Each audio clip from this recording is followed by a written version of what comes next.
From Dedham, Massachusetts, all the way to you. We love you. Morning, Dylan. Good morning. Good morning. That's Henry. Everybody say hi to Dylan. Say hi to Dylan. Say hi to Dylan. Good morning, Dylan. Dylan, I love Dylan. Hi, Dylan. Morning, Dylan. Good Morning. Best YouTuber. morning, Dylan. Wow, I don't know Good morning. if it's morning or afternoon. Yeah. I don't know. Days are all blending together.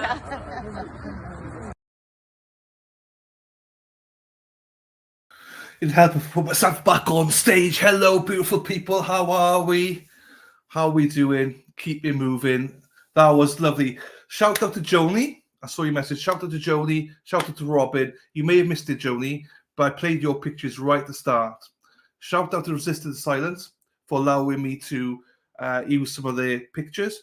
Shout out to everyone that supplied those pictures to Resistance Silence. So thank you to all of you. Thank you to Brenda and Dennis, as always. The Sweeneys, I love them to bits. Thank you for the pictures.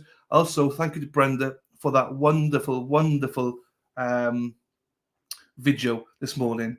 That really did warm my heart to see the love. It really did.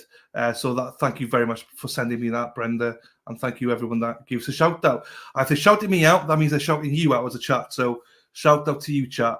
Lovely. I love it. First things first, Jodie Lee. Jodie, I have not seen your message. I've not seen it, Jodie. I'll look again. It might be my junk, but I've not. I just had a quick look. I couldn't find it, but I will look now. So how nice. It's wonderful, isn't it? We love you, guys. Good morning, Buffer Zone. Yes, it's amazing, isn't it? Hello, Bondi. Yeah, look at that shout out. I love it. Love it. Dana, good morning, my friend. How are you? Hope you're well, buddy. And again, shout out to you, Paul and Tracy, for allowing me to use that pictures as well. And you are in quite a few of them, Dana. Oh, check you out, Dane. Little Mystery, hello to you. I hope you're well. Katrina, good morning. Oh, thank you. It's my, if you can see it, hang on. It's my El Jefe and the El Chapi top.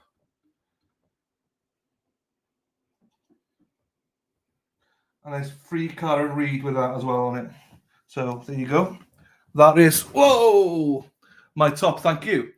Good morning to you, Genty. Let's go. Thank you, because I try to do every day if I can, people. I might have to reuse some montages because there's a lot, obviously. But thank you. I will try. I'll always do this at the start. It makes it easy for me to go through people as well because I'm so slow. Carol, let's go, Carol. Disney Queen. You're the Disney Queen. I love Carol. Looking good in the pink today. Thank you, darling. Thank you. Observed a comment about this case and through platforms like Dylan's made it to help Karen read. Yeah, there you go. Hey, Floritin, what story as well? The dogs, man. Jesus. Again, sorry. You know, I'm sorry. Ready to... there you go, Mark. Hey, Dylan, have a great day, pal. We are all thinking of Sean. Yeah, just remember, Sean's always looking. He appreciates it. He might not be here live. Well, yesterday he was actually here live. So shout out to Sean. We love you, brother.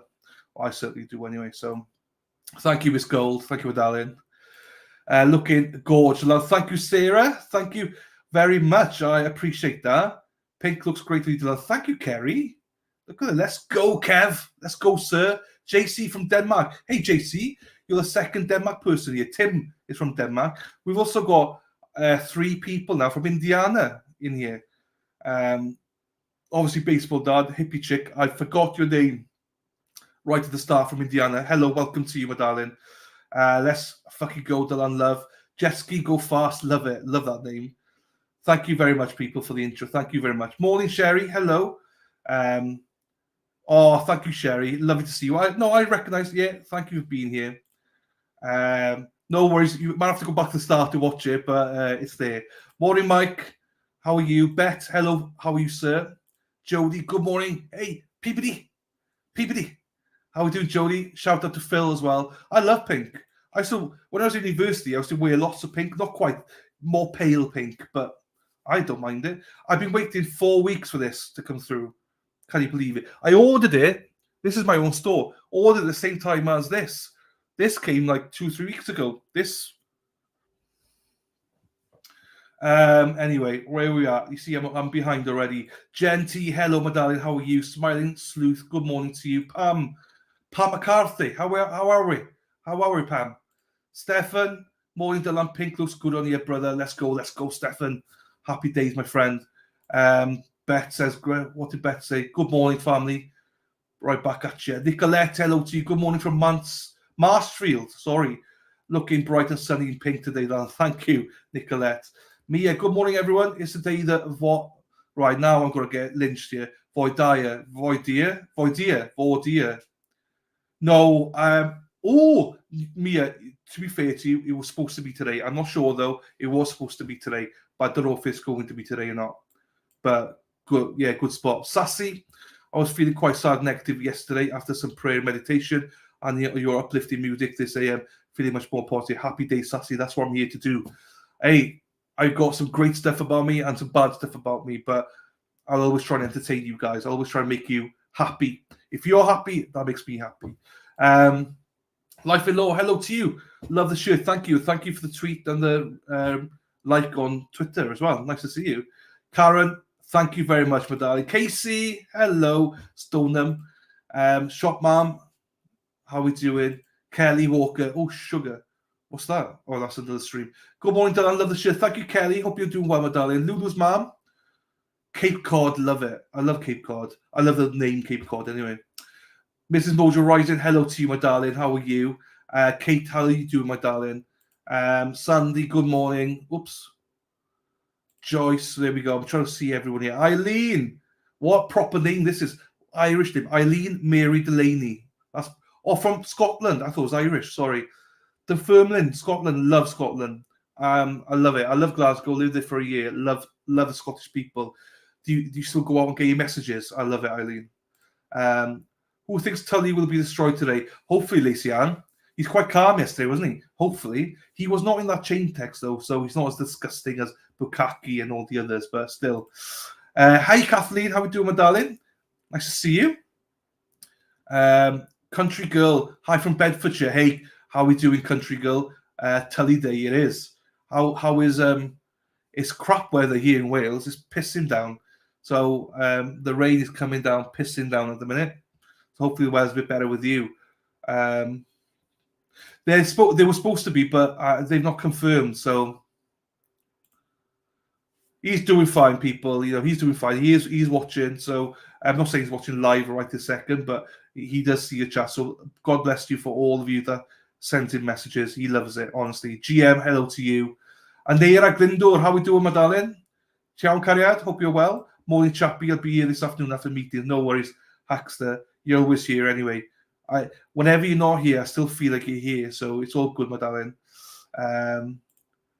Really sucks. I can imagine. I can imagine. Yeah, Country Girl, you're right next to Miss Gold. Good morning, Chrissy. How are you doing, my darling? How are you? Hope you're well. Pink to make the girls wink. Sally. Yeah. I know. Not quite. Not quite on that. It came yesterday and I had to wash it. So I can't wait to wear my Peabody top on, though. That's the one I'm looking forward to wearing. In my worst enemy. I'm my worst enemy. All right. We all are. We all are, though, Sassy. So chin up. We all are. That's why we're here together. We're all here together as family. Hello. Yeah, where Mass State Troopers will get drunk and drive their cruisers. It's disgusting, isn't it? It's disgusting. Bailey, how are we doing? I miss Thrones. I know. So do I. Hang on. As you say that, hang on. People, it's over. Elvis has left the building. It's done. Over. So, just a reminder, he's with us in spirit, but much love to you, Sean. Florida said, I spotted a baby face every time I shaved. I worked for 6 months next to my boss years ago, and he never knew I had a beard because he was so light. Yeah, well, I went to Tim. I'll be honest, I went a bit too close. I think I went a bit too close from your comments. So tell me how to gift memberships. I think you do it right at the bottom. You click, there's this $ there. You click that. Oh, crap, I don't know. I can't even do it myself. Oh, I don't know. I can't tell you because I can't do it. I think it's down the bottom, $ or something. I think. Sally keeps scrolling. Joni, having to make it Dedham next week. Where's everyone parking? Good question. There you go. Hopefully you guys can answer that question. I know Jen Manning can answer the question, and Tom. Thank you, Chrissy, my darling. That colour was with. Thank you. People say red is my colour. Some people say red, but maybe pink as well. I don't see it. I don't see colours. I'm not colourblind, but I don't. Maybe I'm lucky. I don't know what colours suit me. I just put colour. Colours don't bother me. I could wear, I don't know, whatever. I don't see it, if that makes sense. I don't see colour on myself. I don't get it. I don't understand it. That's why if I paint somewhere, a room, I don't know, you could paint it pink. It wouldn't bother me. Wherever you can find. Hey, Happy Chick. Hippie Chick, third Indiana person here today. We've had 2 others before you. So shout out to you, Hippie Chick from Indiana. Whitby. Emmerdale's about Whitby, isn't it? Ape. There you go. So 4 people from Indiana. Mickey. How we doing, Mickey? Hey, Mickey, you're so fun. You blew my mind. Hey, Mickey. Hey, Mickey. It's not, but I'll go with that. Hey, Carol, how we doing? True Seeker, hello to you. Right, Lucy, good morning from Mass, not Crooked Canton. Nice shirt. Thank you, my darling. Bond, James Bond. Good morning, Care. Hello to you. Right, let me fly through this then. Joyce, do you don't have to call me out. I don't want my son to know my business. Oh, sorry, Joyce. Sorry. Chappie, good morning, pal. Hey, Diamond Dave. How you doing, fella? Hope you're well. Paula McDermott, good afternoon, Dilemma. Greetings from Old or Hard Beach, Maine. Wow, what's the story there? When Sean's back, you have to say that again because I don't know what that means. Old or Hard Beach, Maine. I want to know more about that, Paula. So remember to say that again. Yeah, I shouted it out before I even know I shouted it out. Good morning, Dylan. Thanks for doing such a great job. Thank you, Kendall. I appreciate you, my darling. Hope you're well as well. Sammy B, hello to you. How are you doing? I thought it was John's O'Groat. It's John's other shoe. Good morning for the Mean Street account. Hey, fella, how you doing? Good morning, Judy. How we doing? Mike, how you doing, fella? How you doing? Hope you're well. Paula, good morning to you. Support for Sean, yes. The hackster deep in the weeds here somewhere. Nikki C, this just in, Lali's taking his boring pills of Bev is having a mimosa morning. She's with Jim. Jim, get me some gin, Jim. Jim the gin. Hi, Erin Hack. Kelly Camberell. Good morning, Dylan Chuck. Go hard. Hello, Kelly. How are you, darling? Hope you're well. Fairy. Top of the morning to you, Fairy. How we doing? Slauncher to you, Fairy. City where the girls are so pretty. I totally just ordered that shirt. How did I miss that? You had a merch store. I know. I don't promote my merch store. I don't promote it. I don't. I'm not happy with it. Do you know what I mean? I'm not happy that I have to wait 4 or 5 weeks for this. So I don't promote it. You know. So, but thank you, Carol. You're way too generous to me. Anyway, thank you. Heather, you're Hoosier as well. There's 5 of you in the chat. Then hello to you all. Hey, I'm good, Paul. How are you, fella? How's the Glasgow going? Hey, do you do messages? Do you go out for your messages as well? Oh, sugar, spice, all things nice. Karen's arrived. Hang on. Bollocks. Hang on. Let me pause it for a second. I'll pause that so I can get it up here. Right, here we go. About that little kind of you right between the legs out. That's Yeah. behind. There's so much love for you guys. You can't imagine. When this is all done, we'll tell you. Just keep doing what you're doing. The support is amazing, guys. Yeah. And we got you. There's so many people that got you back. It's amazing.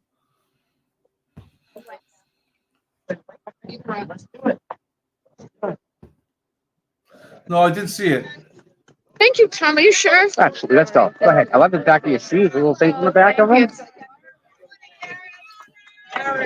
Thank you, Sassy. Thank you, darling. I'd be called a lot of stuff, but not a handsome man very often.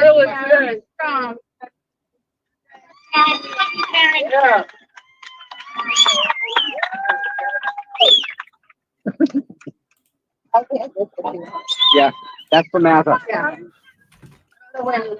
You can't miss them.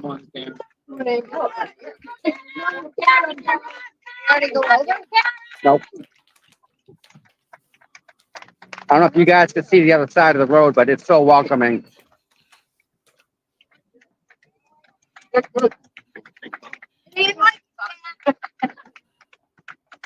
morning, Karen. Yeah. Liza, nice How are food. you? Standing strong. Always. Yep. You go, girl. You got it. You're getting hot. Hi, Liza. How are you? Every day.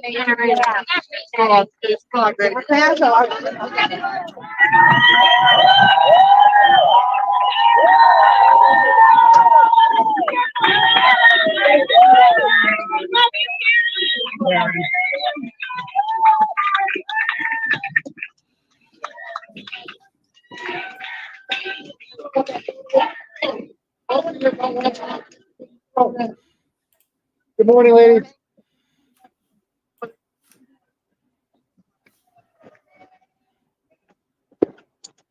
Thank you, dear. Yep, have a good day, my dear. Bye, guys. Yep, take care. Bye, guys. Have fun. Gotcha. You look great, my. There you go. Sean's doing, you know, as well as he can, people. He's very grateful. As I say, he did text me. We've been texting. He's very grateful for all your comments, as I say. So please keep your comments going. He does genuinely look at them. So yesterday he was here for a while. So obviously can't chat. He's busy, obviously, with everything. But you know, as in circumstances, he's doing fine. But thank you for asking. But please keep your lovely comments for Sean going, because he'll see them.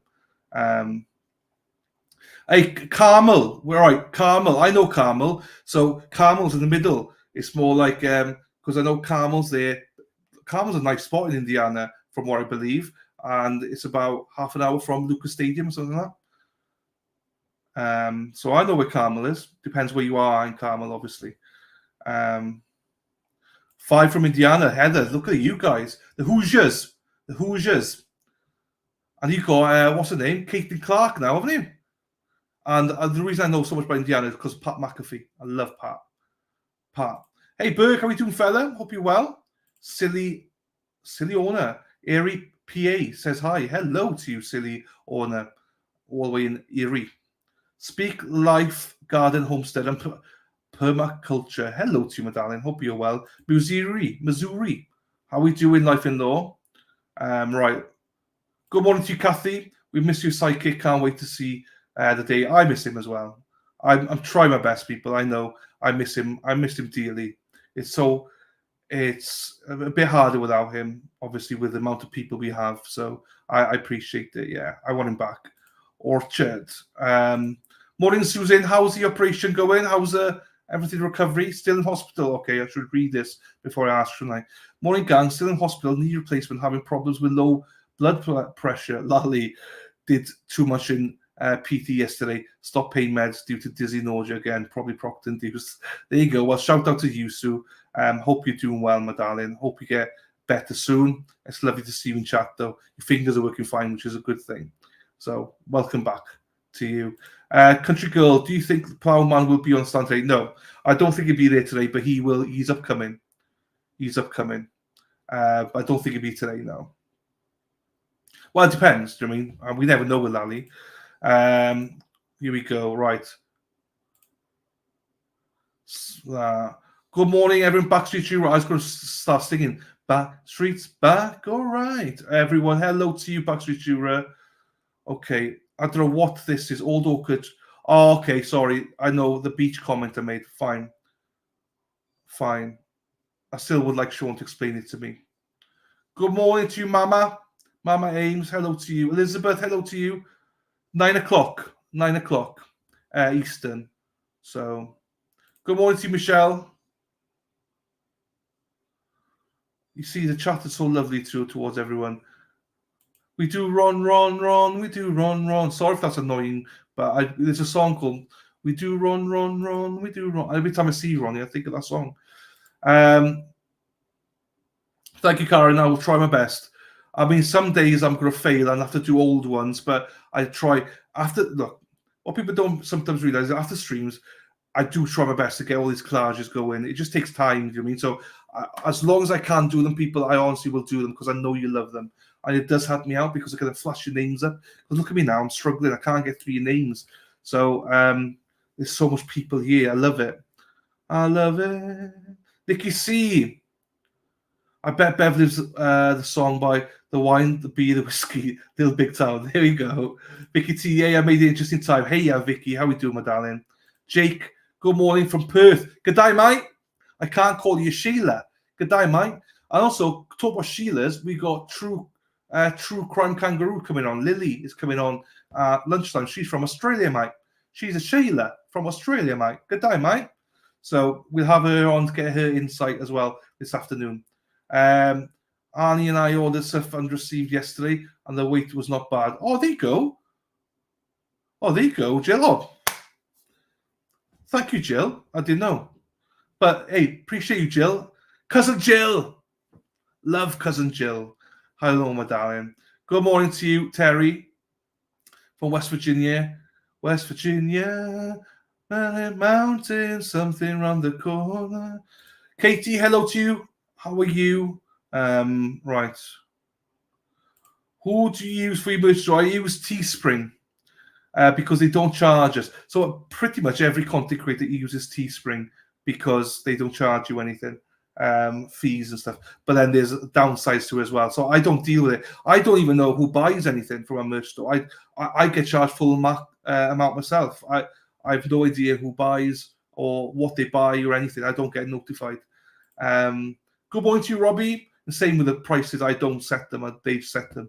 I think, set them. I'm not sure, but I just leave them do it. Hello, Robbie. Gary T. Hello to you. How are we doing? Kelly, for talking. Thank you so much for not talking. Jesus.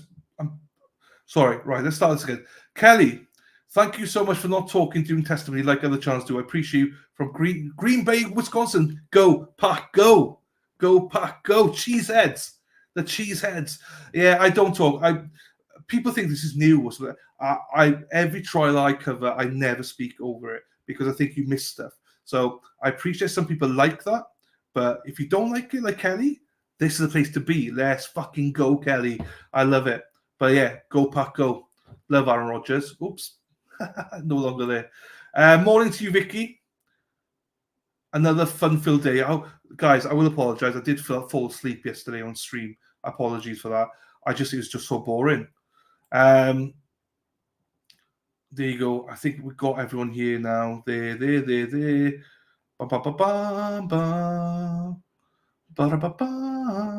Hey, John, how we doing, fella?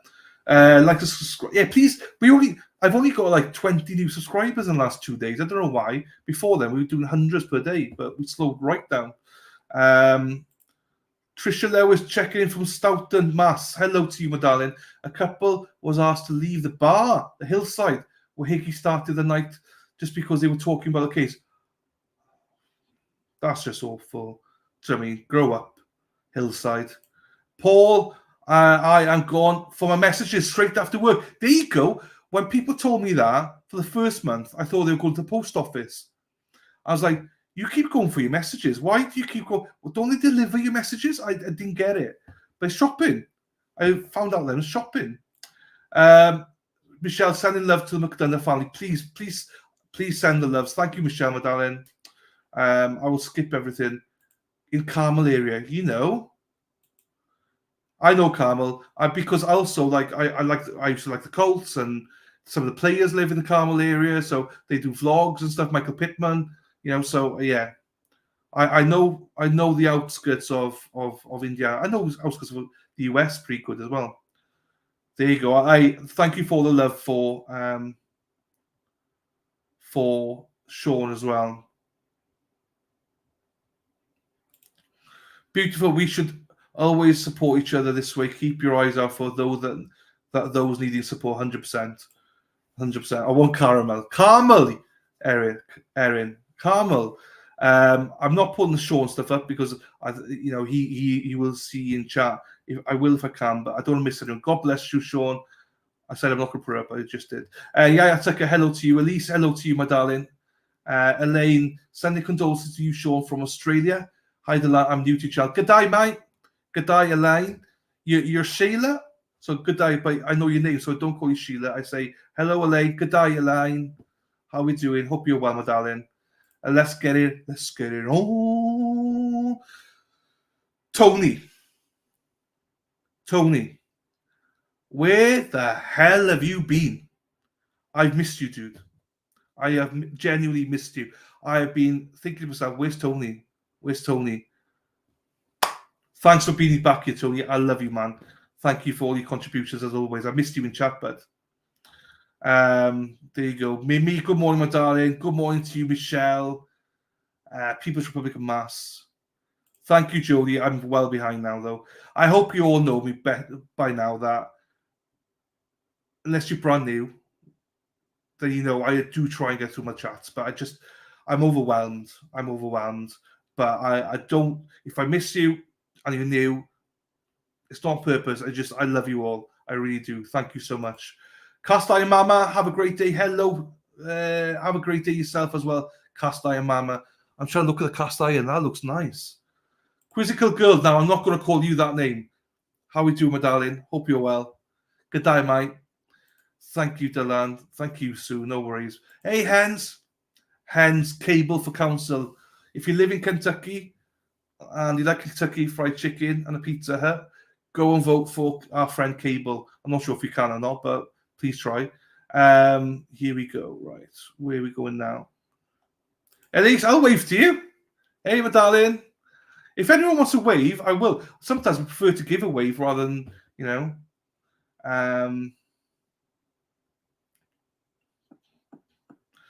Yeah, do you know what? What's going to happen, Judy, is that when he comes back, he probably will do it, but he'll do it on his own channel, I imagine. He will cover it. I'm pretty sure of that. There you go. Thank you for the love for Sean as well. It generally does warm my heart. Full day today, people. Full day. Hey, Merch, how you doing? Hey, best of luck out there. Strap it in, Merch. Good luck to you. Danielle, and must send our love, my love, to everyone out there. Danielle, good morning to you as well, my darling. How are you? Sharon O'Donnell, big shout out for Karen and her attorneys and all supporters. Love them all. There we go. Which part of Ireland are you from? I lived in Dublin for 2 years. Sharon, whereabouts are you from, my darling? Good morning, Escape from Campton. How are you? Psychology in 9, hello to you. Miss Gold says, Judy Cam, that's a great idea, Judy Cam. Yeah, I mean, I will do it, but I think he's planning on doing it on his own channel. So, we will at some point do it. Thank you. Oh, I thought you were saying, hey, beautiful. You've already said hello to me already. Dylan, do you sleep? Do you know what? Sometimes I don't think I do. I had a 15-hour day yesterday. Between doing the montage in the morning and in the evening. It was a long day yesterday. It was a very, very long day yesterday. I was super tired. I had about 4 hours sleep, or maybe 5 hours sleep. Merch, you on Twitter, you'll be reporting. Morning, Alicia. How are you? Tim, you're the second Denmark person in the chat today. We got another Denmark person in the chat. So you're late, Tim. I love the song too. We do run, run, run. We do run, run. Hey! They had nice boots, Tom. Go Team Reed. Oh my God, I'm not that far behind, am I? Hello, Helena. Glad to see you in picture. Do you know what? I ordered this 4 or 5 weeks ago, so there must be something wrong. But I've been waiting to wear it. Honestly, we're waiting to wear this for ages. Donna, good morning. St. Anthony's Day. Hello, my darling. How are you? Trisha, hello to you. And thank you for that, Trisha. Good morning. Let's have a great day. Good morning, Mel. Right, Delaney, you're doing great. Don't forget the thumbs up. Hey, oh, Susanna. Hey, Susanna. Oh, Susanna. Day and night. Hello, Susanna, my darling. How are you? Thank you, people. Please, please, please like this paid stream. It really helps me out. It is 1:48 now, so that means I'm 8 minutes behind. Let me find a stream then. Right, let me find a stream here because I need to find something. Oh, baby, baby, don't go. Oh, baby, don't go. So again, if I do miss you, again, apologies. It's just one of those things. It's all love, people. It's all love from me to you. I'm just trying to get share screen. There. I'll put this there. I'll unmute it. I'll get that there. And there we are. We got it ready. Hang on. Gifted memberships here. Who's gifted memberships? John Duncan. John. Thank you, John. I appreciate. Thank you for the All to the Corner gifts. Really do appreciate it. Thank you very much. You're very, very generous. Way too generous, but thank you for that. Carol says, well, you've got to listen to the new... I need to find time. Right, let me pin that. So I'll look at that later on. Miss Cole says, I met him on a Monday and my heart stood still. We do run. Okay, I need to get that song in my head. We do run. We do run. Fine, I need to get that song in my head properly for the words. I just remember the run one. Toots, how we doing, my darling? How are you? Right. Country roads, take me home to the place where I belong, West Virginia, Mountain Mama. Country road. Do you know which trial you will be coming next? No, it depends when this one finishes. The Swan ballerina one, Dark Swan ballerina, maybe. The one that killed her husband, possibly. Depends on timing. Depends when Karen Reid finishes. So we'll have to have a look. I'm not sure yet, Danielle. 62 likes. Come on, chat. Jesus, chat. Please, come on. Right, let's go through this because I'm way behind again. We were all, yes, Vicky, we were. I wear my daughter called a red t-shirt. Everyone says to me that red is my color, so that's why I wear it. My favorite color is blue, but everyone says I look better in red. So the lady in red, Dylan in red. Right, I concentrate now. Shut up, please, singing and concentrate. Right, who else is here now? Ron's in the house. We do Ron. We do Ron. 2 Rons in the house. Hey, morning from Peabody. Hello, Ron. How we doing, fella? Hit the like button, people, please. Miss, hello to you, my darling. Good morning to you, LJ. How we doing? How we doing, beautiful? 221 likes. You could do better. Let's do better, people, please. Hey, Amanda, how are you? Love the shirt. Pink is your color. Thank you, my darling. I appreciate that. I think it was hysterical. You fell asleep. Tess, I know. I couldn't believe it. I know. I fall asleep a lot on streams, by the way, just so you guys know.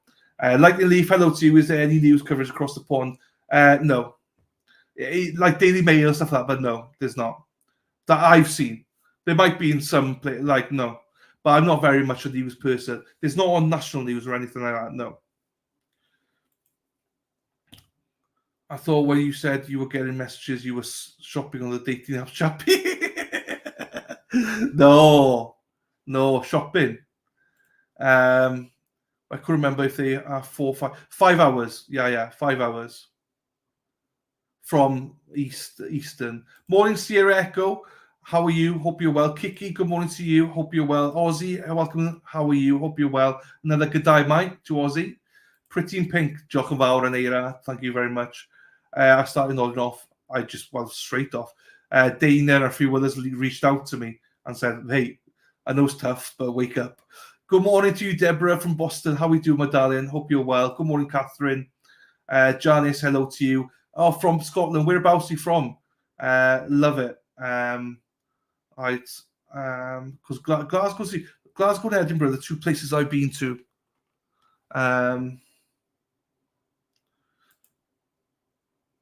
Pretty few of the. No, it's fine, dude. As long as you're coming back, I love your chat. So thank you, my brother. John, Hayden Lake brother. Thank you, John, again for the gifted memberships. I appreciate you, my friend. I really do. I'm just so far behind. I don't know where I am anymore. You must be exhausted by the end of the trial. I hope you get some sleep. I know. It's all good, though. It's all good. Thank you, Miss, my darling. Thank you very much for that. In Ireland, happy days. Morning, October girl. How are you? Psychology. Thank you very much for that. I do appreciate that. I really do. Thank you. Lauren, good morning to you. Good morning, the Jewer. Hello to you. Morning, Frankie. How are you? Hope you're well. Raoul's in the house, people. We're all set. Raoul is here. We've been quiet the last few days, Raoul. We're the patrons who were asked to leave the hilly. They're pretty crazy in any event. I know. Thank you, Elise. Wave away. Thank you, Kathleen. Oh, fuck. What we're starting now. Tangled Tiara, good morning to you. From Balloon Knot. Oh, now I got it. Sorry. Now I got it. I got what you mean now. Yes, I got you. Disgusting, isn't it? If you like Pizza Hut, it's Pizza Hut or Pizza Hut. What was it? McDonald's, Kentucky Fried Chicken, and Pizza Hut. And that's why I think of Kentucky. You go, Erin, you go. We got you back, Lan. We all say hello to you. Yeah, I know we do. That's why I need to skip this then. Hello, Heather. Hello to you. Well, it'd be interesting to see. It's interesting. Sean picked up on this on his streams. So, yeah, it'd be interesting to see what happens. We don't know. Yeah, I don't know, because it should be for Dyer today as well. So it should be Run, Forest, Run. Thanks, Mexi. Smash the jingle. Thank you very much, my darling. Good morning to you, Redhead. Good morning, Sunshine. Ain't no sunshine when she's gone. Thank you, Marsha. To leave the owners because, Janice, hello, my darling. Crafty Cow, hello to you, my darling. Crap. Yeah, if you want to show some love, thank you very much. I need to show that, actually. Somebody sent me some coffee last night. Greg, with modern technology today, can't they tell if a video has been altered or erased? You think so? You think so? But good morning, Jennifer. Good morning to you, Patty. Good morning to you as well. Oh, I get a little bit of sleep. Don't worry, it's all good. When trials on, it's intense, you know. So you just try and you guys keep me going, though. You guys keep me going, motivated. You really do. Okay. So you saw your second Denmark person here. Thank you, Marsha. Hey, 13-1 Kings. Hello. Thank you, my friend. I appreciate that. Sarah Matheson. What an amazing day for Bostonians yesterday. The Goats. I agree. Or Celtic as well. And I saw Tom Brady was Hall of Fame. Donna, hey. Christ, loving mom. Hello to you. Yeah, I know. Same here. Carla Marcelo. Hello to you, Carla. Oh my days. It'd be good, Raul, but we've been slacking with subs. I've actually been losing subs, I think. But yeah, it would be great if you get to 9K. By the end of the week, be even better. Paul, hello to you. Stoney, I saw the other Stoney as well. Stoney, hello from Stoney. And Paul, hello from Stoney. Kathy, hello to you. Oh, that'd be great. Hey, my darling. Hey, the gilf is on fire. Lady Law, how we do, my darling? Hope you're well. Right, we need more DNA. We do on the like button. Hello to you, Cheryl. How we do, my darling? Good morning, Gigi. How are you? Okay, I will listen to it. I need to find it first. Good morning, Joanne. Hello to you, my darling. Let's fucking go. Let's go. Big D Dog. How do, fella? Boo Boo, hello to you as well. Christine, good morning. Hey, Lisa, how are you? Oh, I know. It wouldn't surprise me. They've leading up to the medical examiner, aren't they? So it must be because they're alluding to the medical examiner. Unless there's a voir dire today, maybe. It is a full day today, Sally, and tomorrow's a full day. It's a full day. It's not a... But unless Bev decides to get drunk again. Jim, give me the gin, Jim. And let's end court early. Don't know. All right, I'm just trying to skip some of this. There you go. Also, someone's asking for the merch store. If one of the mods can post the merch store, I mean, you might have already. I don't know, but people were asking for it. Thank you. I might meet. Hope your holiday's going well, fella. I saw your message. I agree with you. How many visitors does the state actually have left? Cannot be many. There's probably about 20 odd, I think. Unbelievable. Jen O, how we doing? Top of the morning to you. Patriotic, hello to you, my darling. Hello to you. And thank you for that, for Sean. Amy, hello to you, Amy. Red is not my colour. Red skin doesn't work. Wait, we're brothers. We're supposed to be the same thing, man. Hit that like button. Good morning, Wendy. Hello, Wendy, my darling. Hope you're well. I mean, Sarah Boone, that's going to go on to next year by the looks of it. Jesus. Again, didn't mean to say that, but you know what I mean. Sorry. What's it called? Cheese and crackers? No? Oh, I don't know. Hey, Elisa. Hello, my darling. Julie. Hello, morning, afternoon. Hello to you. Right. Hola, Josie. How are we? How are you, my darling? How are you? Well. Good morning, Cap Black. Hello to you, country girl. Fast forward button for Lali and me as well, I think, because on Wavy and Sandy. Hello to you. I'm in trouble. Buenos dias. Morning, Paula. How are you, my darling? Emma from Newport. How are you?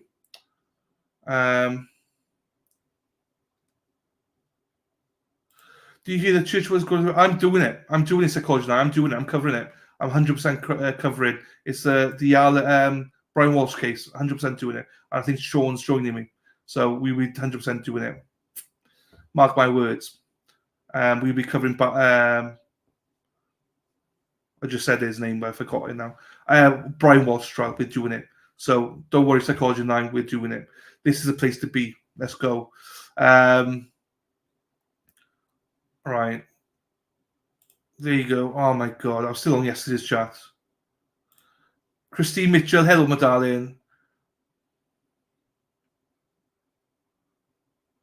Look at this. I love this. I love this band. Next time you fall asleep, do us single women get to virtually cuddle you with your moves. So people want... I'm not going to show my moves, but yeah, I got some moves. Like, what did they say? Dad bod.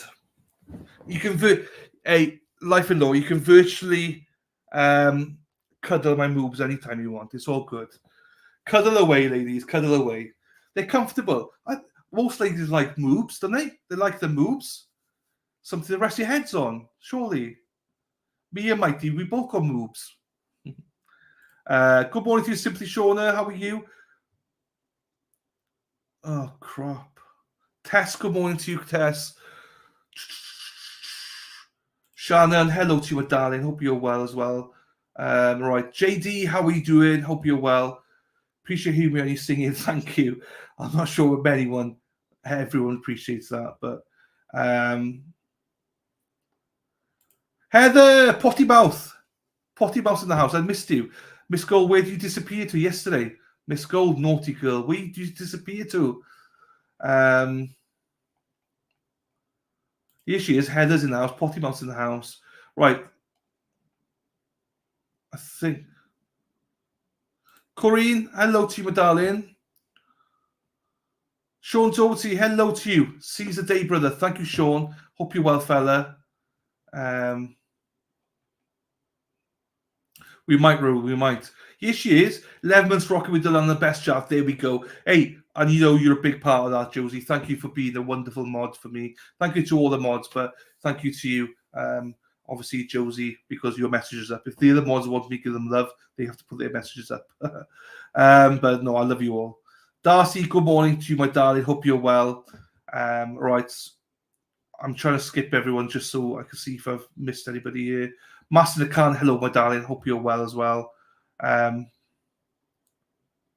Oh, you sent me that. Okay, hang on. Also, right, hang on. There is news, but I can't read on. It's basically on the mirror. Yeah, so there is. There is news about the case in the UK, but it's all on online, basically. All online, basically. And there is 1, 2, 3, 4, 5, 6, 7, 8, 9, 10, 11, 12, 30, 7, 8, 9, 20, 21, 2, 3, 4, 5, 6, 7, 8, 9, 30 people left on the defense list. 30 people left on there. So, yeah. Jeez. There's a lot. Right. Good morning, Brenda. How are you doing, my darling? Wendy, good morning to you as well. I don't think I've said hello to you yet. Here we go, Brenda. Good morning, my darling. Cheese and rice. This is what I'm trying to say. I need to put a note on. Cheese and rice. Thank you, Miss Gold. I tried not to say the other one, so I'm trying to say cheese and rice because I use the other one a lot. Genty is in the house. How are we doing, my darling? How long is this trial continuing? I think another 3 weeks. Hopefully not. Hey, Berlin. Lol, cheese and rice. I've got to say cheese and rice. I know. Good morning to you, Super CBD. Good morning, Stephen. I think that Bev might be watching my stream going, well, I can't start until this geezer gets through the chat. So I'm trying to get through it. Hello, Janine. Hello from New Hampshire. Hello, my darling. Brandy, hello to you, my darling. Merch. Yes, somebody who asked for the merch. Here you go. There's a link there for you guys if you want the merch. It's there. I don't promote it, but if you do really want it, then it's there. I'll take a look. There's a few pieces in there. Right. KJS, hello. How are we doing? Hope you're well. I emailed you a quick question. I don't know if you saw it. When did you send it? Because I've not had any emails off you. I have not had anything off you. Oh, hang on. Let me just check my junk. Okay, I have got it.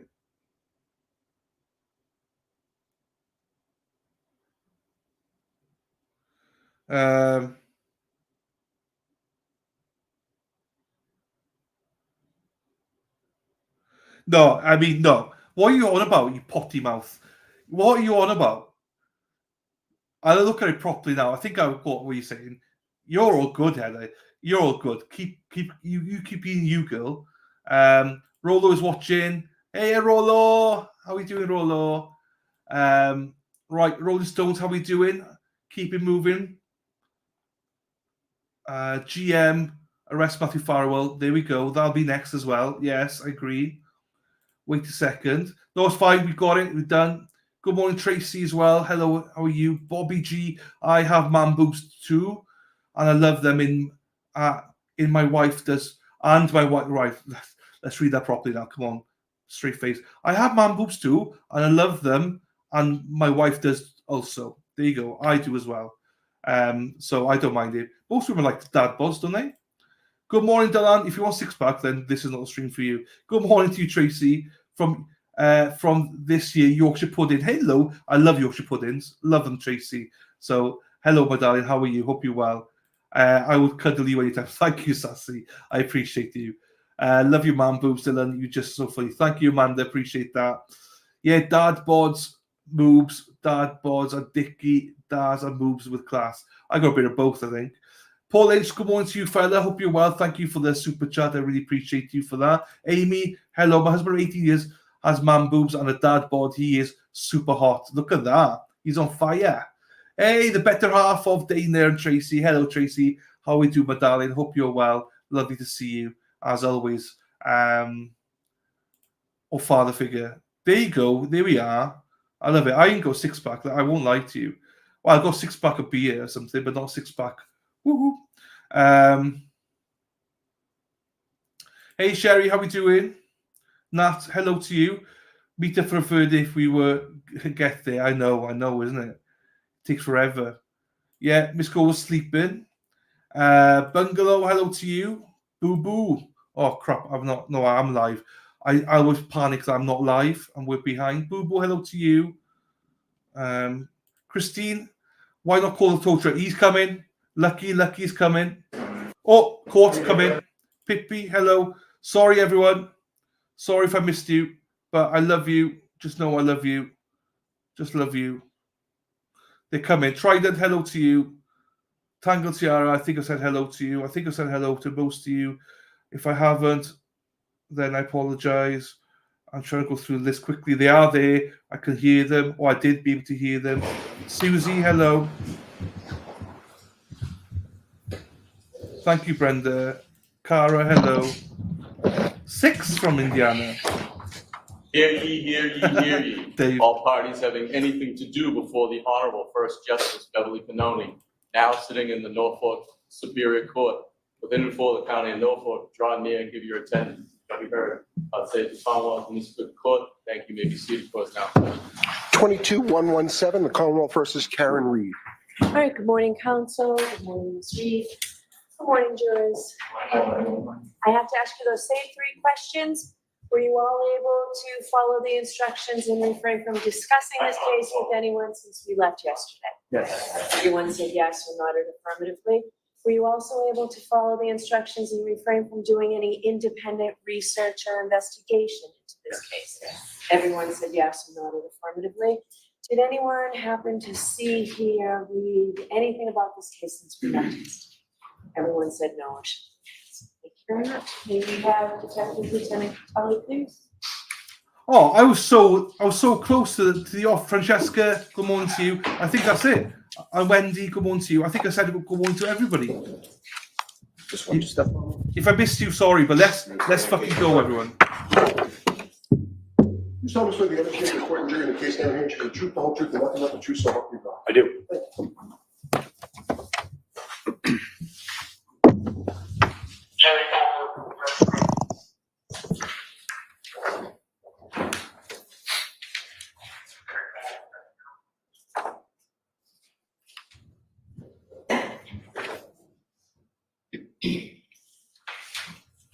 Whenever you're ready, Mr. Lally. Good morning, sir. Good morning. Again, if you could just please state your name and spell your last name for the juror. Brian Tully, Tully. Now, Lieutenant Tully, you were testifying yesterday. You were testifying in some part about a search that you did in conjunction with the CERT team at 34 Fairview on January 29, 2020, correct? Yes.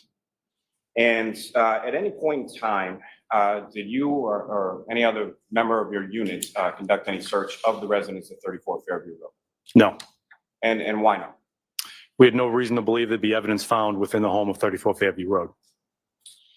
Now, Lieutenant, if you could you inform the jury a little bit about sort of search warrants as far as residences go and what is required in Massachusetts for you to conduct a search warrant. Objection. So we haven't heard the question. Let's hear the question. But that was the question, I'm sorry. I thought it was you inform the jury about search warrants and then what? If I interrupted Did you you. repeat your question? I did, Your Honor, yes. Okay. So it's sustained then. Thank you. As far as, Lieutenant, over the course of your career, you've conducted search warrants of people's residences, correct? Yes, And what do you need to do? a search warrant, consent, or exigent circumstance. And as far as a search warrant is concerned, what is needed or what is necessary in order for you to get a search warrant? Objection. Jody, tell Timmy to be quiet. So I'm going to allow him to build a foundation here. So the objections are ruled. As governed by the Fourth Amendment of the U.S. Constitution and Article 14 of the Massachusetts Constitution, law enforcement is required to get a search warrant if we're going to invade someone's privacy. In order to obtain a search warrant, I need to gather facts that I swear an oath and affirm that are true and accurate, that there is probable cause, which means more likely than not that a specific piece of evidence will be found in a specific location and it's related to a crime. So I need to check those boxes in order to obtain a search warrant through the trial court. And what, if any, information did you have related to specific evidence of a crime in relation to the interior of the residence at 34 Fairview Road? I didn't have any. When thinking about residence and search warrants and evidence, I need to put the evidence inside the house. And so I don't believe that Mr. O'Keefe entered the home. So I had no nexus to the house. And what, if any, evidence did you have that Mr. O'Keefe had ever entered the home at 34 Fairview Road on January 29th or on any other day? I don't. On the contrary, I have evidence that he was outside, but I don't have anything putting him inside the residence.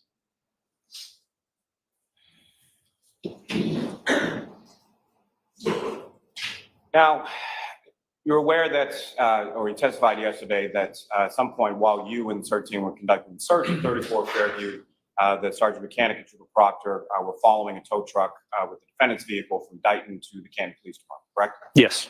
And in reference to taking the vehicle to the Canton Police Department, how was that decision arrived at? What, if any, discussion or what, if any, other options did you have? So Sergeant Mechanic and I had conversations. It was ultimately my decision of where the vehicle was going to go. And so we need to find a location that was secure, indoors, and preferably heated. And so we start going through checklists of what's available. So you start thinking, obviously, of state police facilities. So between Dighton and Canton, where our office is as well, you have the Foxborough Barracks, which was, I worked out of the Foxborough Barracks. The garage was probably not appropriate for that large vehicle to get in there. It's an old building. I worked at the State Police Barracks in Milton. That's even worse, with a smaller garage that's attached inside of an older building.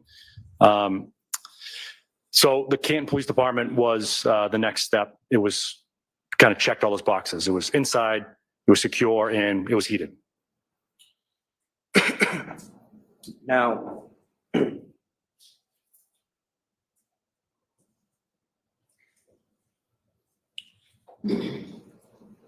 over the course of your career, specifically within the homicide units of the detective unit of the district attorney's office, approximately how many investigations have you led or been a part of in relation to?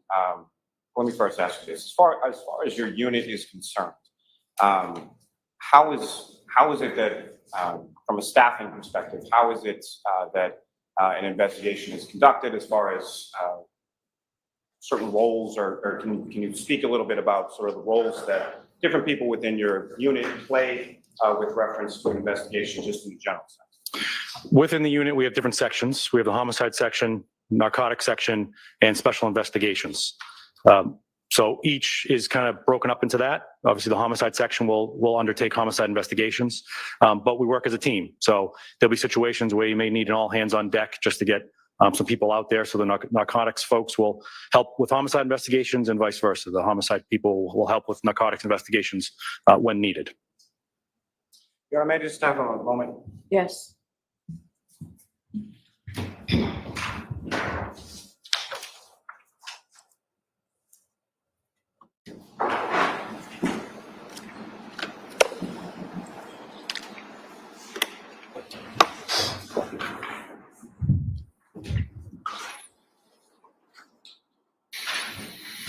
Now, specifically when it comes to death investigation, there's someone who's assigned as what you call a case officer, is that correct? Yes.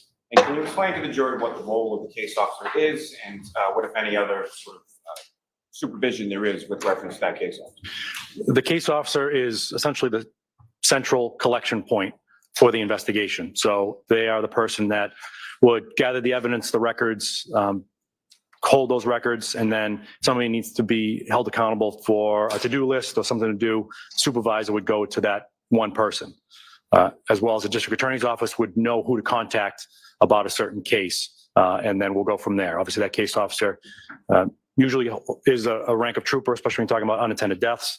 They have a sergeant and 2 lieutenants that are supervising them in that realm. And as far as interviews are concerned, what, if any, sort of policy is there with regard to troopers and how many would be involved in the interview of any witness? We would always have 2 people present, either a trooper and a local detective or 2 troopers. Just one ask questions, one take note taking. It's just good practice. And with respect to this investigation, the locals, as far as Camden Police Department, was not something that you utilized, correct? Correct. And again, I know you testified a little bit about it yesterday, but if you could just reiterate or expound upon sort of what your discussions were with the chief as far as Camden Police Department's involvement in this investigation going forward, following the early morning hours of January 29th.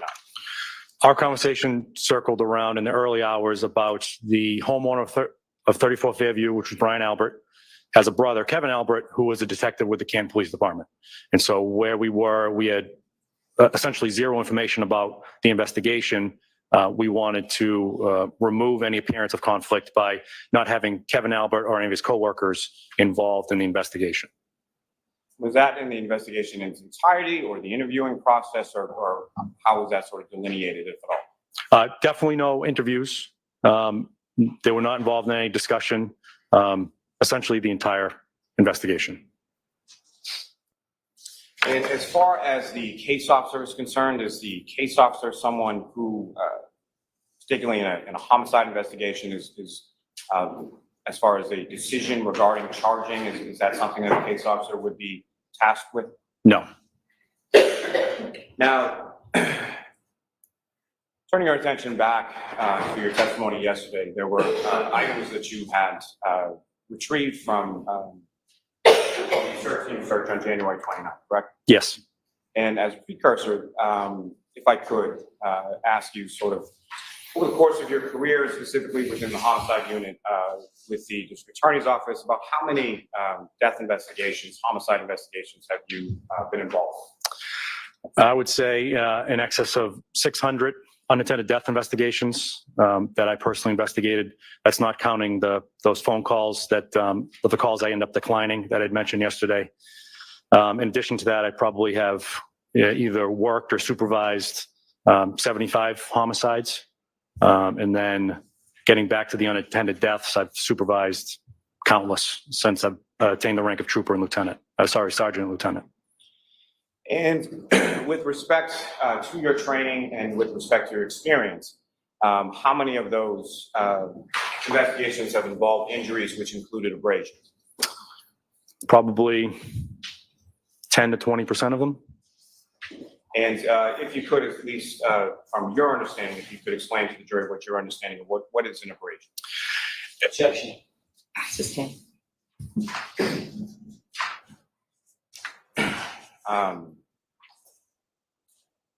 With regard to the items that you recovered on January 29th, there was one piece of clear plastic you testified yesterday had something that you termed as stippling on the outside, correct?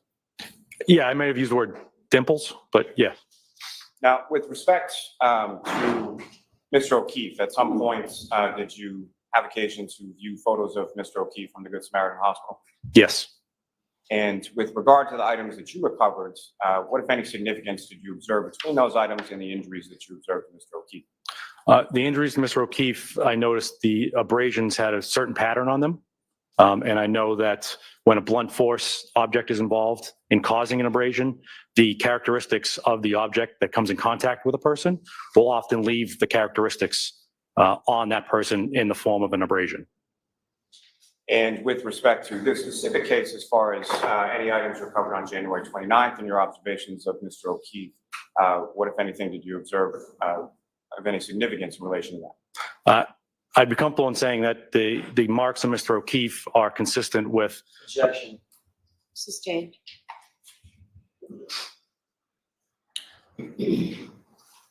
Now, sir, if I could turn your attention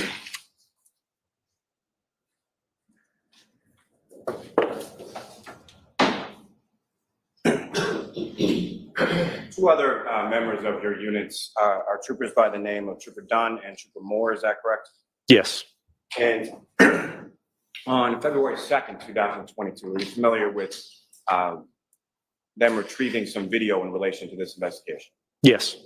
And specifically from the town of Canton, did they retrieve video from there? Yes. And specifically, what location did they retrieve video from? From the Canton Public Library at 786 Washington Street.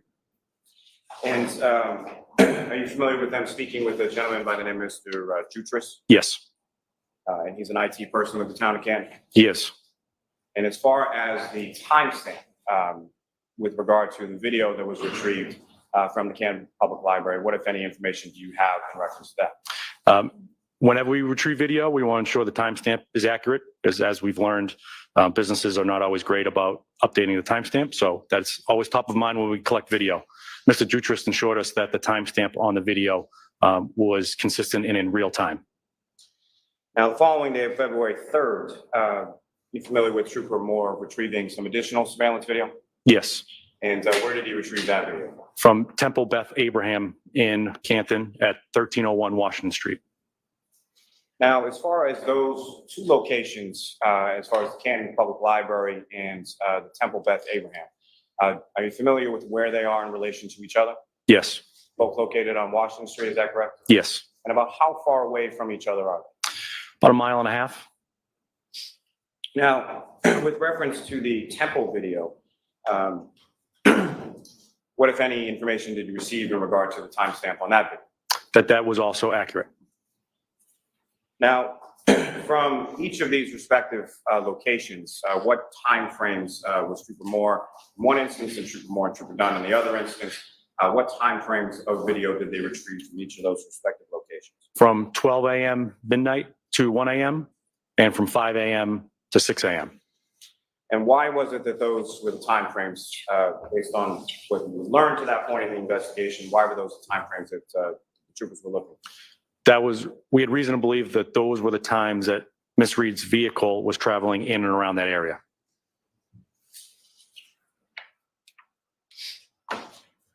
And we'll get to that a little bit more in a moment. But as far as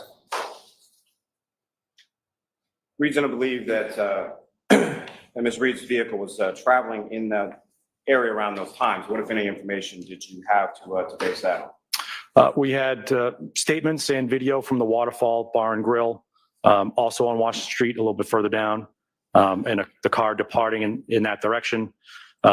We had information about a car that matched her description arriving at 34 Fairview at a certain time, shortly before 12:30 a.m. And so, like we always do, we do out a video canvas and look for video cameras from that first known point, which would be the Waterfall Bar and Grill, to the residence of 34 Fairview. And then from there, from 34 Fairview to 1 Meadows Ave, which was the home of John O'Keefe. In reference to the morning hours between 5 and 6 a.m., the later morning hours between 5 and 6 a.m., what, if any, information did you have in relation to Ms. Reed's travel at that time?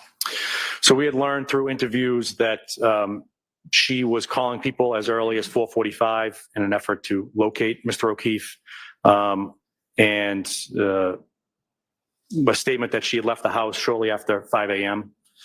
We then know that she arrived at the McCabe residence on Country Lane after 5:30. So we're trying to account for the movements of the vehicle for that 30-minute block. Now, in reference to phone calls, you've had occasion to review information related to the defendant's phone. Yes. Now, you mentioned that about 4:45 in the morning, she made phone calls trying to ascertain, or allegedly trying to ascertain the whereabouts of Mr. O'Keefe. Is that correct? Yes. Prior to those 4:45 a.m. phone calls, were there other phone calls that the defendant placed? Yes. And to whom did she place those calls and about what time? Starting at 12:33 a.m. to 6:03 a.m., there were 53 phone calls from Ms. Reed to a phone number associated with John O'Keefe. And in addition to those phone calls to Mr. O'Keefe's phone, what, if any, other calls did the defendant make prior to those 4:45 a.m.?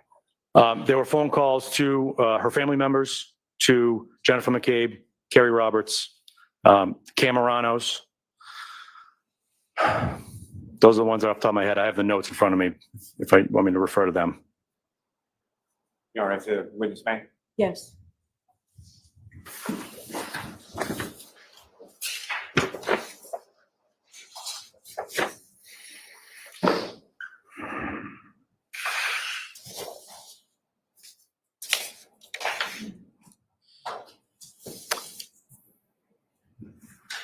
Would you like me to continue, ADA Lally? Yes. After 6:03, when Mr. O'Keefe was found, there are a number of calls to members of John O'Keefe's family. No, the phone calls to family members of her own, that the defendant's family members, those were specifically to her mother and her father, is that correct? Yes. And did those phone calls precede the phone calls to either Ms. McCabe or Ms. Roberts or anybody else earlier that moment? On the call detail records, they don't appear, but I know the phone dump has other information. Your Honor, may I approach? Yes.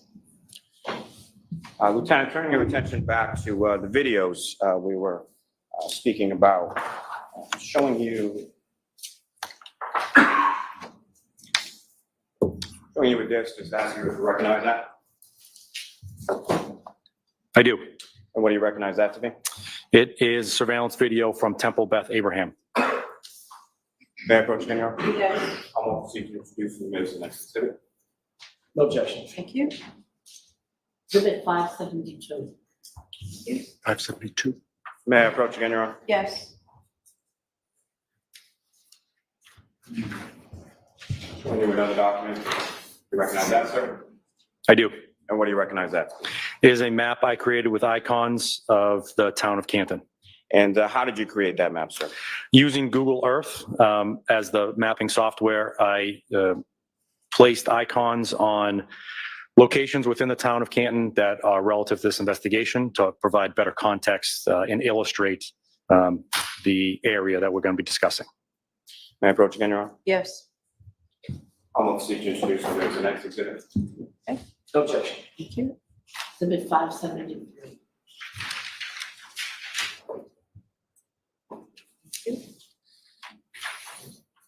And Your Honor, may I return exhibit 573 to the witness? Yes. Your Honor, with the court's permission, if I could publish that to the jury at this time. Yes.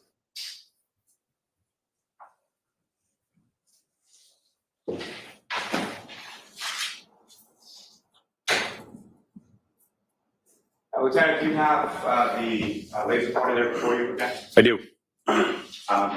So using that laser pointer, if you could direct the jury's attention to the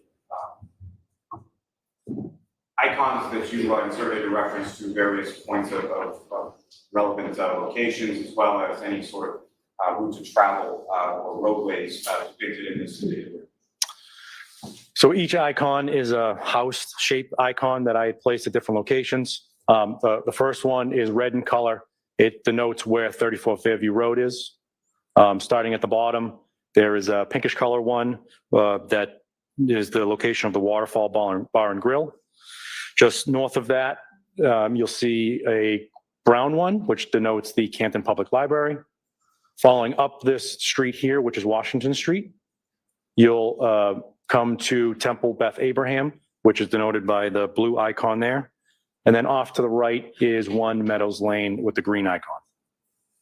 Now, as far as And if you could just use that laser pointer again to know where the temple is. It is the blue icon in the center of the map. Now, as far as where the temple is located in reference to specific roadways, as you mentioned, located on Washington Street, correct? Yes. And so what, if any, roads intersect with Washington Street around the location of the temple? Chapman Street is the street that runs in this direction towards Washington Street. So again, the Washington Street is this street here. It continues and stays Washington Street as it turns slightly east in that direction. And as far as available points of directionality or ways to travel roadways from the area of the temple, it intersects in the area of Dedham, is that correct? Yes. And so as far as available routes of travel from Temple to 34 Fairview, if you could note those on the map. If one was at the temple and were to travel to 34 Fairview, you could continue up Washington Street, take the left onto Dedham Street, which is that street you just mentioned, a left onto Cedar Crest, and to enter that neighborhood down here. One could take a left and come down Chapman Street and take the right to enter the neighborhood in that direction straight onto Fairview Road. And if you're approaching sort of from the Chapman Street side of Fairview Road, as you come down Fairview Road, which side of the road would 34 Fairview go? Left. And similarly, if you're approaching from the Cedar Crest side of Fairview Road and turn on Fairview Road, which side of the street would 34 Fairview Road go? Right. Thanks. Now, with respect to each of these videos, as far as the Canton Public Library video and the Temple video, these are exterior cameras, is that correct? Yes. And sort of orientation-wise, where do they focus on or where are they pointed at? The ones that we focused on were the ones that captured Washington Street. Now, are you aware of another location right around the area of the Temple Beth Abraham called Cassie's? Yes. And that's essentially like a convenience store, is that right? Yes. And were you able to, you or other troopers able to retrieve video from that location as well? I don't believe so. Now, Your Honor, with the court's permission, if I could publish a portion of the video from the Canton Public Library, which is marked as Exhibit 110. Yes.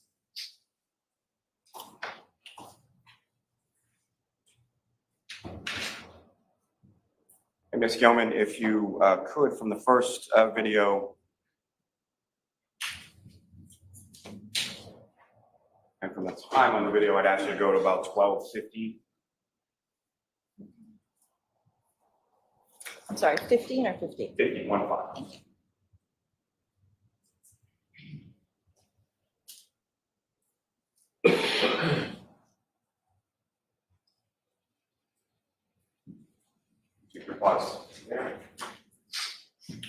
Now, again, for orientation purposes, Lieutenant, if you could, using the laser pointer, just describe to the jury sort of what we're looking at here directionality-wise and what you observe in this video. The main street in the video is Washington Street. The Waterfall Bar and Grill would be off to the right-hand side, and Temple Beth Abraham would be off to the left. The intersecting road we're looking at here is Sherman Ave, I believe. And if one were to take that right, if you're coming from the right of the street to the left of the street on Washington Street heading towards Sherman, and you were to take that right on Sherman, where does that take you? You would head towards the neighborhood that 1 Meadows Ave resides. Now,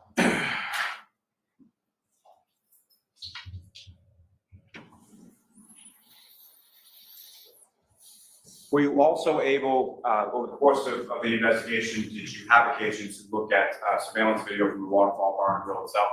Yes. And from that video, were you able to determine a time at which Mr. O'Keefe was leaving from that establishment? Yes. And what, if any, observations as far as time, or what, if any, observations did you make as far as what Mr. O'Keefe was doing or had with him when he left the office? When he left shortly after midnight, he was holding what appears to be a clear glass container. And do you recall which hand he was holding it in? His right. And specifically, that was about 12 or 11 a.m., is that correct? Yes. And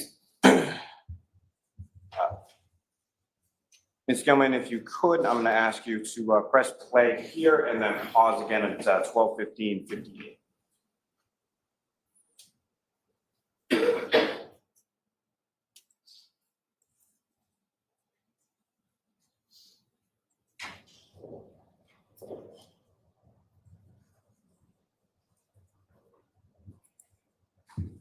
Now, looking up at the screen now where it's paused at 12:15:58, Lieutenant, what, if anything, do you observe there?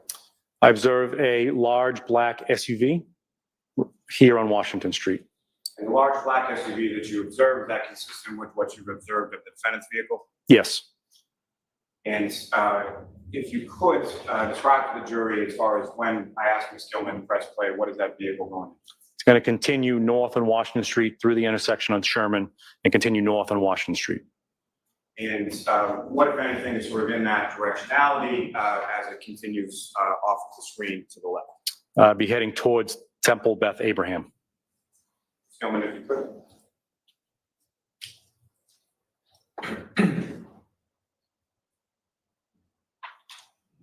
Ms. Gilman, you can pause it there. Now, with respect, Your Honor, with the court's permission, if I could publish portions of the Temple video. Yes. And just as a continuing, my intention would be to sort of go back and forth if that's all right with the court. Okay, yes.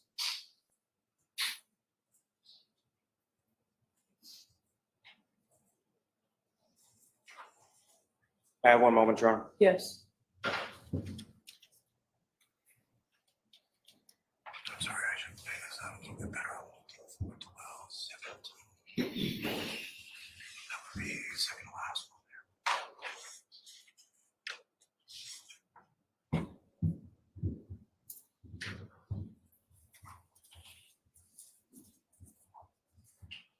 And if you could pause there, thank you. Again, for orientation purposes, Lieutenant, if you could describe using the laser pointer there as far as what we're looking at in this particular camera angle and shot, and as far as the roadways that you. This is an exterior camera from Temple Beth Abraham at 1301 Washington Street. Where it's paused now at 1201, I believe is the timestamp, you see a vehicle. Here, that vehicle's traveling on Washington Street. We are now on the other side of Washington Street looking at it than we were from the library. So the south and towards the waterfall and the library would be off to the left, north would be off to the right. And Ms. Gilman, if you could fast forward to 12:17.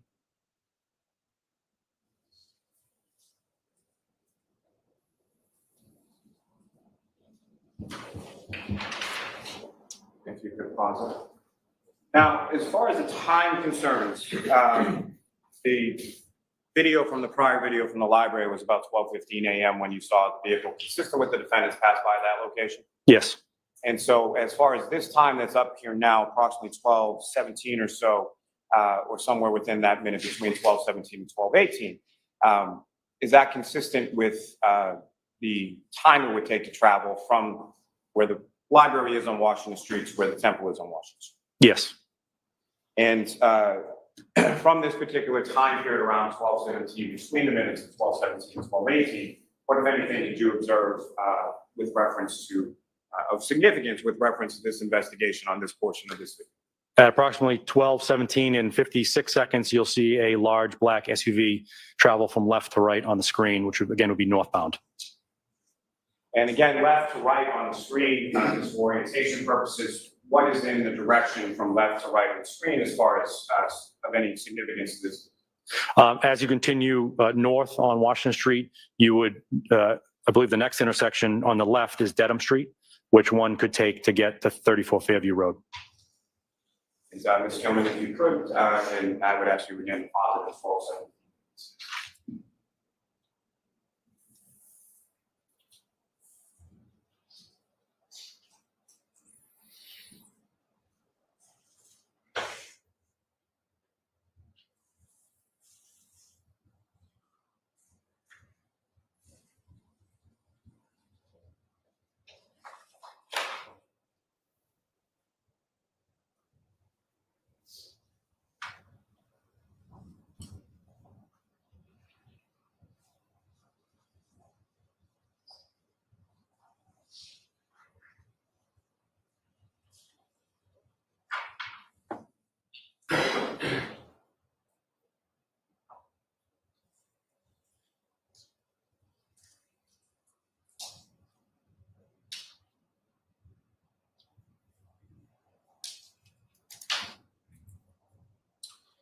And again, Lieutenant, directing your attention to the screen, and if you could, using the laser pointer, direct the jury's attention to what, if anything, of significance you observe in this portion of the video at 12:17:56 from the temple. A large black SUV traveling northbound on Washington Street. And the large black SUV, is that consistent with the large black SUV that you observed in the prior video, Exhibit 110 from the Canton Public Library? Yes. Is that also consistent with what you observed as far as your personal observations of the defendant's vehicle? Yes. Gentlemen, if you could please press play.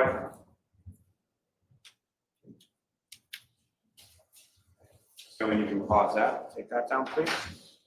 Ms. Gilman, if I could ask you for the Canton Public Library video again. And from this, I'm going to ask for from the second video. Now, Lieutenant, direct your attention to up on the screen. This is the Canton Public Library video again, Exhibit 110. Yes. And as far as this is the time frame that you were talking about before, between 5 a.m. and 6 a.m. that Troopers Dunn and Moore retrieved from Mr. Jefe, correct? Yes. And with reference to as far as the conditions outside at this particular time between 5 and 6 a.m., what, if anything, do you observe in this video? The ground is now covered in snow. And Ms. Gilman, if I could ask you to fast forward to about 5:11 a.m. and pause it there.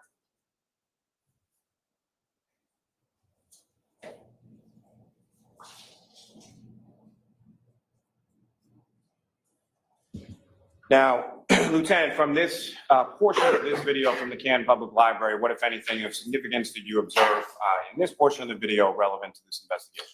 You observe a large black SUV take a left from Sherman Street onto Washington Street, heading south. And as far as the directionality from where that vehicle came from and the directionality where that vehicle is headed toward, what, if any, of the locations of significance are located in those areas? So again, Sherman Street or Ave goes straight to One Meadows. So if one were to travel from Meadows Ave, the residence of John O'Keefe, to this location here, you would come down Sherman and you could take a left onto Washington Street to head south. And as far as south on Washington Street, again, off to the right of the screen, what, if any, locations of significance in this case are located in that direction? The Waterfall Bar and Grill. Now, as far as the black SUV that you observe in this video, is that consistent with the black SUV you observed in the Temple video from 12:17 a.m.? Yes. Is it also consistent with the black SUV that you observed in the library video from 12:15 a.m.? Yes. And is it also consistent with the defendant's black SUV? Yes. Now, with reference to, are you familiar with Mr. O'Keefe's home having ring cameras affixed to it? Yes. And are you familiar with a video from those ring cameras depicting the defendant backing the black SUV out of Mr. O'Keefe's garage at approximately 5:07 a.m.? Yes. And from that, as far as distance or time it would take to travel from Mr. O'Keefe's residence to this intersection covered by the Canton Public Library, from 5:07 to 5:11, now depicted on the screen, is that consistent with the time it would take to drive that, particularly given the conditions? Yes. And Ms. Gilman, if you could please press play.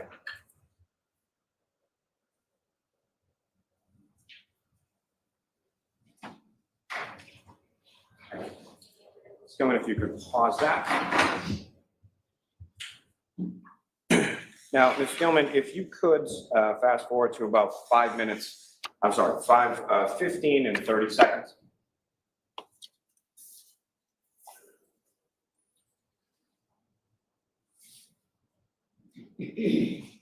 Pause there, please. Now, Lieutenant, between these timeframes of 5:11 a.m. and 5:15 a.m., at any point in time, do you observe the black SUV traveling back in the other direction? Yes. And specifically around 5:15 and 51 seconds, what, if anything, did you observe on this video of significance or relevance to this investigation? A large black SUV will appear on the screen on the right-hand side and travel to the left-hand side, which again would be traveling north on Washington Street. Now, as far as, again, directionality, north on Washington Street to the left of the screen would be towards the Temple, is that correct? Yes. And as far as the operation, as far as directionality is concerned, what you observe In this area from 5:15 a.m., is that consistent with what you observed on the Canton Public Library video earlier on 12:15? Yes. And again, as far as the black SUV that you observe in this, it's consistent with all the other black SUVs you observed in the video and the defendant's vehicle, right? Yes. And Ms. Gilman, if you could press play.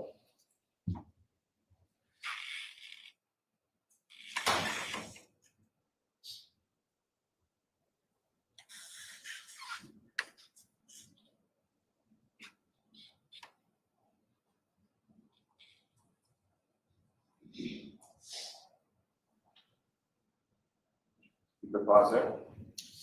And Lieutenant, if you could, using the laser pointer you have before you, direct the jury's attention to where you observe the black SUV. Here on Washington Street near the intersection. Again, using that laser pointer, if you could just indicate to the jury as far as directionality where this vehicle is going to head on.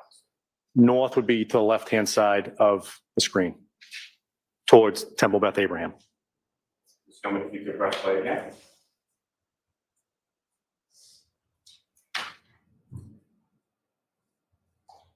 If you could pause there, Ms. Gilman, you can take this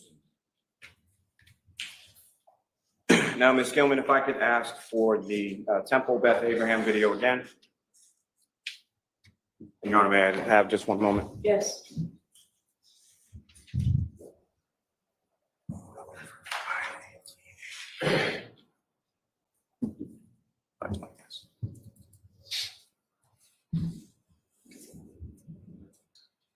You can pause there, Ms. Gilman. And for the record, this is from the Temple Beth Abraham video. This is from the period of 5:10 a.m. to 5:20 a.m., which is the second video listed down within those. Now, Trooper, with regards to this video, at some point around 5:18 a.m., what, if anything, did you observe of significance or relevance to this investigation from that period of video? A large black SUV travel left to right on the screen. And again, as far as directionality, where would that vehicle be coming from and where would that vehicle be heading to? The left side of the screen would be in the direction of the Canton Public Library and the Waterfall Bar and Grill. Off to the right, again, would be the intersection with Dedham Street, which one could take to 34th Fairview. And as far as directionality, with reference to the earlier video from 12:17 a.m. from the Temple Beth Abraham, is directionality consistent in this video with what you observed at 12:17 a.m.? Yes. Now,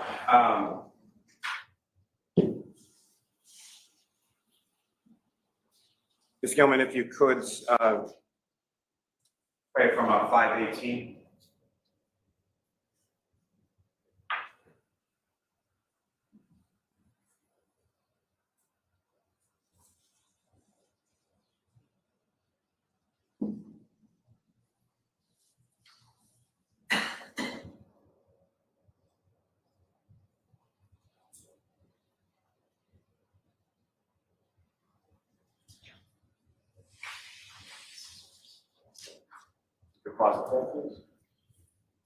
And Lieutenant, what, if anything, do you observe in this portion of the video relevant to this investigation?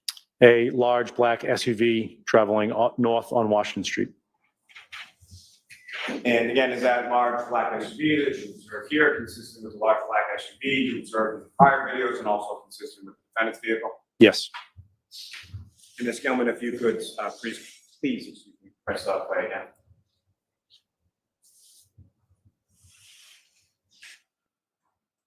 Thank you, Ms. Gilman. You can take that. Mr. Officer, we can have the lights back on. Now, give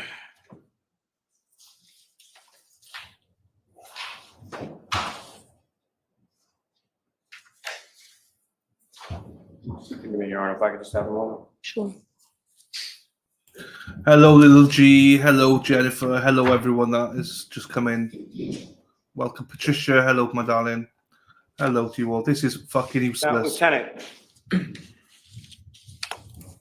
the course of your investigation, are you familiar with what time it was that the defendant, approximately what time it was that the defendant arrived at Ms. McCabe's home? 5:35, approximately. And Ms. McCabe's home is located on Country Lane, is that correct? Yes. Now, from the directionality of that vehicle in the 5:18 a.m. Video, as far as timing is concerned, 5:18 to about 5:35 or so, is that consistent with the time it would take to drive from that area of the Temple Beth Abraham to Ms. McCabe's residence on Country Lane? No, not if you were to drive directly there.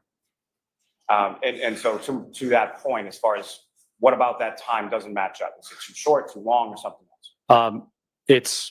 It would take you much quicker to get there. It's about 1.5 miles from Temple Beth Abraham to Country Lane.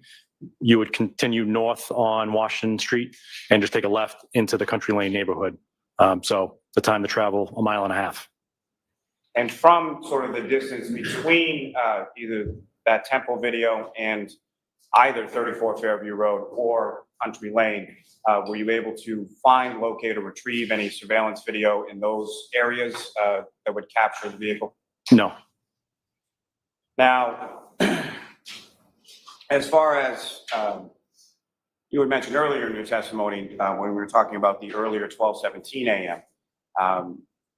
Portion from the Temple Beth Abraham video, the directionality of that black SUV, both in the 12:17 and the 5:18, where is Fairview Road in relation to the directionality of the SUV that you observed?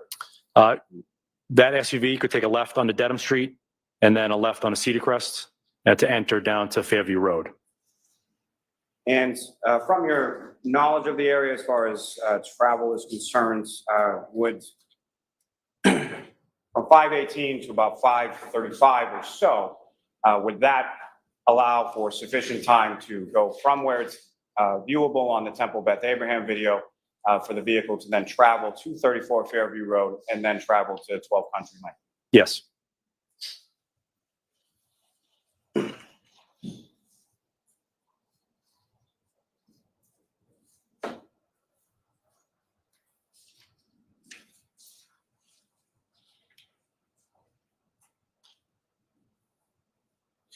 Now, I believe you had mentioned earlier in your testimony that at some point there were call detail records that were obtained in reference to the defendant's phone.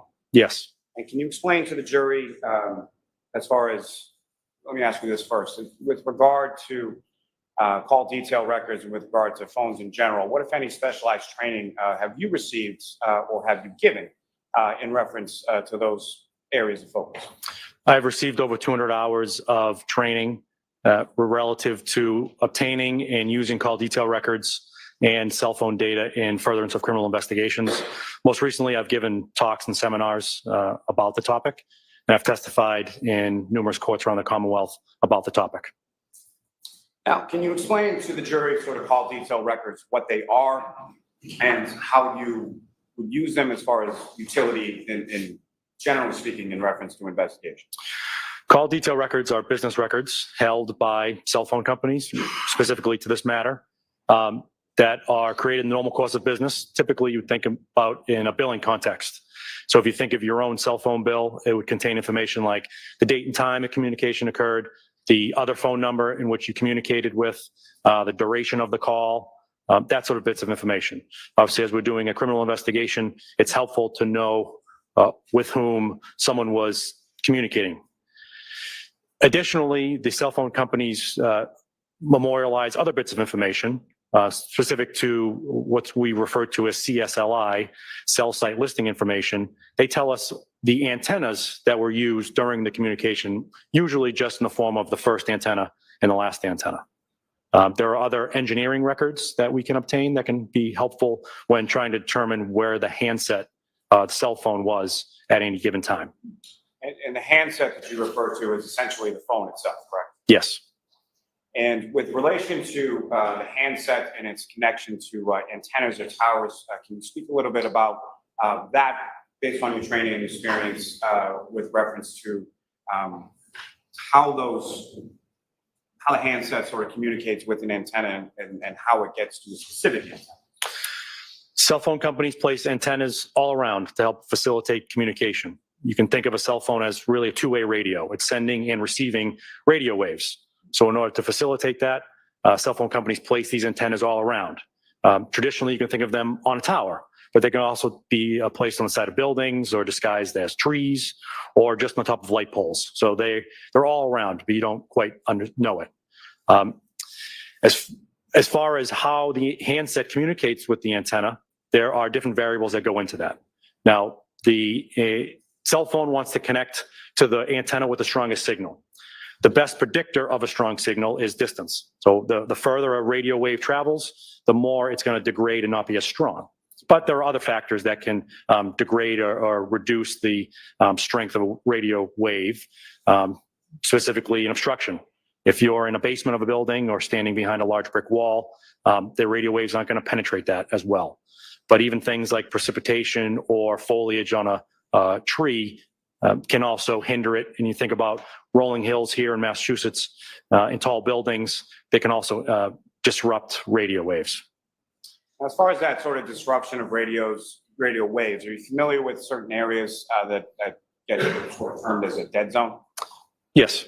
And can you explain what your understanding of that term is as it relates to what you've been talking about as far as the handset communicating with the antenna? I would define a dead zone as an area where there's not good cell phone coverage. So the antennas are not covering that area for whatever reason, obstruction, the density of the tower. Oftentimes, well, an antenna can only handle so many cell phones at a time. That's an idea that we coin or refer to as load. So there's only a certain number of devices that can handle an antenna. My best analogy of that is Gillette Stadium. I've worked at Gillette Stadium detail many times. We have roll call for Patriots game early in the morning. I take my post. I have strong functionality of my cell phone. As hundreds of thousands of devices are now entering the area around Gillette Stadium, the functionality of my cell phone reduces as more devices are using the antennas in that area. Now, with respect to the cell phone companies themselves, they create or utilize this data for their own business purposes, correct? Yes. And can you just briefly explain a little bit about sort of what the cell phone companies would be using this kind of data for as far as what you're talking about, connections to antennas and towers? It's a company who wants to make money, so it's going to memorialize things to bill their customers appropriately. They're also required by the FCC to keep for a certain period of time certain records because they are a communications provider. So there are some requirements regulatory that they need to fulfill. Now, as far as the information that you're able to glean from these call detail records, I believe you've spoken a little bit about, but as far as what, if any, limitations are there with reference to the information you're able to glean from the records? Well, the overarching one is I can only get what I get. So whatever the company sends me, that's what I can use in my determinations. Kind of the next step is when we're talking about antennas, I will never, I'll have difficulty saying exactly where a cell phone was when using an antenna. I can make generalizations that the phone is going to be in the area of the antenna, but I would never, with just that specific information, be able to tell you exactly where it is. I can look at other records, like the engineering records, where, especially now with 4G and 5G technology, the cell phone providers need to know how far away a handset is from the antenna in order to facilitate that communication. And they keep those ranging records for me. So if I can obtain those records, I can then place a much narrower area where a cell phone would have been during a time period. Now, in reference to this investigation, you search warrant that Trooper Proctor did with regard to call detail records for Ms. Reed's phone, correct? Yes. And were you able to, or did you have occasions to look at those call detail records? Yes. Your Honor, may I approach? Yes.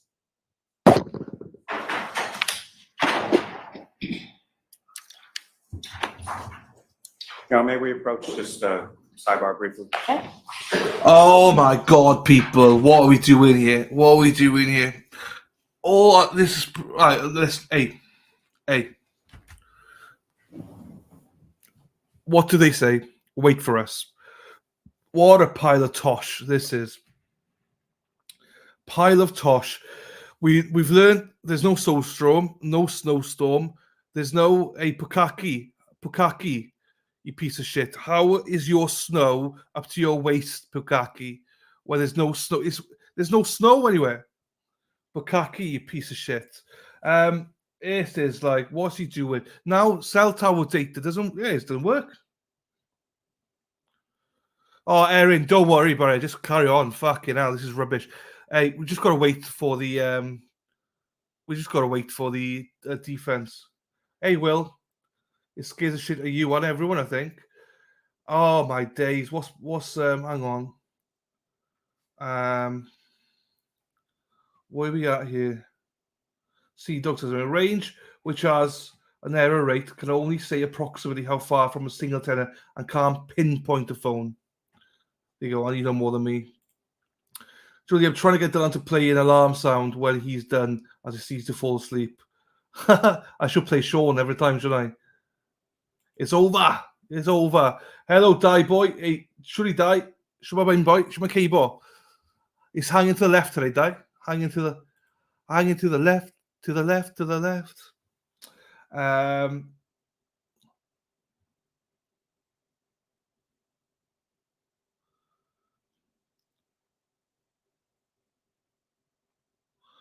I don't know what's going on.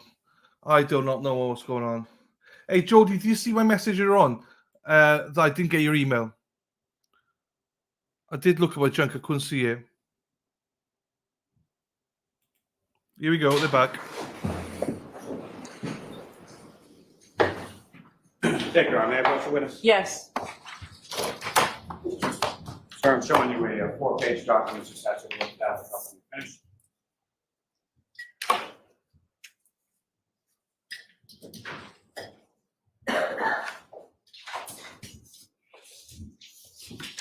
Do you recognize that document, sir? Yes. What do you recognize it to be?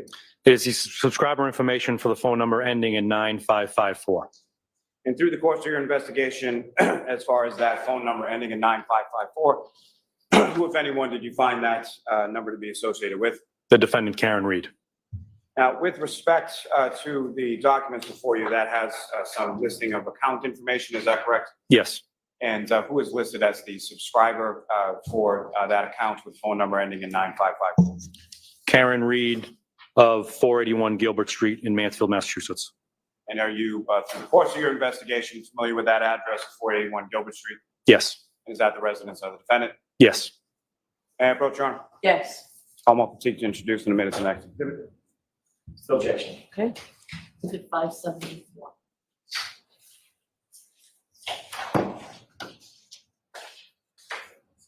I'm actually going to see counsel outside that in just a minute. Just for that. Oh my days, I can't believe it. Jody as well, send it again, the alternate corner at hotmail.com. Maybe check just in case. I will check my junk actually whilst we're here on break. Junk.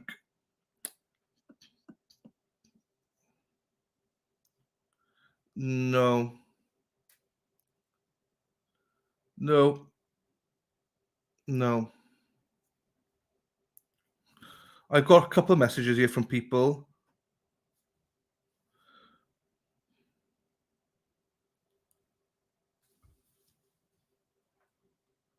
Oh, hang on. No, that's a different name. It's fine.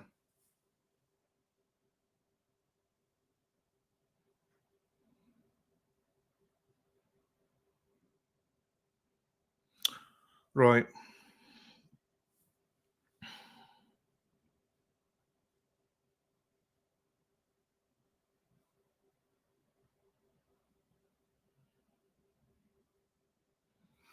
Okay. Right. No Paul today, is there? Napa Valley German Shepherd Rescue. Hello to you. No one said she was drunk when she left the bar. And I don't think in any reports that she smelled of alcohol in the morning. No. They didn't do anything.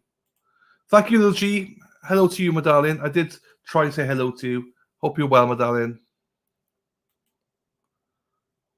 Just looked at her house. It's gorgeous. So successful. When it comes SUV cameras that one of... Do they have cameras that record crashes and such? My big SUV does have that. Ooh.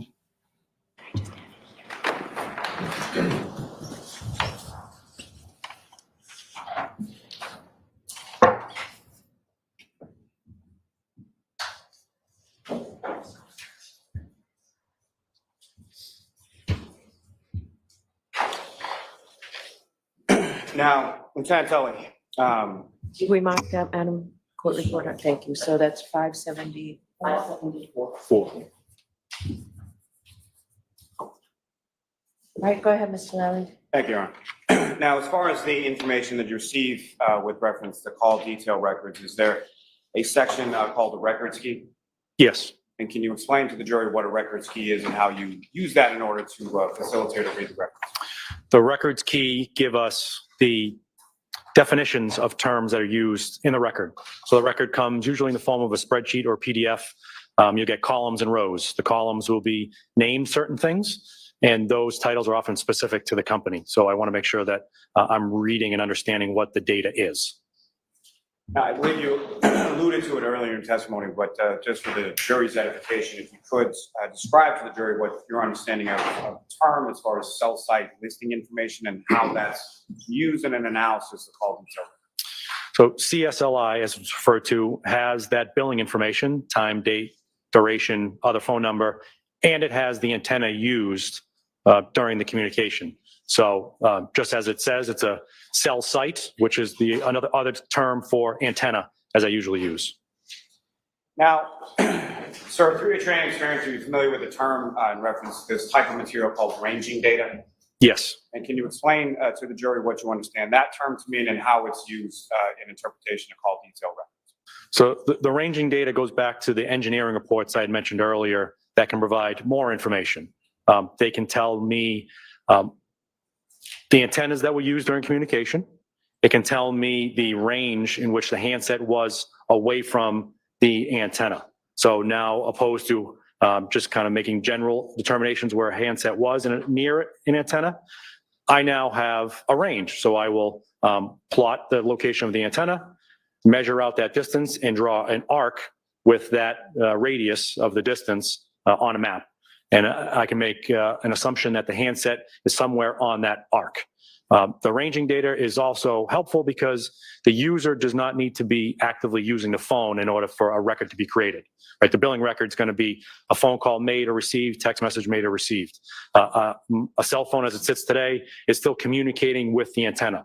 You're getting notifications, it's checking email, it's updating, and because it's utilizing the network, your cell phone provider is capturing that data and it's generating a record, even though unbeknownst to the user.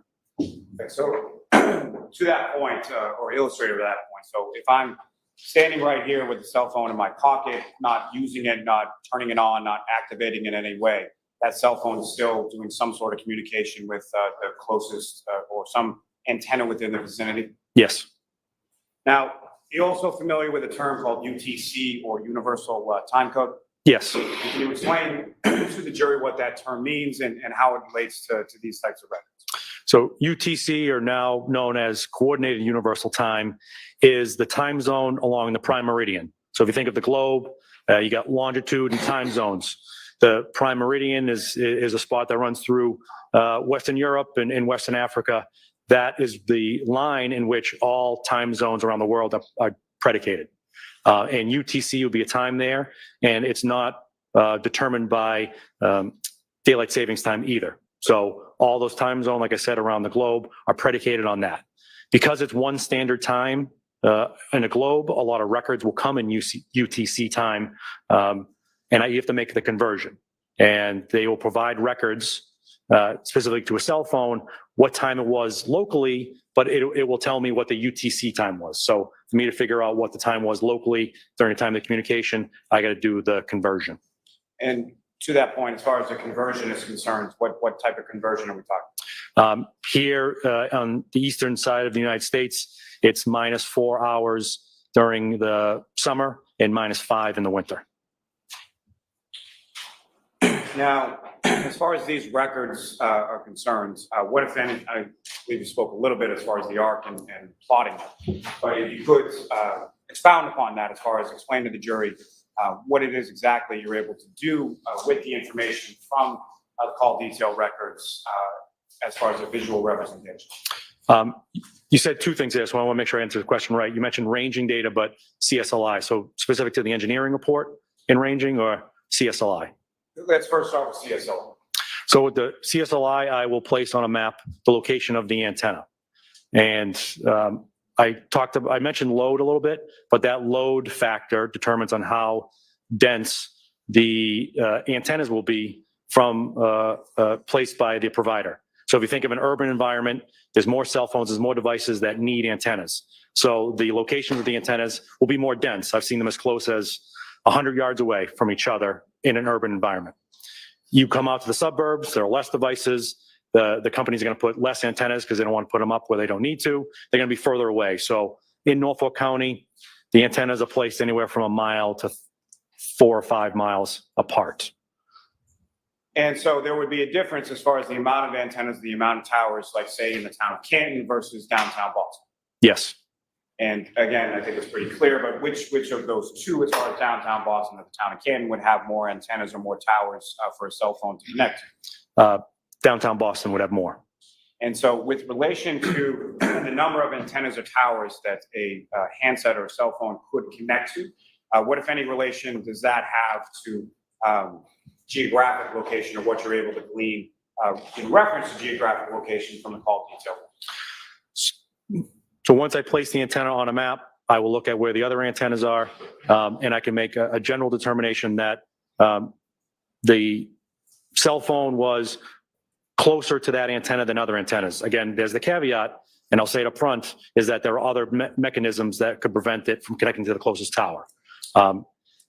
But generally, it's going to connect to that closest tower. Now, there are redundancies built into the system. If an antenna goes down because of it gets struck by lightning or it needs service, there are other antennas nearby that can cover an area. Now, with respect to the CSLI data, we were able to do that in this case as far as plotting that on a visual representation on a map. Yes. Madam Mayor Approach? Yes.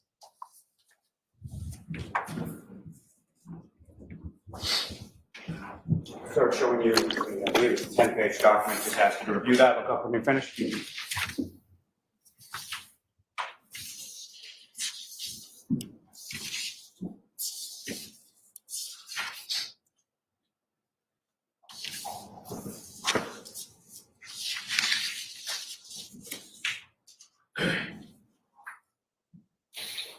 And do you recognize that, sir? Yes. What do you recognize that?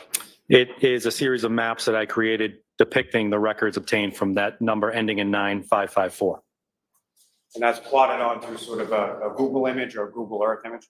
I use Google Earth to create the maps. I then take a screenshot and place it typically in PowerPoint in order to make it look nice. Mayor Pro Tem? Yes. Commonwealth is introduced and admit collectively, isn't it? Is it? No objection, Your Honor. 575. Thank you.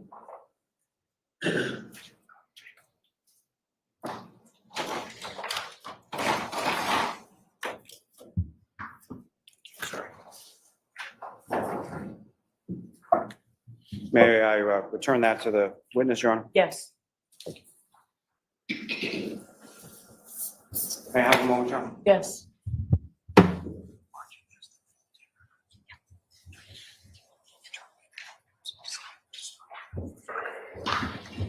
So, Lieutenant, directing your attention to the second page there, and Your Honor, with the court's permission, if I could publish this to the jury. Okay.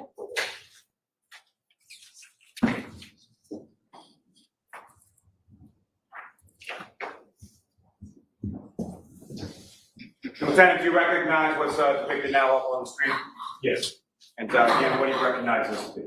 It is a map that I created using the information from the call detail records of CSLI from that account. And from what time period of call detail records are we looking at in this particular representation? From 12:33 a.m. to 12:34 a.m. Again, I had done the conversion for the purposes of making this exhibit. So if one were to look at the call detail records, you may see the UTC time. For the convenience, I've done the conversion for the purposes of the exhibit. Now, sir, if you could, using the laser pointer, before you direct the jury's attention to what, if anything, of significance you've plotted out into this visual representation. So first, we're looking at the area of the town of Canton. I've placed different landmarks, again, to give context to what we're talking about here. You see 34 Fairview Road as a yellow house icon, 1 Meadows Ave, Canton as a darker color, and the Waterfall Bar and Grill as another icon. Now off to the left, just west of Route 95, which you'll see running here, you'll see a red triangle, which I use consistently as the antenna, and a series of letters and numbers next to them. So next to them is the numbering system that Verizon assigns to that antenna. So in this instance, we're looking at ENB, which is the antenna acronym, and specifically 57171. To be clear, as far as that marking with the red triangle, the ENB ID 57171, that is the antenna that the handset or the defendant's cell phone is connecting to at that point, correct? Yes, and I always try to be clear that that is the antenna. That's not where I'm saying the handset was. So the handset is somewhere in that vicinity based on your training experience, is that correct? Yes. Ms. Gibbons, we can have the next slide.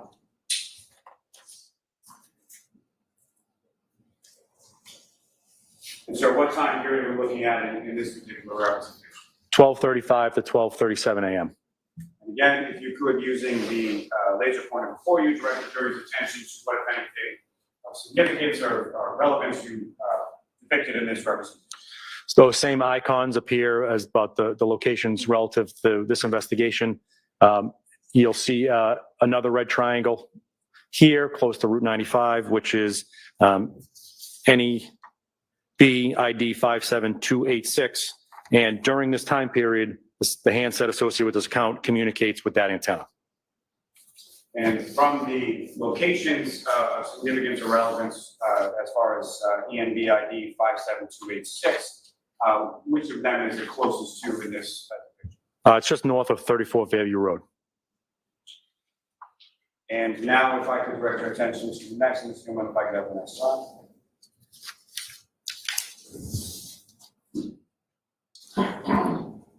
And Lieutenant, what time frame are we looking at in this this slide? This comes from one call that occurred at 12:38 a.m. And as far as, if you could, again, using the laser pointer, direct the jury's attention to what, if any, other locations you identified or signified in this representation. Again, same icons further south at the bottom. The antenna is located here at the intersection of Route 93 and 138, and it's ENB ID 57021. And of those locations of interest that you signified within this slide, where is ENB ID 57021 in relation to those? If you're thinking back to the previous slide, so now we've moved a little bit further east. Here's Fairview Road, and here is 1 Meadows Ave. And if I could direct your attention to the next slide, and if I could have the next slide on the screen, please. And Lieutenant, what time frame are we looking at in this one? 12:39 a.m. to 5:08 a.m. And again, if you could, using the laser pointer, direct the jury's attention to what, if any, locations of significance you note in this slide. So there were a series of calls during this time period. They all used this antenna here, ENB ID 57199, which is south of Meadows Ave. If I could direct your attention to the next one. If I could have that one, please. And Lieutenant Tully, what are we looking at as far as time frame in this particular slide? There was one entry in the call detail records at 5:16. And again, using the laser pointer, if we could direct the jury's attention to what, if any, locations you've denoted within this particular slide. I'll start with the antenna that was used, which was 57259 here in downtown Canton, just north of the Waterfall Bar and Grill. If I could direct your attention to the next slide, sir. If I could. Lieutenant, what time frame is that depicted in this? 5:19 a.m. And again, if you could, using the laser pointer, direct the jury's attention to where the antenna is that the defendant's phone is connected to at this point, and what, if anything, is closest. Slightly further south from the previous one, it's 57199, directly south of 1 Meadows Ave.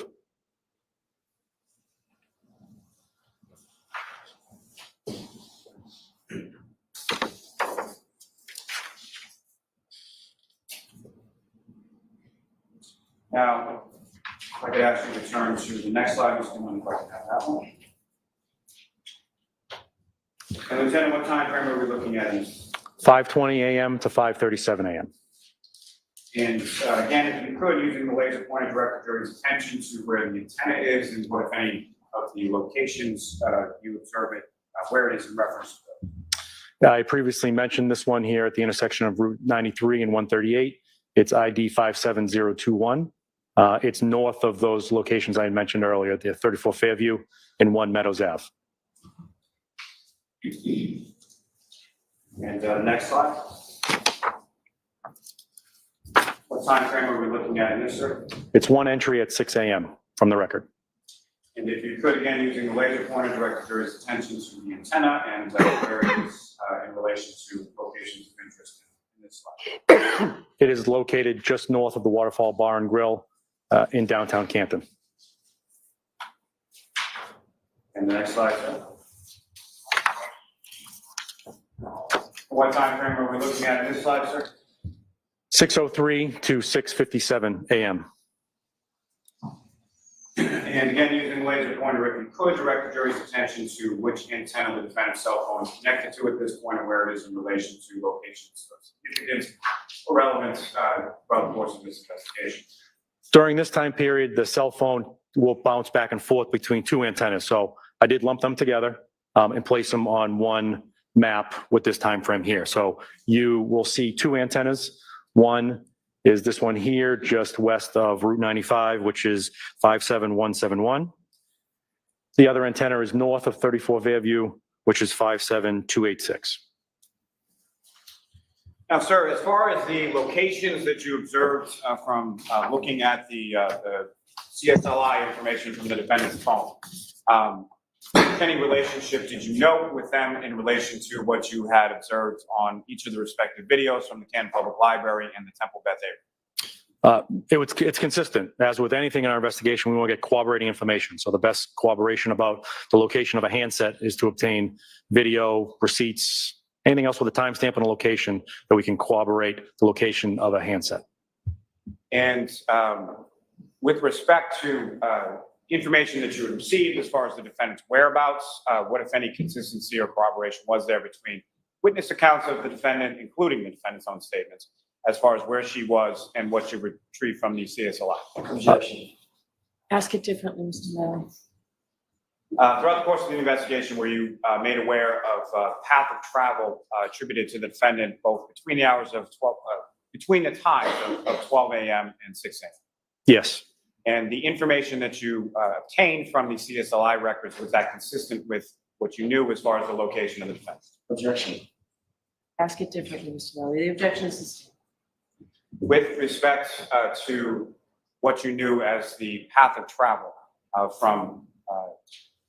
of the defendant, the information that you obtained from the CSLI, what, if any, relationship was there between that and the path of travel you knew with the defendant? Objection. I'll allow it. It's consistent.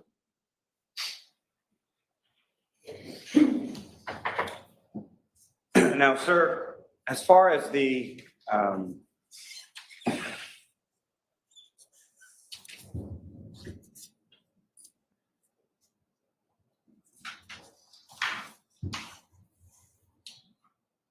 ranging data, what, if anything, were you able to do with the ranging data in relation to a visual depiction of that? Similar to the maps we just saw using Google Earth, I made a visual representation of what the records display, specifically where the antenna is.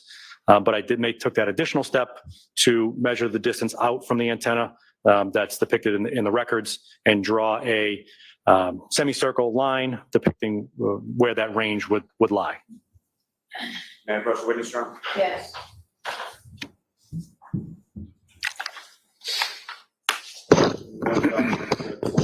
Pages. Ask you to look at that in 5 minutes.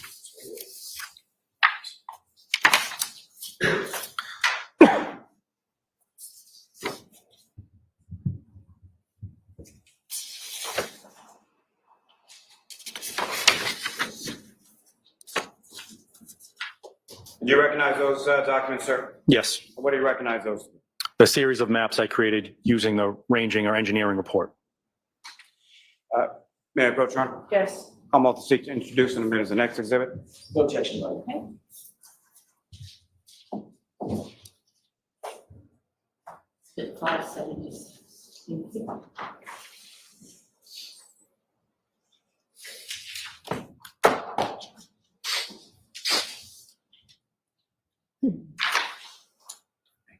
Your Honor, may I return them to witness? Yes. And with the court's permission, if I could display them to the jury, with now been marked as 5 seconds.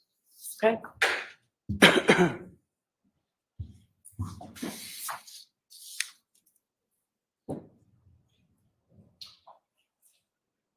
Now, turning your attention to the second page of what's now been marked as Exhibit 576.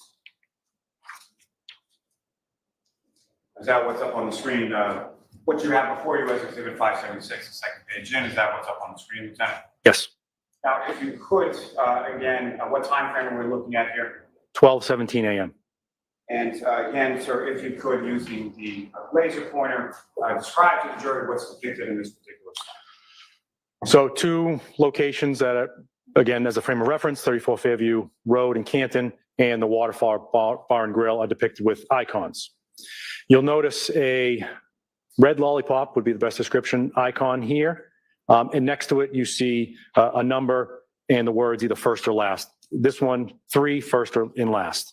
If you were to go back to the record, the ranging report, you would go to line 3, and that's where you would find this record. So it's just an easy way to cross-reference the map with the documents. With these ranging reports, it gives me the range that the handset was from the antenna at the beginning of the communication and at the end of the communication. So that's the first range and the last range. That's why we're using those words. You'll notice a line that goes straight out to the semicircles. That line denotes what's called the azimuth, and I've failed to kind of describe what an azimuth is. So as antennas are placed in these locations, they're pointed in a direction. Now, they're not typically a 360-degree antenna. Some are, but mostly they're not. They're pointed in a direction and have a beam width. Rule of thumb, and as you'll see with the records with Verizon, it says typically it's 120-degree beam width because they'll place 3 around the circle and you get 360 degrees. So with this record here, I know what the azimuth is. I then draw a semicircle in each direction. I'll go beyond that 120 degrees just to give deference to maybe it was on the outer edges of that. So I want to give the tie to it was maybe further away. So that's what's depicting on the map.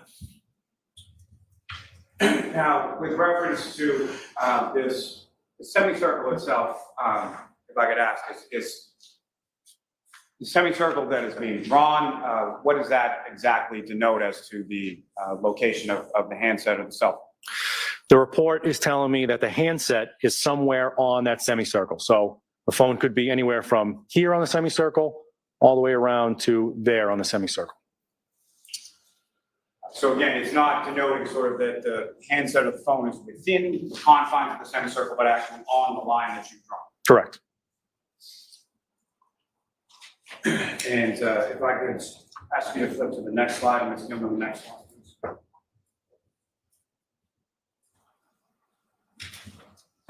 Now, with reference to what's up on the screen now, Lieutenant, what time frame are we looking at here? 5:18 a.m. And again, if you could, using the laser pointer for you, draw the jury's attention, or direct the jury's attention to what, if anything, was significant to observe in this slide. So the 2 icons are again appear on the map: Waterfall Bar and Grill, 34 Fairview Road. Here is that red lollipop, which is the antenna that's used during the communication. The azimuth, or the direction in which the antenna is facing, is depicted on there, and 2 semicircles. The first one and the last one. As a frame of reference, I failed to put the Temple Beth Abraham, which would appear right here. Now, from this, what's depicted in these last 2 exhibits, as far as what you're able to plot out from the CSLI and the ranging data, what, if anything, what, if any, significance does that have as far as in reference to the investigation and the handset or the defendant's phone? It's important to figure out the movements of someone that we're investigating for a crime. So these ranging records really narrow down the scope of they're somewhere around this antenna to it's possible they were somewhere on this line. Again, these records are just depicting where the handset was, but as we all know, we all travel with our cell phone within arm reach. And again, it's in reference to this ranging data in the last two slides here. What, if any, relationship did you find that to have with other information being videos and witness statements that you obtained during the course of the investigation? So as we previously showed, Temple Beth Abraham, which would be located here, just south of this intersection here, depicts a large black SUV traveling north on Washington Street. That SUV is similar to the defendant's. And with this record here, a phone associated with the defendant was somewhere on this arc at that exact same time.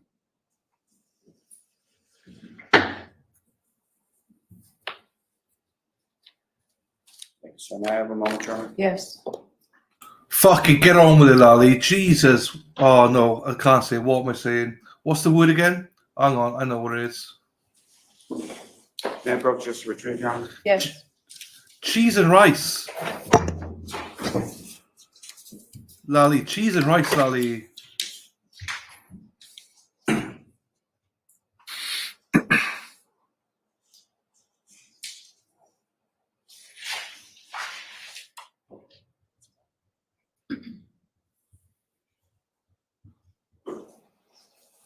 Cheers, Heather. I was thinking, oh, this mofo, just get on with it, Lally. I'm done. I'm done. Cheese and rice, get out here. Thank you, sir. I have no further questions, Your Honor. Let's get it on, people. Let's go. Good morning, Lieutenant Tully. Good morning. I'm not going to go in any particular order, so forgive me if I bounce around just a little bit.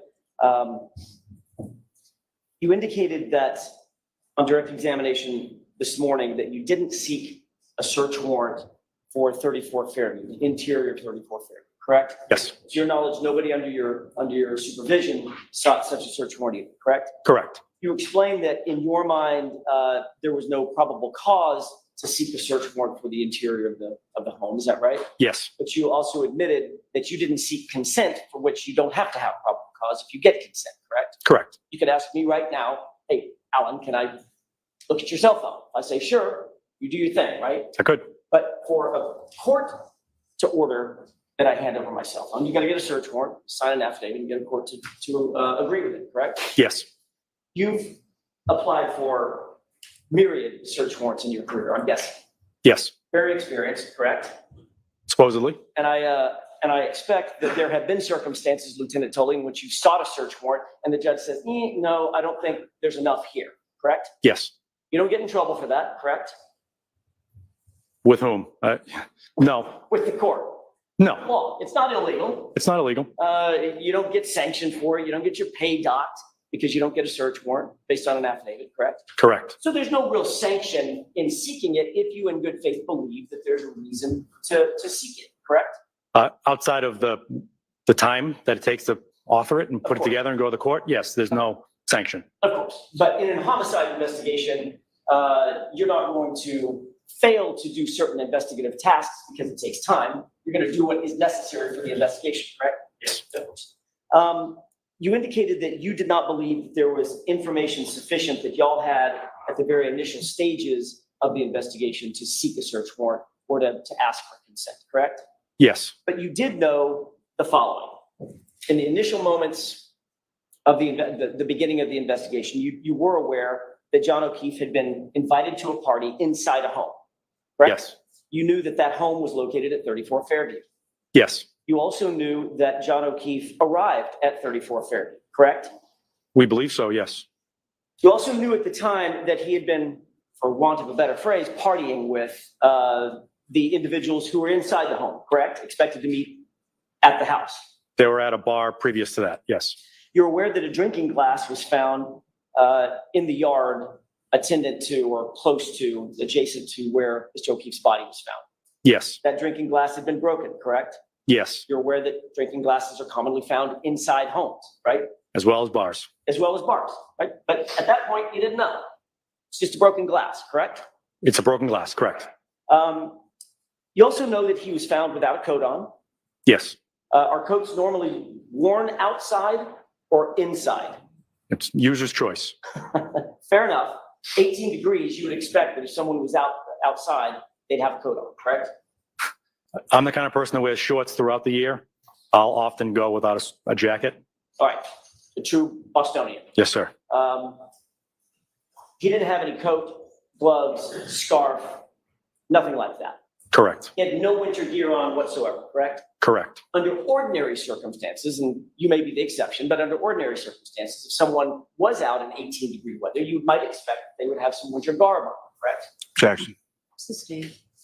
You certainly would expect that if someone took their coat, their glove, their hat, their winter gear off, you might leave it inside the house, right? Rather than outside the house. Objection. I'll let you answer that, Detective Lieutenant.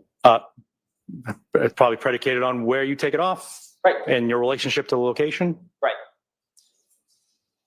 Reasonable assumption might be the winter gear might be inside the house. Objection. Is that a reasonable assumption, Detective Lieutenant? No, Your Honor. It's not reasonable that he would have his jacket inside the house? You wouldn't just assume that? Well, using the term the house. You talking about any house? 34 Fairview? Correct. No, it's not reasonable. All right. You didn't think it was reasonable at the time Still don't. to even ask. Could he have had a jacket off inside the house? And I'm talking about at the time, the initial stages of the investigation. Who am I asking this question to? So I'm asking if you believe it was reasonable if a man is found 30 feet outside the front door of a home and he's got no winter gear on whatsoever, that perhaps he came from inside the home not having donned his winter gear. Objection. Can you answer that, Detective Lieutenant? It's not reasonable, given other information I had. You also know that he didn't have a shoe on, correct? Yes. Where might you look for the shoe if you didn't find it out by his body initially? Well, the question's not accurate to the facts we had at the time. Well, the facts you had at the initial stages, I'm talking about just after 6:37, 7:30 in the morning, when the investigation was beginning. During those times, you didn't have any information about where the other shoe was, except he just didn't have a shoe on at the hospital, correct? We didn't know there was a shoe not accounted for until after noontime. So when you did find out that there was a shoe unaccounted for, one place to look might be outside, correct? Yes. And another place to look might be inside the home, correct? We looked at the former and we located it there. You also are aware that a body is being dragged by the shoulders, could easily lose a shoe. Objection. Have you ever experienced a homicide in which a body is dragged and you're aware of a shoe being pulled off while the body's being dragged? Objection. I'll allow that. I don't have experience with that. Certainly not outside the realm of possibility as a professional investigator. It's possible. You're also aware that, at least initially, it appeared from accounts that John O'Keefe may have been involved in a physical altercation, correct? Possible. As a matter of fact, that was reported by one of your subordinates, Yuri Buchanan, to the medical examiner's office, right? As a possibility, yes. As a possibility. And you're aware that your other subordinate, Trooper Proctor, according to certain information he had gotten from first responders, also believed that a physical altercation was possible. Sorry, as well. It was possible, yes. Okay. And you also knew that the house would be a normal location to have other individuals who might have been involved in that physical altercation. Objection. Can you answer that, Detective Lieutenant? An altercation could take place anywhere. Exactly. And people can often travel from the location of the altercation miles away to another location. Or they could travel 30 feet outside as well, correct? Yes. Okay.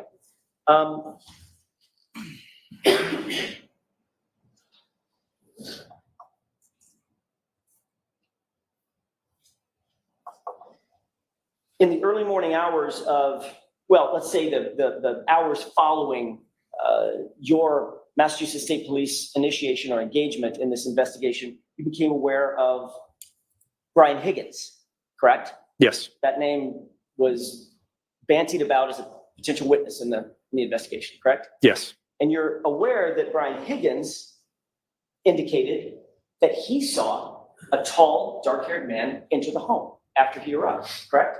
I'm not aware of that. And the reason you're not aware of it, Lieutenant Tully, is because nobody bothered to interview Brian Higgins until February 10th, right?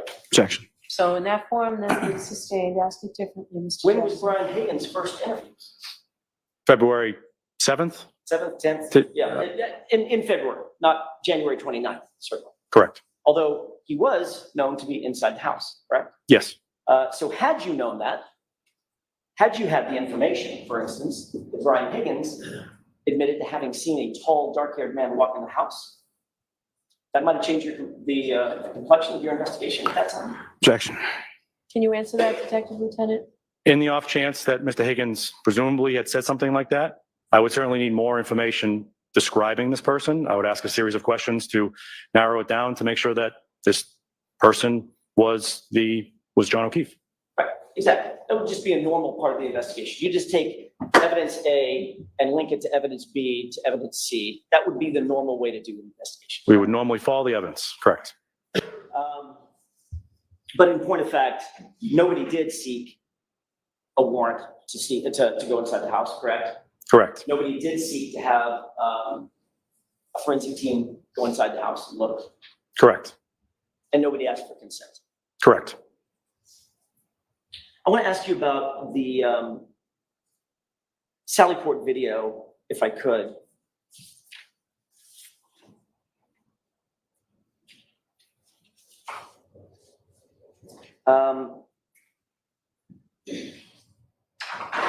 Did you obtain a copy of any video surveillance footage from Canton Police Department? Yes. Okay. If you can, tell me which footage you obtained and where. And there's several videos, Lieutenant, that it can be confusing. So if you could be as detailed as possible, explain what footage you gathered and when you gathered it. Most recently, and the date escapes me, but it's within the last couple of months, I had contacted Chief Helena Rafferty of the Canton Police Department and asked her to burn another copy or create another copy of the Sallyport video during a certain time period on January 29th to ensure that the video that we had received previously was all of the records responsive to that request. And you found out that the video that you received earlier was not, in fact, completely responsive because there was a video left out, right? I didn't do a one-to-one comparison. I just had made the request. Ultimately, you did receive a video of the interior of the Sallyport, correct? Yes. And can you tell me, did you look at that? Did you review that video? Quickly, not the whole thing. Okay. Was there anything of note about that interior video? By the way, let me ask you another question, Lieutenant Tully, just to clarify. There's a very grainy, dark, almost black of the interior, correct? You've seen that one? Yes. Or excerpts of it? Yes. And that video is missing some pretty significant time frames throughout the video? I didn't review the whole thing, but I'm aware of that video existing. Fair enough. Then there's another video that's pretty clear, right? Yes. Okay, I'm asking you about the clear video. Did you make any note about anything unusual about that video? No. But again, I didn't really review it. You didn't review it with any detail? Correct. Did you make a note that that video was inverted? I did not. Did you make a note about the timestamp on the video either being correct and properly positioned or inverted? No. Did you give that video to Trooper Proctor? I believe I gave it to Sergeant Buchanan. Sergeant Buchanan, and then what did Sergeant Buchanan do with it? Reviewed it. Okay. Is that somehow uploaded onto the Massachusetts State Police computer system somehow for safekeeping? No, we'll hold it within the DA's office on that server. You know, it's not touching the MSP. Okay, so it is uploaded on some sort of server. We will memorialize it somewhere, yes. Did Chief Rafferty give it to you on a thumb drive or a disk, or how was it physically provided? I don't know. I didn't receive it. She dropped it off at the office. I remember a thumb drive. You remember a thumb drive, all right. And then it's uploaded onto the system, and the case officer would have access to that system? Yes. Okay. And in this case, that would be Trooper Proctor? Yes. Did you notify Trooper Proctor, when I say immediately, reasonably quickly after you received or after you got notice that the video had been dropped off by Chief Rafferty? I informed Sergeant Mechanic. Okay, and do you know, as you sit here, you may not, as you sit here, do you know if Sergeant Mechanic reasonably quickly informed Trooper Proctor that that video existed? I don't know when or where that notification was made. As you sit here now, you are aware that Trooper Proctor is aware of that video and had access to it? Yes.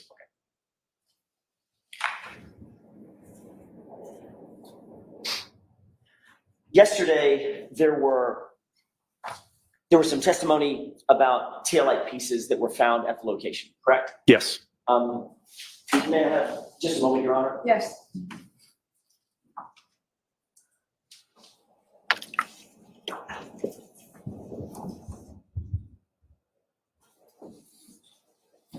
Your Honor, may I approach the magistrate for a question? Yeah, look at Jackson. He is nailing all this. What's he asking Jim? Is he asking Jim, what gin does she like? With the court's permission, I've asked for the evidence bags that were entered into evidence yesterday. Okay. May take a minute.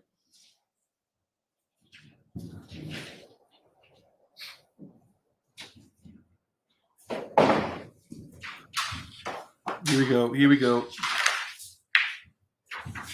Before I get to the evidence bag, may I inquire? Thank you. Before I get to the evidence bag, Lieutenant Tully, one more or maybe a couple of more questions about the Sally Port video. You indicated that you received additional video from Chief Rafferty once she dropped it off. You said within a couple of months. Yeah, additional that package, yes. What was the original Sally Port video that you received? In other words, what were you following up on? What you had previously described as a grainy black-ish video. Okay, and so just to be clear and close that loop, when did you receive that video, if you can tell us? Which one, the grainy one? The grainy one. Earlier in the investigation. A year ago, 2 years ago? I don't recall. Okay. Do you believe it was pretty early on in the investigation? I don't recall. Do you know what the mechanism was that you received that one? If Chief Rafferty is the one that gave over the clear video, how did you get the grainy video? I don't know. Was it you that received it, or do you believe that you commissioned Trooper Proctor to go get that video? It would have been a task for Sergeant Buchanan or Trooper Proctor or someone else from the unit. So the reason you don't know is because you didn't personally do it. Correct.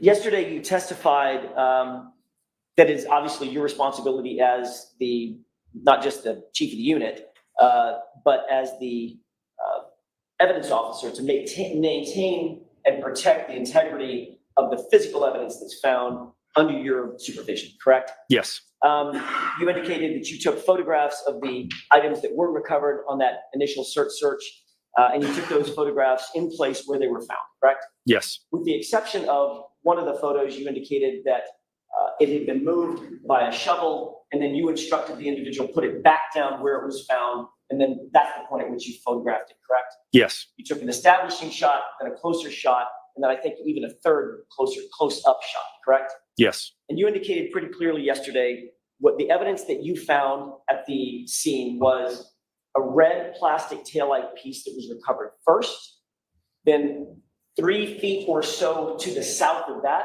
the shoe was recovered, and then 1 to 2 feet south of that, another red plastic piece, and then a clear plastic piece next to that, correct? Yeah, you get the last two inverted. It's clear then red, but Inversion is becoming a theme. Sorry about that. So clear piece, So I'm going to strike that comment.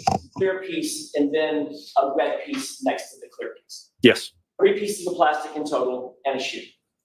No, there was with the clear piece, there was 2 pieces with it. So clear plastic, multiple pieces of the clear plastic. Okay, so yesterday when we saw the photographs that you testified to, there was 1 piece of clear plastic that was photographed, right? 2. Didn't the photograph have 1 sort of arc-shaped clear piece of plastic that you described as having did you say dimples or stippling? Yes, I think I said dimples. Okay. What was the second photo? The next photo that was displayed was the second piece of clear plastic taillight. So in fact, that would be 4 pieces of plastic. Yes. Okay. But yesterday you testified that you found 3 pieces of plastic, and in your report, you reported that you found 3 pieces of plastic, correct? I didn't number the piece of plastic, if I recall my report correctly. I said we found clear plastic. And as I displayed out of the bag, there was 2 pieces of clear plastic that we. But there was only a photograph of 1. No, there wasn't. And your report says 3 total pieces of plastic, doesn't it? No. Let's take a look. Do you have your report with you, Detective Lieutenant? Not that one, Your Honor. Okay.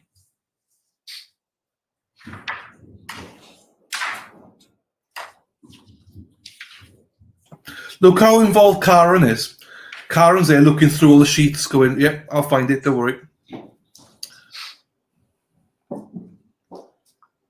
I may have just a moment, Your Honor. Sure. There's a question about why is he doing everything? BS, sorry. They've just divided it up. So it's more of a case of it's coincidence, really. I think Jackson, though, is taking all the bullshit people, the hard-nosed people. But yeah.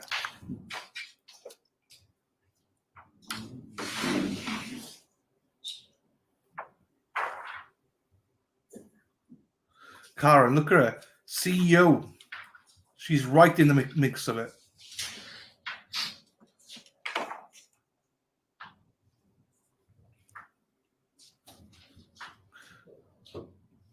Jim. Jim. I have those photographs from yesterday. Jim. Give me a gin, Jim.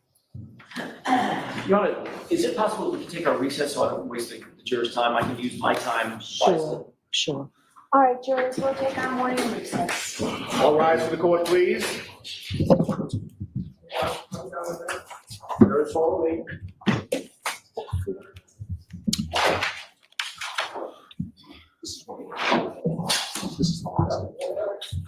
Paul is he's there.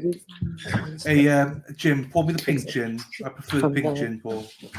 Put a tonic on top. How's that, Jim?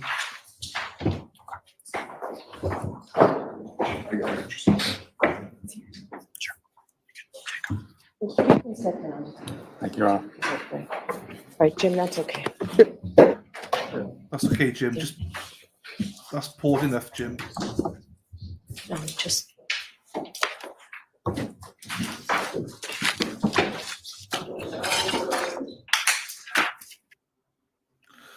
Court's gone. So they're gone there. There we are. Right, she's gonna get her gin. Here we are. Right. Oh, hang on. I know what's coming. This piece of shit. Hey there, Karen Reed. Trial. Shut up. I hate you. I don't mind him. I just hate it when he pops up like that. Right. Hang on. What? Oh, no. Hang on. Let me just do this quickly. I need to do this quickly because I forgot to do this yesterday. And I'll forget to do it again if I don't do it right now. Bear with me. Hang on.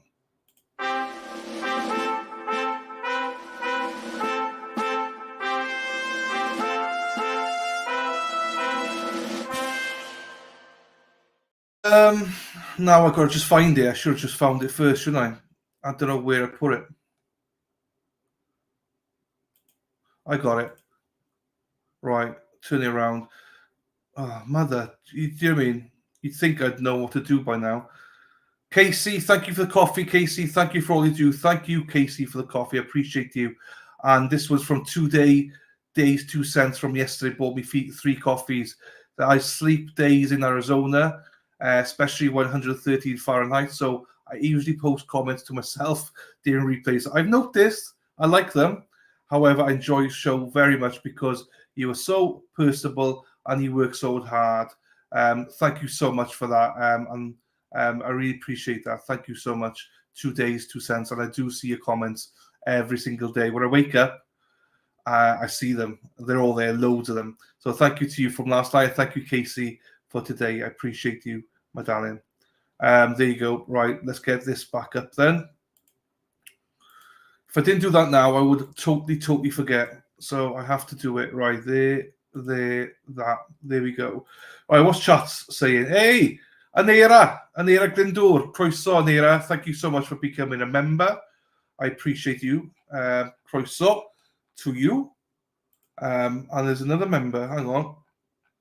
I need to find it. Bear with me. Darth Legend. Darth Legend. Croeso, welcome to you, Darth Legend, to becoming a member. I appreciate you, sir. Thank you very much for becoming a member of Erin's Tackle. Oh, both of you, Erin's Tackle. Thank you so much. Welcome to Erin's Tackle. And Erin Hack is probably in the background going, what the hell are they talking about my tackle for? And people don't know what Erin Tackle is. This is Erin's Tackle. Erin Hack. Erin Hack. That's her tackle. Right. Put her back to sleep.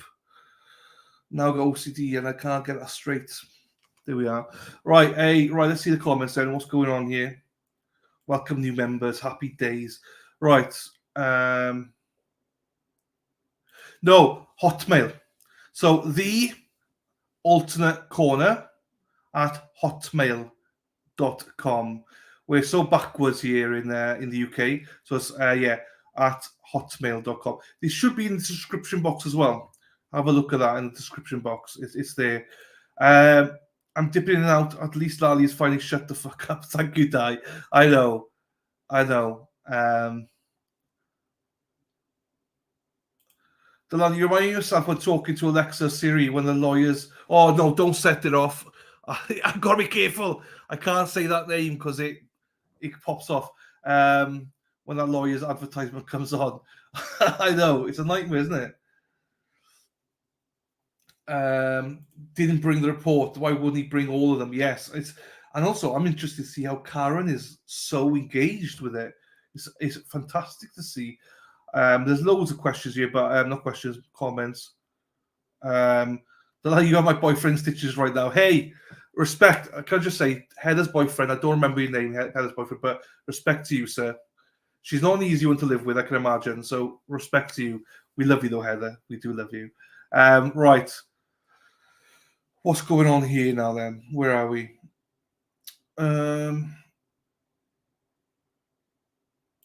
Marcia says, from the looks of John's brother face, he's blamed the wrong person all along. I hope that he comes to realize that. I hope so. Anyway. Tim, no, you now you should go back 10 minutes or so to see the start of it because this has been interesting. I've just seen that. Thank you, Anira. Thank you very much for that. I appreciate that. For all the non-Welsh speakers, Croeso equals welcome. Look at Di.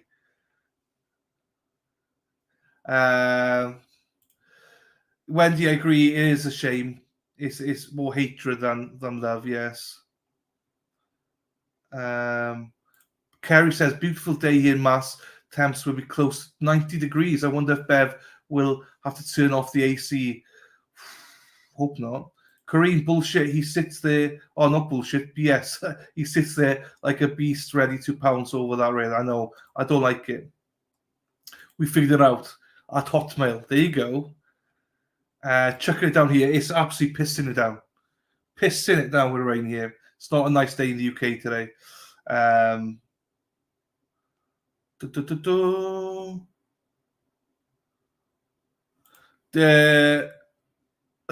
No, not really, Crafty. I mean, look, I don't even listen to Lali's direct anymore. I don't even listen to their questions.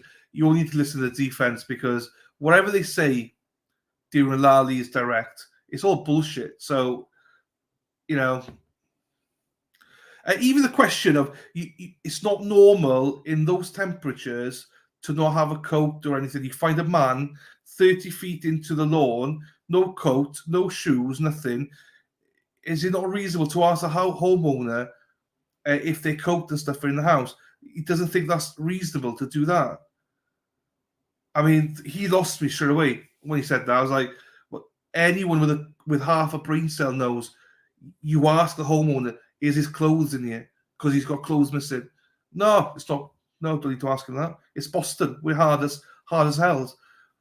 Fine, you might not wear a coat, dude, but not everyone's like you. Do you know what I mean? So I don't know.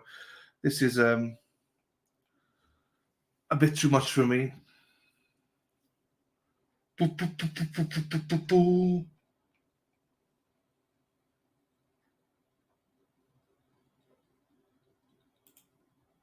I don't know about that. There's a picture of a the Yaneti goes up to the court.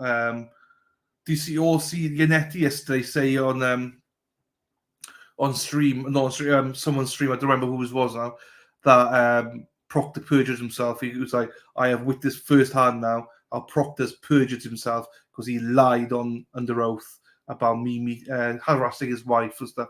That was quite powerful, I thought. No. What, Jesse or me? Or your boyfriend? Which one? Oh, that's what I was asking. Thank you, Heather. Thank you, darling. I appreciate that. Yeah, I saw that one. I didn't see the Proctor stuff, though. Paul will never admit it. Nope.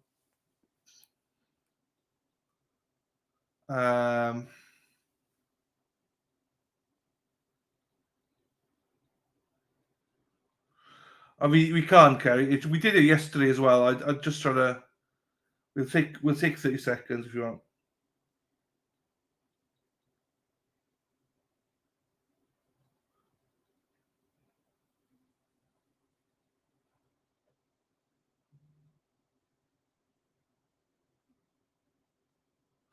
There you go. Thanks, Kerry. No, I don't know anything about that. Chucking it down is, yeah, right. So some people in England say chucking it down. Like in Wales, we say pissing it down. It's pissing it down outside. But in England, some of them say chucking it down. Sunny Aberdeen, first day this week. And hello, everyone new as well, especially those. I've seen loads of people from Scotland here. Welcome to you. And the Irish, top of the morning to you in Irish. And obviously, if you're from the Glasgow area, I hope you picked up your messages today.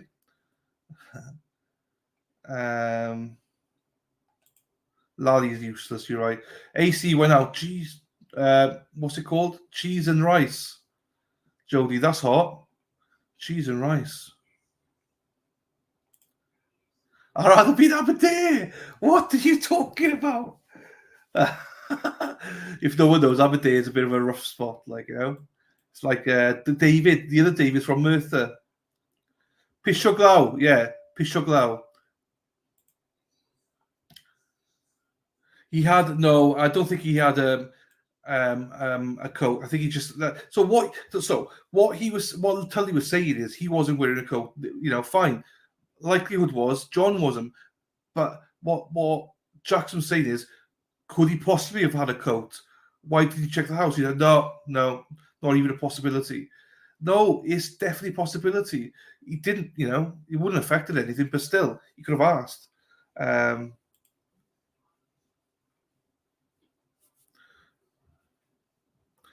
There you go. This is going to have a lot of impact on the. I know some people send me messages about the Allen. No, not the Allen. What's it? I get this mixed up. And Walsh, the Brian Walsh trial, it's already been affected because now Brian Walsh's lawyer is going after Trooper Proctor now because of all the things that happened in this case, which we knew would happen. Thank you, Danielle. I forgot where it was. Thank you, my darling. Right, anything else here now then? Oh, okay, yeah. I think it might be on both, but thank you very much, guys. Oh, Jodie! Happy birthday, Jodie! Happy birthday. Pembrose happiest to you, which is happy birthday in Welsh. Hope you had a wonderful day. Happy belated birthday. Nice watered garden, Lally doing. Let's fucking go. Hey, Dennis. So just shout out tonight. If you want to go and watch Dennis Sweeney tonight, he is on Resistant to Silence tonight. So I believe at 7 a.m. Eastern, Resistant to Silence are on. And the special guest tonight is Dennis Sweeney. I'm not sure if Brenda's with you. If not, then shout out to Brenda. But Dennis is on there tonight. You know, shout out to you on there. I'm going to be part of Morning Club to watch that. I cannot wait to have breakfast tomorrow morning to watch it, Dennis. Much love to you guys. I hope you saw the montage this morning as well, Dennis. Shout out to Brenda for the help. No worries, Kerry. It's fine. It's fine. Thank you. It's all good, people. Tipping it down. Yeah, we say, yeah. I say Pishoglau, pissing it down. Raining cats and dogs, yeah, that's another one. That's proper English, as in the. I think that's more down the south, isn't it? London, pissing cats and raining cats and dogs. That's London, isn't it?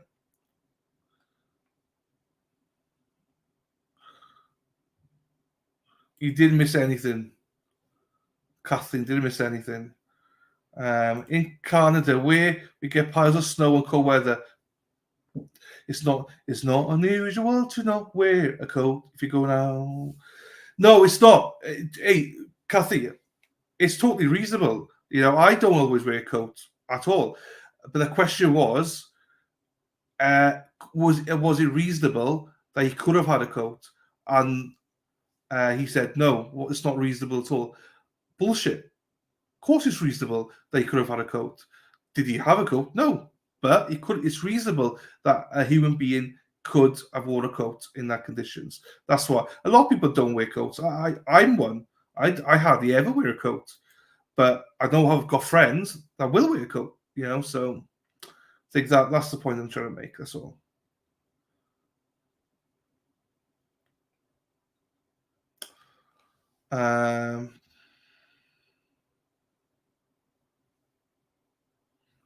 Again, yeah, I know you covered it. Again, it's not the coat business. It's just a lie. That's the pure lie, in my opinion, from him. That's where I lost all respect for him.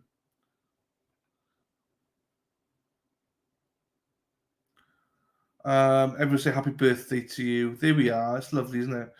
I'm just trying to catch up here. Hey, I did see your message this morning, Lavina. I did say hello to you. Hope you're well. Oh, I didn't see that. Big 50, Jody. Wow. You don't look 50, Jody. Fair play to you. Doing well. There you go. Sarah P on the house. Tune into Resistant Silence tonight. There's a link for the stream, as in for the channel. The stream will be up there when it goes up there. And yeah, please go and watch and support our wonderful Sweeneys. Hey, they're the Sweeneys. We love sweening around. We love everyone Sweeney, Dennis, Sweeney around. Okay, and Josie's well put it up. Thank you, ladies. Jinx, Sarah P. Thank you, ladies. I can't wait for this cross. This is a cross I've been waiting for because Jackson's got to really nail it, I think, with this guy because he's already going around in circles with him. So,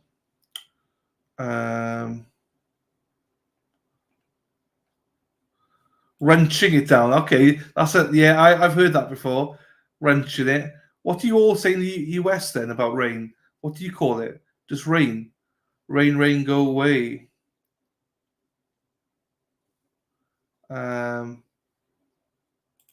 It's your birthday, call the channel and then I'll say, I will.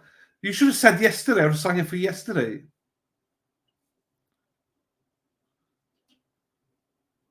I would have sang to you yesterday. I'm trying to see. Hey, birthday wishes, another one. Hey, happy birthday. When's your birthday? Is it today or what? Shall I just sing happy birthday to everybody? Happy birthday. No, well, so Pembrose happies. E.T. Pembrose happies. E.T. Pembrose happies. E. Janice a Jody. Pembrose happies. E.T. Oi, let's go. Let's go. Happy birthday, everyone. Eldon, how are we doing, sir? How are we doing? He's going to prison without anything to do with Proctor. He's all done to him and Proctor. I agree. With pieces missing, Jenny. I mean, yes. I mean, you don't need... I'm in Wales. Again, I don't have a coat. I've got no problems with people not wearing coats. I just think it's reasonable for someone could be wearing a coat. You know, but in Arizona, if you own a coat, there's something wrong with you. Yeah. I'm in San Diego and it's 60 degrees here and I'm cold. Yeah, I mean, everyone's different. Everyone's different, I mean. What do you think Proctor's up to today? Probably texting his boys and going, hey, got away with it, boys. Got away with it. Or some crap like that. I think they're looking at they're disputing how many pieces were logged and taken of. There's a bit of a dispute here, which could impact on the number of pieces or how they put it all together. Does anyone think Karen Reid will testify? No, I truly believe she will not. I would encourage her not to testify. I don't think it's any good to testify.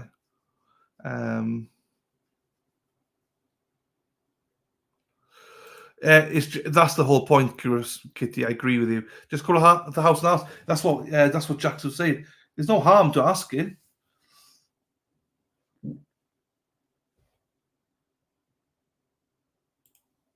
That's true as well, Kareem. That's true as well.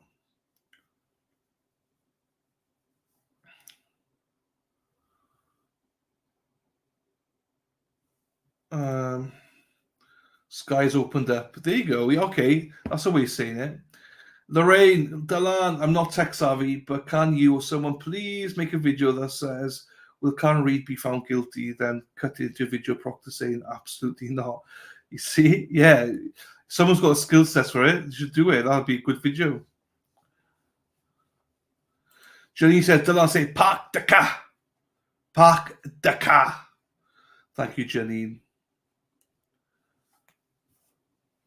I don't think she'll testify. She shouldn't. I don't think she should. Only bad things come from it. Good morning, Elizabeth. From New York, how we doing, my darling? Thank you very much to you for that.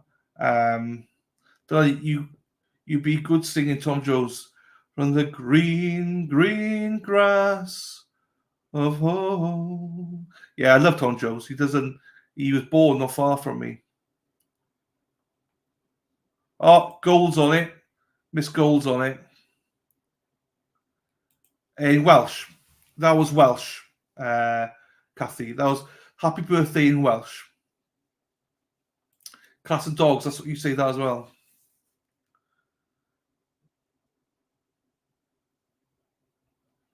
I see. Even now, I'm well behind. Coming down like stair rods, fluttering. So only reason it would be the first thing I'd ask, and I'm a true Boston girl. Yeah, and again, it doesn't like same thing. It doesn't matter if you had a coat or not. That's the least of you worry. It's reasonable to ask it. The fact that he said it was not reasonable to ask that, I don't care how tough people in Boston think they are. It's reasonable to think that there might have been a coat. That's all.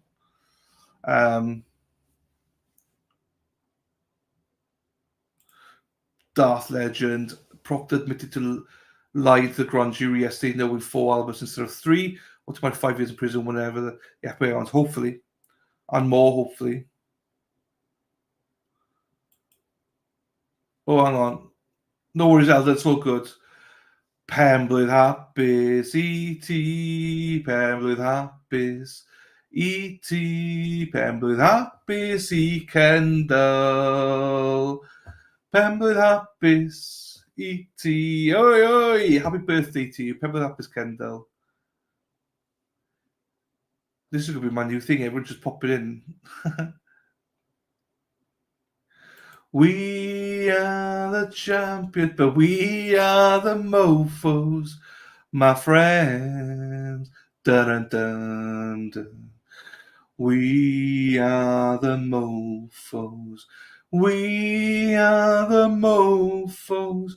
We are the mofos. 'Cause we are the mofos. Treforest, but literally 2 seconds away from Pontypridd. Yes. So yeah, basically, you're spot on, Di. Basically, spot on, boy.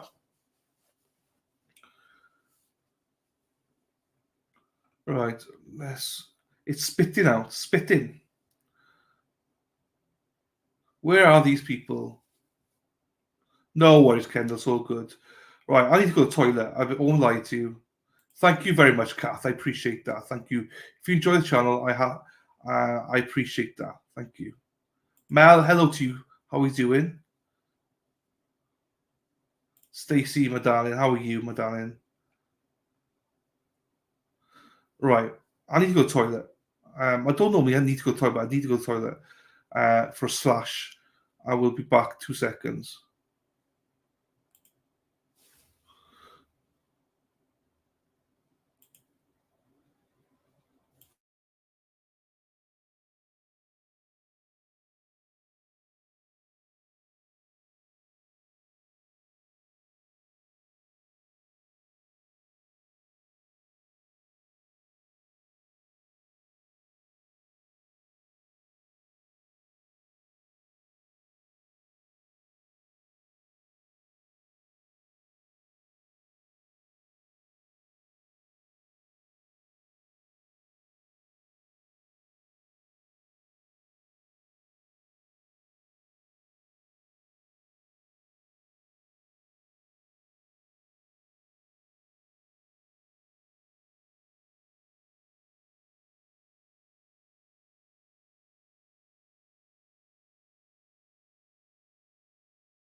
No, I was on mute. Sorry. Hello, everybody.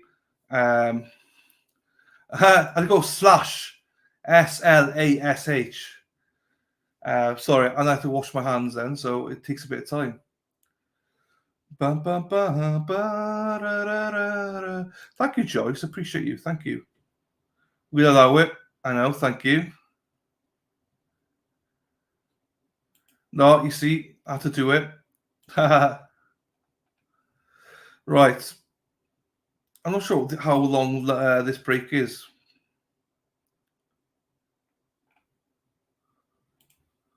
No worries, John. Yeah, I don't know about the socks. I'm not sure. Right, hang on. Let's see if going for a wee wee, as they say, Lisa. Oh, you know.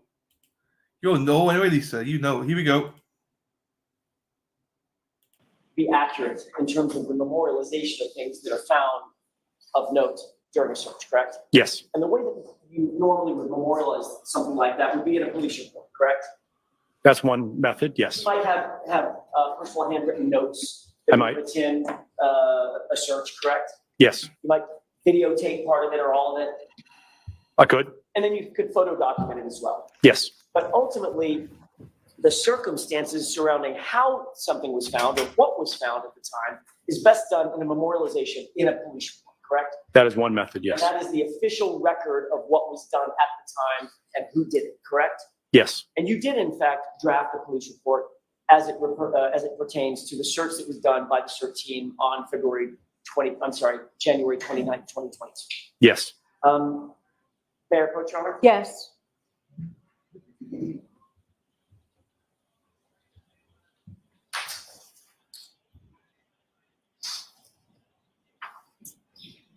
If you would take a look at the face page of that and tell me if that looks familiar to you. It does. Is that your report that you utilized? Is that the report that you wrote, rather not utilized? Is that the report that you wrote documenting the search that was conducted, that we've testified to in front of this jury? Yes. What's the date of that report? February 10th, 2021, which was a typo, should be February 2022. Okay, so February 10th, 2022 was the date that you memorialized the information about the search, correct? Yes, Obviously, that was much, much closer in time than today, correct? yes, Or yesterday, correct? correct. if you turn to paragraph 3, could you review that paragraph and tell me, after you review it, if that refreshes your recollection about exactly what you indicated was found by you and the CERT team on January 29th, 2022? My recollection of what was located remains the same. I do see that the report states that it was a piece of clear plastic. Okay. So, in fact, your report says that at approximately 17:45 hours, which is what time? 5:45 p.m. The CERT team located, quote, a piece of red plastic, correct? Yes. And then it goes on to say it was consistent with brake-like material from a motor vehicle, right? Yes. And if you look down a couple of other sentences, you talk about the shoe that was then recovered, correct? Yes. Then if you look at the second to the last sentence, a few feet south from the sneaker, a piece of clear plastic consistent with clear lens of a motor vehicle was located, correct? Yeah, the quote is a second piece of red plastic. Yes. Well, actually, the sentence before that, sentence just above that, starting with a few feet south. Yes. It reads, a few feet south from the sneaker, a piece of clear plastic. That's not what it says. Would you like me to read it? Oh, I'm reading it. Sure, read it. Okay. The sentence is several feet south of the clear plastic. Lieutenant Tully. Sorry. Sentence above that. Before that. A few feet south of the sneaker, a piece of clear plastic consistent with clear lens of a motor vehicle was located. Right. So in your lexicon, a piece means singular, does it not? Yes. If you meant pieces, you would have written pieces. You're educated, correct? Allegedly. So clearly, from this report that was memorialized on February 10th, you indicated that a piece of clear plastic was located consistent with clear lens from a motor vehicle, right? That's what it says. Okay. Then, well, it's not just what it says, it's what you wrote. Correct. Right. Then the next sentence, which is the sentence you were about to read, go ahead and read that for me as well. Several feet south of the clear plastic, a second piece of red plastic was located. Okay. Simple math. According to your report on February 10th, a piece of red plastic was found first. Then a piece of clear plastic was found. Then a piece of red plastic was found thereafter, correct? According to that report. Yes. Then you go on in the following paragraph to reiterate, just to clear up any doubt about what was found. And the last sentence reads, the sneaker and 3 pieces of plastic were secured as evidence, correct? Objection. See, overruled, I don't know. What's the objection? Form. No, I'll allow it. Is that what it says? Yes. Okay. Then yesterday, you were asked to open these 2 evidence envelopes, correct? The evidence bags. Could I take a look? Oh, of course, yes. May I approach you? Yes. Sorry. 570, 571.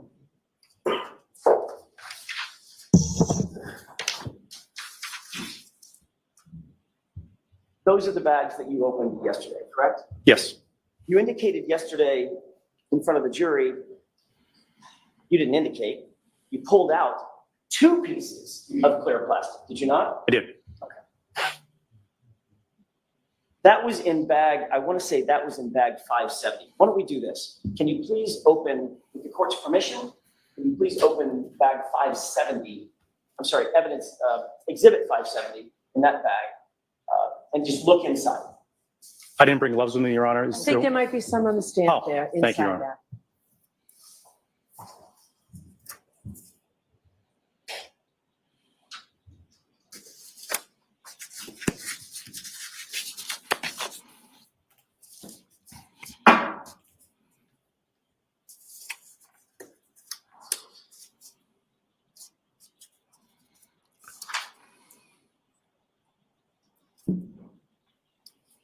Attorney Jackson, could you just repeat your request again, make sure I have it correct? Of course, Lieutenant.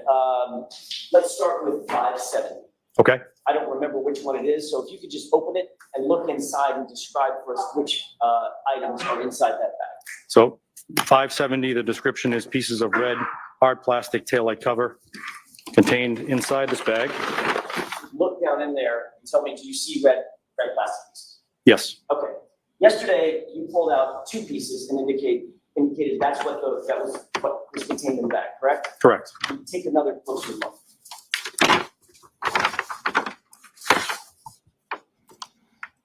As I take a closer look, there are 2 pieces and there is a very small fragment that remains in the bag. You pull that fragment out as well. You show that to the jury. Okay, you can go ahead and replace that. So in total, Lieutenant Tully, how many pieces of red plastic are in that bag? As we sit here today, there are 3. Thank you. Go ahead and close that. And we can open up the second bag. I'll go ahead with the court's permission. May I approach? Yes. Thank you.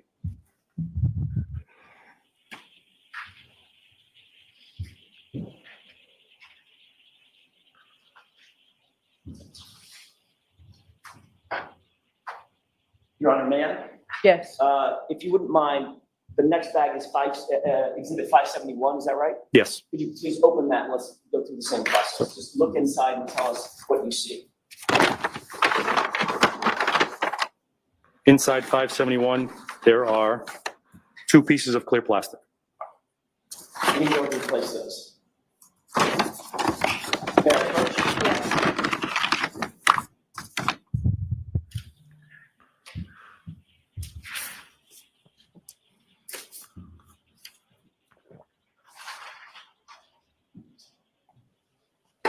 Thank you, Lieutenant. Those 2 bags are supposed to represent what was found by the CERT team on January 29th, 2022, correct? Yes, There's 5 pieces of plastic, 3 red, 2 clear, correct? as we sit here today, yes. My question, Lieutenant Tully, is where did the other pieces of plastic come from? Be more specific? Which pieces? Where did the extra 2 pieces of plastic come from in those evidence bags? Well, it appears to me that small fragment I pulled out may have potentially come from the larger piece. The other, Just to clear that up, you believe, as you sit here, that smaller piece was broken off from one of the larger pieces? again, I'm making a big assumption here at your request. Okay. So, yeah, that's what it appears to me by looking at that. And by the way, Lieutenant, this isn't a trick question. I'm not asking you to assume anything. You were there and you recovered the pieces and you described recovering 3 items of evidence, correct? No, Didn't you just read in your report? I'll read it again. Last sentence, the sneaker and 3 pieces of plastic were secured as evidence. that's 4. That's 4. Sorry, I said items of evidence, items of plastic. Let's leave the sneaker out of our discussion for the time being. Okay. You were the one that conducted the search, correct? The CERT team conducted the search. I was present. You analyzed the search. Yes, You were there photographing the things that were covered in the search, yes, and ultimately you were responsible for bagging those items up, correct? yes, There are 5 items in that bag, or in those 2 bags, right? Just the plastic. correct. And yet your report very clearly says there were 3 items of plastic evidence recovered at the scene, correct? Yes. So my question, once again, is where did the extra 2 items come from? Pieces of plastic. Well, as memorialized on the bag, it says pieces of clear plastic. So I'll take the hit that my report does not properly memorialize it. But I would argue that the handwritten notes on the bag that are contemporaneous to the collection of the evidence would be more accurate, as is in my memory of 2 clear plastic things being collected. Now, as to the 3rd piece, again, I'm making an assumption, but it appears that that is a small piece that was separated from the other 2 pieces. You don't know that that small piece separated from the other 2 by being broken off, do you? No, I don't. Just a guess on your part, right? It's a guess. The bags were, out of our custody at the crime lab for a period of time. They had done an analysis. We did an evidence review with you, yourself, and the defense counsel on December 1st of last year, where we pulled all the evidence out. It was memorialized by your investigator, and it was put back in the bags. You didn't see our investigator snapping pieces off the plastic, right? He did not.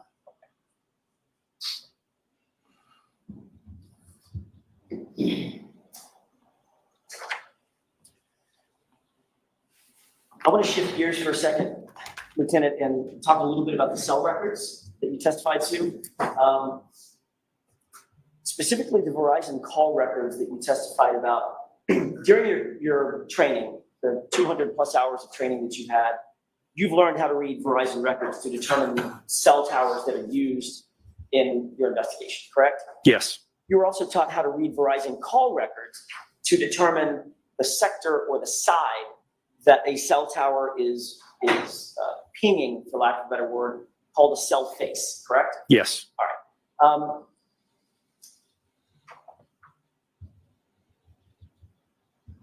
One of the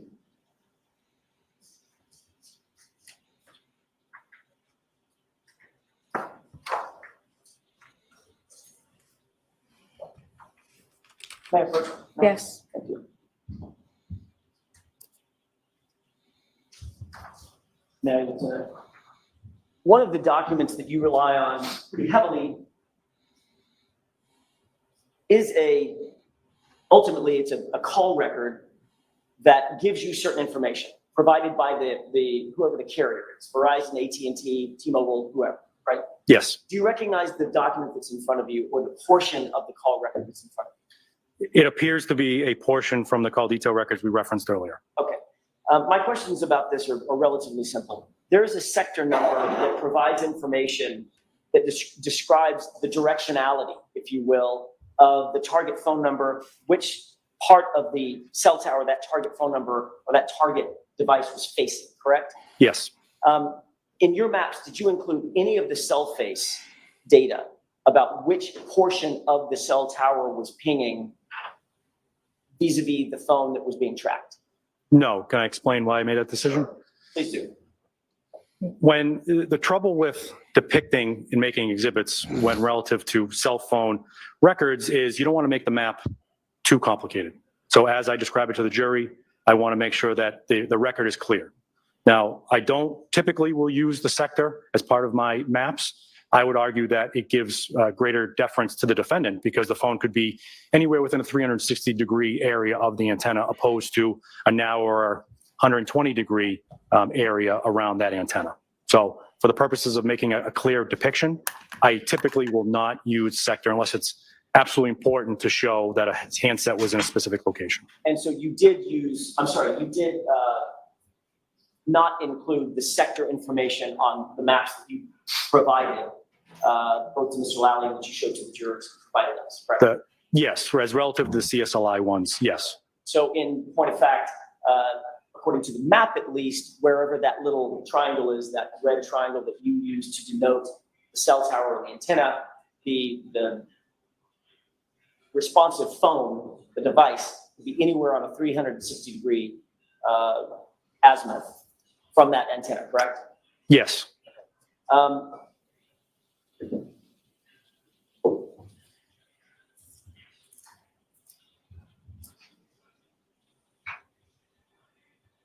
want to ask you about the one map that was related to 5:20 a.m. to 5:37 a.m.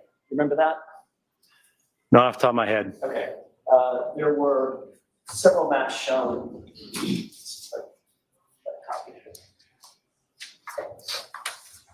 Can I approach? Yes.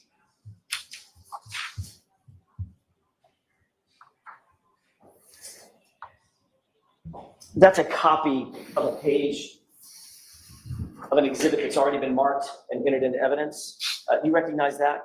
Yes. And that's a copy of your map that you did dealing with ENBID 57021, correct? Yes. And the time frame was 5:20 a.m. to 5:37 a.m. Is that right? Yes. All right.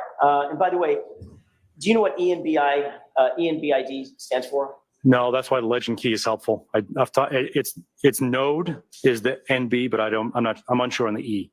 Evolved Node B identifier, right? Is that a question? Yeah, that's possible. Yes. It is my question. Okay. Refresh your recollection. That's what it means. I'd have to look at the key again, but that sounds right. So an evolved if that's what it stands for, an evolved node V identifier, and then a series of numbers after that, is simply sort of the proper name for a particular tower. Correct. No two towers have the same ENV ID, correct? Correct. Okay. With regard to, and I'm just going to call it ID 57021, do you see what appears to be, on your map, what appears to be the cell tower that is associated with that ID number, 57021? Yes. Okay. And there's one address that's denoted on your map, correct? At 34 Fairview? No, there's multiple. Okay, what are the other addresses that you noted on your map? 1 Meadows Ave and Waterfall Bar and Grill. Okay. May I approach you? Yes.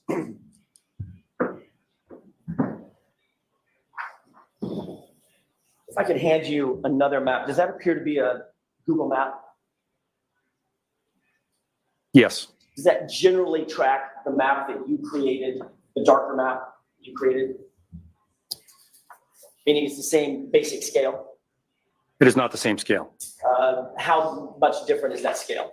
The one you handed me is a zoomed in version of the map I created. Okay. Do you recognize it as being relative, a true and accurate reflection of a Google map that's just zoomed in a little bit on the same basic area? As you just described, it appears to be Google Map Okay. creation. And you see two addresses that are denoted on that Google map? Yes. What are those two addresses? 34 Fairview Road and 12 Country Lane. And as you look at that Google map with both of those, given your experience with both of those addresses, those appear to be denoted accurately on that Google map? It does. I would note that you can't see the roads really on this map that you handed me. Understood. I'm not going to ask you a question about It's the kind of it's a white blur, so it. Okay. But does it look like that's where 34 Fairview is and that's where 12 Country Lane? Yeah.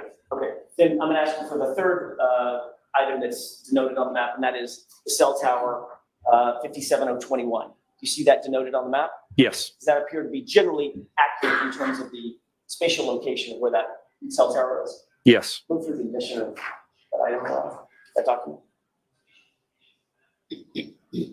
Objection.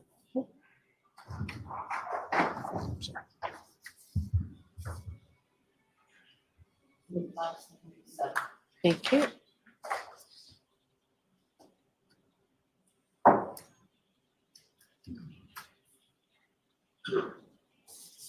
Thank you.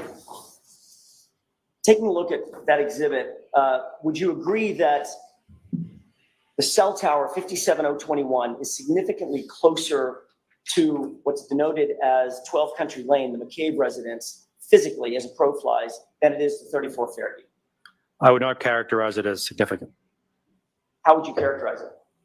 That it is closer. Okay. May I publish, Sean? Okay.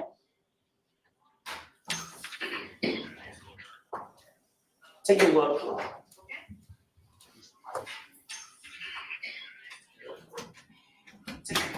Just a second. Take a look at the upper portion, upper right portion of the map that I just highlighted. What does that mean? The cell tower that we previously mentioned, 57021. Okay. And then there's a line from, it's a straight line from that cell tower down to this location. What is that location? It's denoted on this exhibit as 34 Fairview Road. Okay. And you see a legend indicating scale, how far that is? I see numbers and miles written on there. Does that appear to be reflective of given your understanding and your experience with this location or these locations, does that appear to be a relatively accurate delineation of the distance between the cell tower and that location, and that address? I don't know the distance between the cell tower and the address off the top of my head. Would you agree that it's around 2 miles? It's roughly 2 miles. Okay. Then I'm going to ask you to take a look at the same proximity, cell tower at the top of the screen, and then the address at 12 Country Lane. Do you see those two items denoted on the map? Yes. And do you see the approximate distance between those two items? See it on the map? All right. And does it appear to you that the distance from 12 Country Lane looks like it's less than half the distance to 34 Fairview. I wouldn't characterize it as it appears to be less than half. How would you characterize it? My understanding of that area, I would say it's at least a mile between those two locations as the crow flies. Okay, meaning between the cell tower and 12 Country Lane, Yeah, right? Yes. And it indicates approximately a mile, correct? it does indicate that. Okay. And the other location indicates approximately 2.4 miles, right? It does indicate that. All right. So would you agree that a mile is less than half of 2.4 miles? I would agree a mile is less than half than 2.4. Thank you. We can take that out.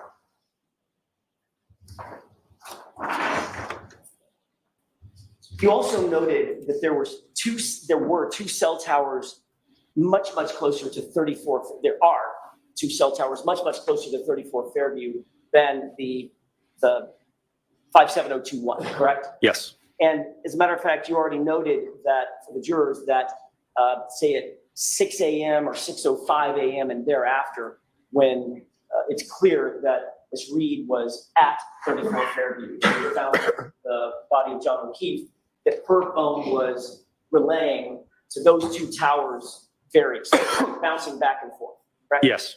Those two towers are 57171, correct? Sorry, I don't need to test your memory like that. I can. There we go. Can I approach? Yes. This is just his grand jury stuff, the same stuff that you should. I'm just going to give you that packet, Lieutenant. Like I said, it's not a memory test. That helps refresh your recollection of the name of the two towers closest to 34 Fairview.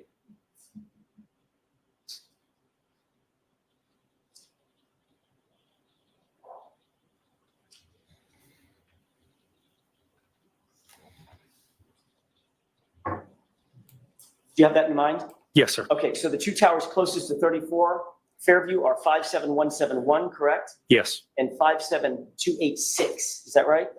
Yes. And both of those towers picked up Miss Reed's signal at 12:33 a.m. and again after 6:03 a.m., correct? You asked me about 12:33, so it's okay. I'm going to refer back in the exhibit. Of course. And that is correct. It hit the 57171. And then after 6 a.m., it was also picking up, bouncing, I think you said bouncing back and forth between 57171, 57286. Yes. Both of those towers were picking her up. Yes. Importantly, though, between 5:20 and 5:37 a.m., neither of those two towers ever picked up her phone or any signal from her phone, correct? Correct. So based on those facts, it's far more likely that Karen Reed was actually at Jennifer McCabe's, not on her way to Jennifer McCabe's, at and around 5 a.m. than going to 34 Fairview, correct? Objection. Sustained. May I approach just to retrieve? Sure. I just want to make sure I didn't read the mark. Oh, I'm sorry. That goes with that, I believe. Oh, you handed me that. Here's the marked item. Perfect. Make sure that's there. There were two other documents you had handed me previously that are not marked. Okay. Thank you, Rod.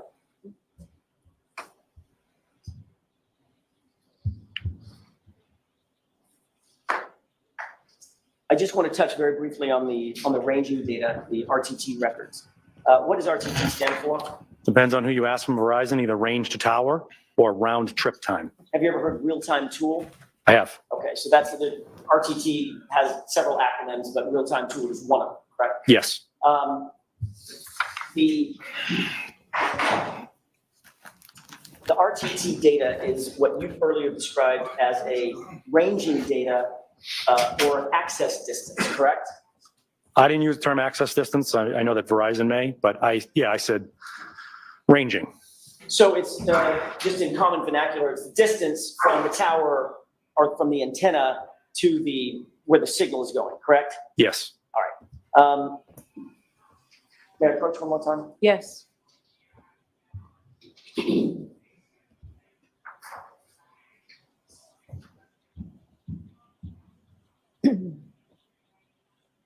Could you please review that and tell me if you recognize what's depicted on that document? I recognize it to be one of the entries from the RTT report for the account we're talking about. I'm sorry. And it's around 5:18 in the morning, correct? Yes, Okay, and you utilized this report or portions of this report, including this entry, to come up with your data, especially as it relates to ranging data, correct? yes, Do you see the column on that document called cross duration sex, right? Procedure duration sex. I do. What does that mean? That is the amount of time in which this communication occurred. Okay. Am I correct in understanding that the length of time for the RTT event is calculated in seconds, correct? It is. All right. Do you see the row in the exhibit that indicates the time 5:18 a.m.? Yes, And you see a column that's labeled procedure start time. yes, Right next to it, there's a procedure end time, correct? yes, Are those the start times and the end times that you earlier testified to in front of the jury about the event in question at 5:18 a.m. or thereabouts, the start of the interaction or the communication with the device and the end of the communication with the device? yes. When you say communication with the device, what does that mean? What are you referring to? It- A phone call, a text, something? We don't know. As I testified to, the ranging reports will create entries even unbeknownst to the user. So I have no information with this record before me about what the user was or was not doing with the phone. But your testimony is that those two arcs that we saw, those respective arcs that we saw, your testimony is that this RTT data, in your view, establishes that she was on the device, not she, but the device was on the first arc at the start time, and it was on the second arc at the end time. I'm going off the ranging that they give me. And then you created those two arcs. I'm just trying to make sure I understand what the definition of those two arcs are in your map. The definition comes from the first distance and last distance, which is denoted on this exhibit you have in front of me here. Okay, and the first distance is what? 0.82 miles. Okay, and the second distance is, from memory, I think it's 0.97? Correct. That's a difference of what? We do the math. 1.5 miles. 0.15 miles, correct? Excuse me, yes. Okay. And do you see the procedural duration column indicated on that document? I do. Okay. And the procedure duration column indicates 0, doesn't it? Yes. However, if we look very closely at the start time and the end time, they're not actually the same times, are they? Correct. There's a difference in those two times. Can you tell the jurors what that difference is? It is 4 thousandths of a second. 0.004 seconds, correct? Yes. And you testified that you believe that the start and end distances for the RTT event in question indicate two different locations for that device. In other words, the start time, it was on the first arc, the end time, it was on the second arc. You don't know where on the arc, but somewhere on those two arcs. Using the ranging data, I created a map, I and understand. that's what I did. Okay, and so the device would have moved from the first arc to the second arc, correct? Yes. Right. You're familiar with, obviously, the formula to determine speed using distance and time, correct? Yes. All right. Can you calculate for us the speed that the device would have traveled to go from the first arc to the second arc over a distance of 0.15 miles in 4 thousandths of a second? Not off the top of my head. Okay. Let me see if I can help. So speed is calculated as distance divided by time, right? Yes. If you divide 0.15 miles by 4 thousandths of a second, you come up with 37.5 miles per second. Would you agree? Objection. Sustained. Can you do the calculation in your head? No, sir. You need a calculator? I would. Your Honor, if I'd like to see counsel at sidebar, please. Oh, wow. Wow. I'd be honest with you, I don't 100% understand all this, if I'm being honest. I don't. But this is quite interesting, though, if you can keep track of it.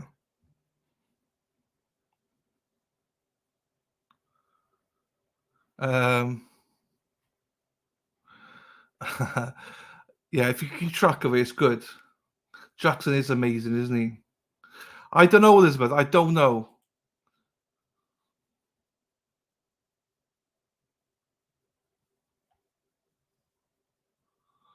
Yeah, I know, Sarah.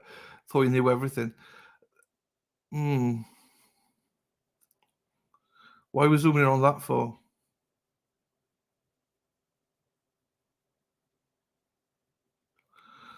Yeah, it's interesting. Yeah, a backseat juror, I agree. What are the jurors thinking?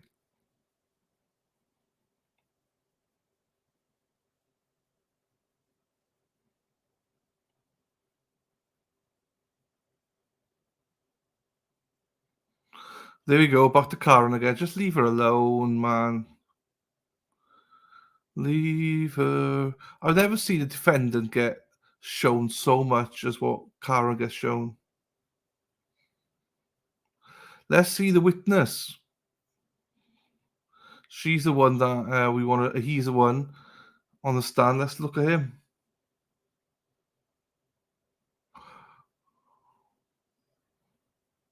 Unmuted.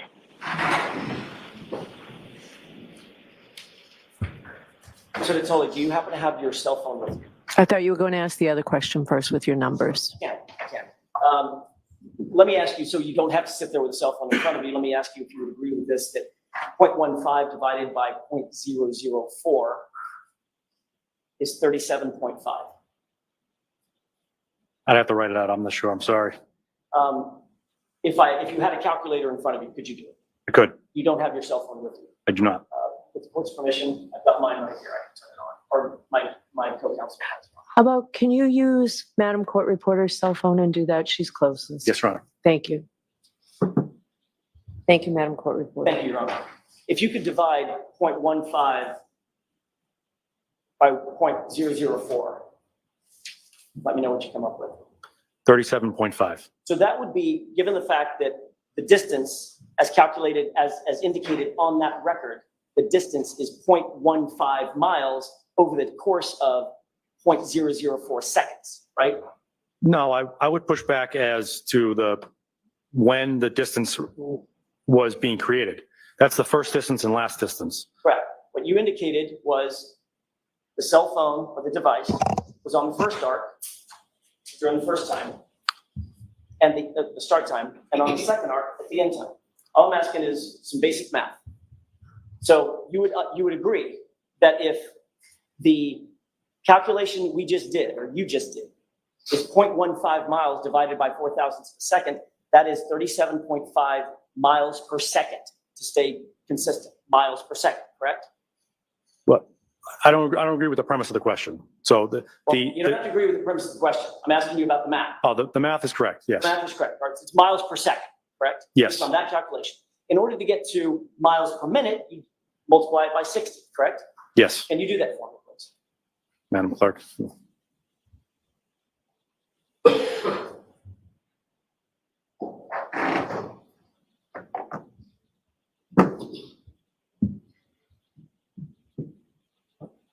The question again, sir, I'm sorry. Yes.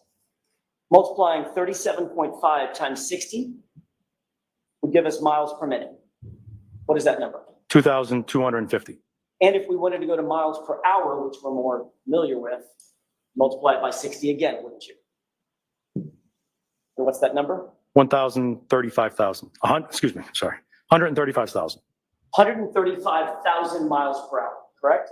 Yes. So you would agree, if the premise is moving from the arc, the first arc, moving 0.15 miles to the second arc over the course of 0.004 seconds, the device would have to be traveling 135,000 miles per hour, correct? In your question, you said 1.5 miles travel. It's 0.15 miles. You corrected me. I'm going to throw it back at you, sir. Fair enough, fair enough. All right. Okay. 0.15 miles over the course of 0.004 seconds, the device would have to be traveling 135,000 miles per hour. It's basic math, correct? While I agree with that, I would push back. That's probably not what the record is indicating. You would agree that that is physically impossible, correct? For a cell phone, yes. Right. And you would also agree that since that's impossible, you're not suggesting to this jury that the device moved from arc 1 to arc 2 in 4 thousandths of a second. That can't be what you're suggesting. I'm not suggesting that. Okay. In fact, what actually makes more sense is that the signal was moving to and from the device at light speed, 186,000 miles per second. It does. Radio waves move at what? speed of light. Speed of light, 186,000 miles per second, right? Yes. Okay. If, as you indicated on direct examination, if that return signal, the bounce, is in any way refracted, meaning it takes a deviation. It's not straight because of something like, I don't know, weather, precipitation, or snow, then it would take longer to get back to the intent, correct? That's fair. And that could be what's reflected in that map and the distance of the two arcs. Isn't that correct? That's not my experience with these records. But you do agree that in fact the device, as you indicated earlier, moved from arc 1 to arc 2 from the start time to the end time. That's impossible. No, I'm saying that the records reflect that the first time the distance was created, marked, and the second time the distance was marked, that's what's represented on the map. Right, but you said that those are reflective of the start time and the end time, which is 4 thousandths of a second apart. No, I don't know that's when these distances were created. It doesn't say start of procedure distance. It says first distance, last distance. Actually, it says, see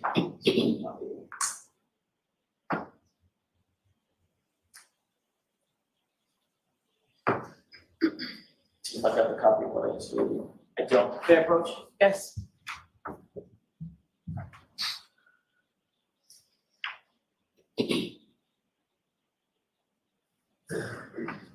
Procedure start time, 5:18 and 19 seconds, 0.154, right? Yes. Procedure end time, 5:18, 19 seconds, 0.158, right? Yes. That's the difference. May I approach one more time?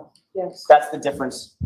That's the 4 thousandths of a second difference, correct? Yes. And on direct examination, you said the start time and the end time are how you calculated the two different arcs, No. correct? No. Are you changing your testimony? No, the map says first and last, as reflected in the record, first distance and last distance. So one could hold the map and this record next to each other and figure out how I determined those locations depicted on the map.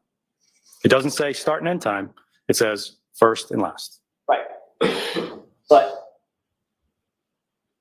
you said that it was the beginning of the communication and the end of the communication, which are both reflected on that document, Lieutenant. The Yes. start time and the end time. I understand what you're saying about the distance. It's 0.15. Nobody's arguing about that. You're saying, you said on direct examination that the distance was a difference between what time the first arc occurred and what time the second arc occurred. And there was a distance between it. And your testimony was the device moved from the first arc to the second arc. Just said it, right? I'm saying the device moved from the first arc to the second arc. Yes. And it would be impossible to do that in 4 thousandths, correct? A cell phone. Yes. You did one last issue, and I'm gonna deviate from the cell tower stuff. You got information during the course of your investigation that eyewitnesses or an eyewitness placed a Ford Edge in front of 34 Fairview in the early morning hours of January 29th, 2022, correct? I'm familiar with that.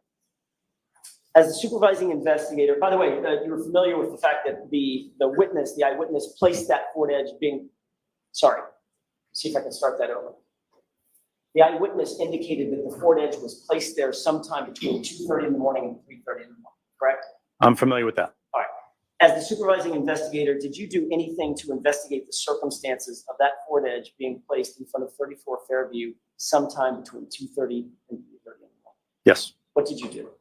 Well, we determined the veracity of that statement, and we want to make sure that the person who gave it is consistent and accurate and had a good vantage point of it. I have concerns about. By the way, are you satisfied with that? No. Why not? Well, the person has given the statement multiple times, and it appears to have changed over those times. It also appears that the person observed this vehicle from a distance, and also the identification of a Ford Edge seemed highly suggestive the way that I had read the account of it. If I had done that as a police officer, this court would throw out that identification. So, did you find out anybody in the Albert family, for instance, on the Ford Edge? I don't recall off the top of my head if somebody. Did you look at automobile registration records? I did not know. Did you task anybody else to look at automobile registration records? I believe Trooper Proctor and Sergeant Mechanic had investigated that.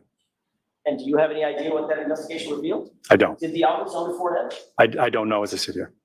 They did own the Ford Edge, didn't they? Objection. So the objection is sustained. But nothing was done further that you're aware of to investigate the circumstances of that Ford Edge being seen and placed in front of 34 Fairview, right where the body was found, between 2:30 and 3:30 in the morning, right? An investigation into the reliability of that witness was conducted. So you just decided, and that investigation is, I didn't believe him, right? No.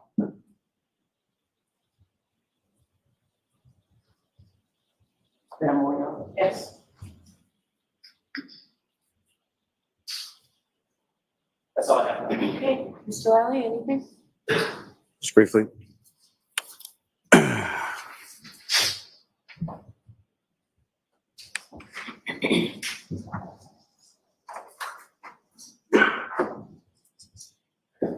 So as far as that last line of questioning, as far as the witness in the Ford Edge, you mentioned that there were several different stories, correct? Yes. Several different versions of the statement? Yes. And what were those different versions? The first was that this person saw a Ford Edge in front of 34 Fairview. The next one that I can recall is that the person stated that they were not on Fairview, but on Cedar Crest, some distance away, looking at this vehicle in a blizzard. Person also self-reported that he was colorblind, and he was operating a larger motor vehicle. The third story was a concern about the time. The third story was as he arrived, the Canton police had the street blocked off at about 4 a.m. and he places this Ford Edge outside the residence at a time before that. So we know through our investigation that the Canton police didn't arrive till shortly after 6 a.m. So the witnesses' times are off as well. As far as the what you termed as a highly suggestive ID with the Ford Edge, can you explain what you mean by that?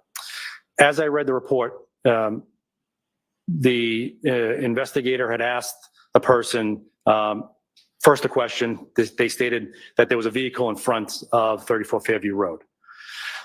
The witness was then brought outside, and the investigator allegedly pointed to a motor vehicle that was in a parking lot, and it said, "Is that it?" And the witness said, "Yes, that's it."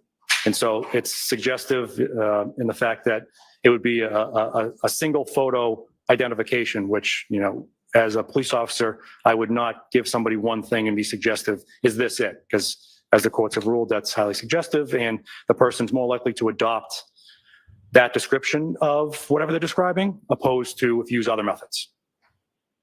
Now, when you were being asked on cross-examination about certain distances from the house at 34 Fairview to the area where you had recovered items, repeatedly you had been asked about a distance of 30 feet, correct? I did. From the items that you recovered and the area that was described to you as where Mr. O'Keefe's body was located shortly after 6 a.m., is that 30 feet from the house? No, where the items were a little further on the edge of the property, so it'd be closer to 40 or 50 feet. And as far as where Mr. O'Keefe was located with reference to the curb or with reference to the street, how close was that? From the curb, reports was about 10 feet from the curb. And so the evidence was a lot closer to the roadway, a lot closer to the curb than it was to the house, correct? Objection. Sustained. As far as what, if anything, did you find significant between the location of the evidence in relation to and Mr. O'Keefe in relation to the roadway versus in relation to the house? The pieces of evidence were physically on the roadway, on the pavement. or a curb. Just one question as it applies to the Sally Port video from the Camden Police Department. Are you aware of sort of how those videos were recorded as far as when they stopped, when they started? Not off the top of my head, no. But the ones we have in possession, no. As far as, and I'm sorry, let me ask the question probably a little more succinctly, but with reference to, are you familiar at all with the camera system at the Camden Police Station? Vaguely, yes. As far as, do you know whether or not it's motion activated? The Camden IT director stated that it was motion. So the objection sustained.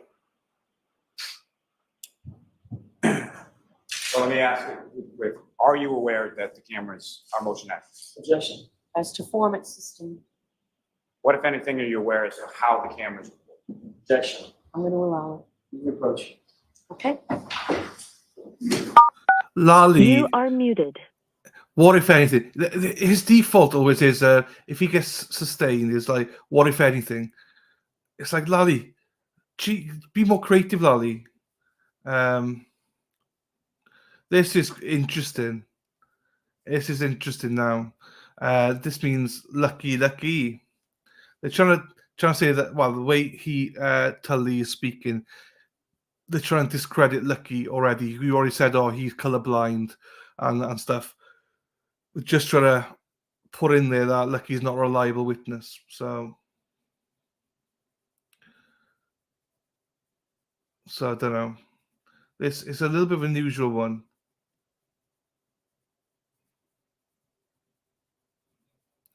Lucky's in for a bit of a ride here. I imagine Lucky might be next. I don't know. Lucky. Oh. Lucky. What was the song? You are unmuted.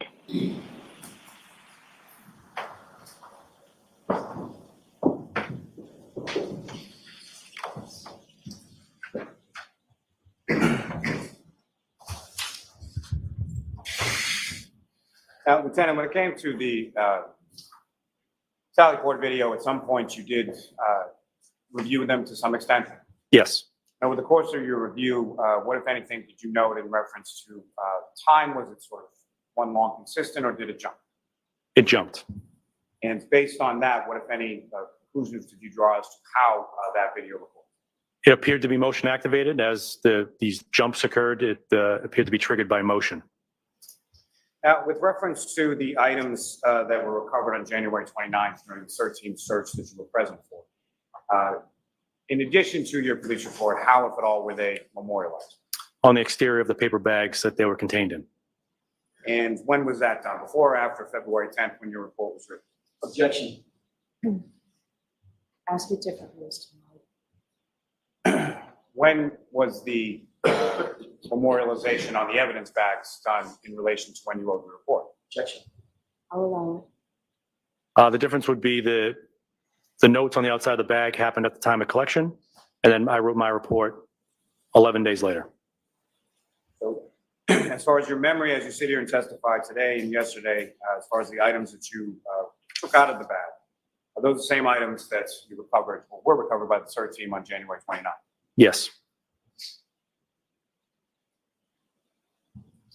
Now, the information from the call detail records that Mr. Jackson presented to you, there was essentially two little columns, correct?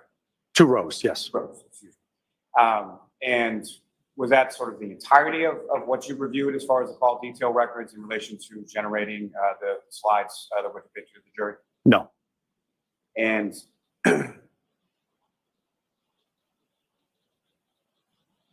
sorry, may I approach you? Yes.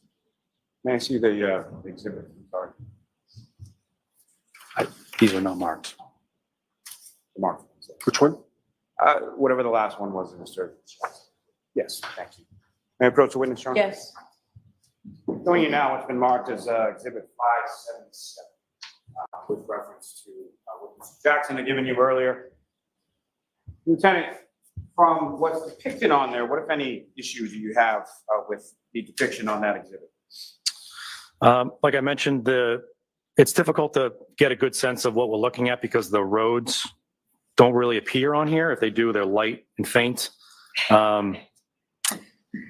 There are the large black line kind of intersects with a lot of them, with the words of them.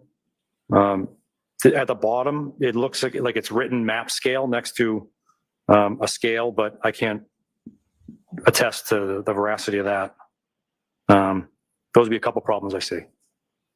Now, with reference to the slides that you created with the different time frames, not just the one single time frame. Again, the times that you observed or the location of the handset, of the cell phone of the defendants that you observed from the call detail records, were they consistent with other pieces of evidence that you had, whether it be video and or witness statements? Yes. And that would be consistent with the location of the defendant, correct? Yes.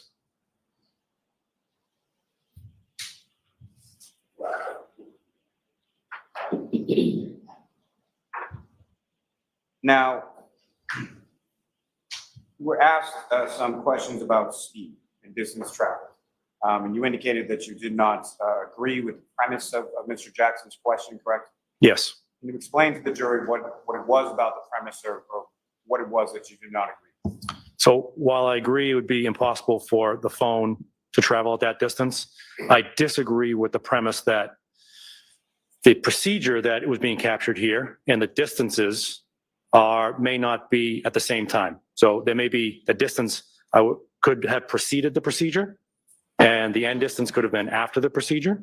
There are other ways to capture that information. Again, all I'm doing, and I'm at the mercy of the records, is illustrating them.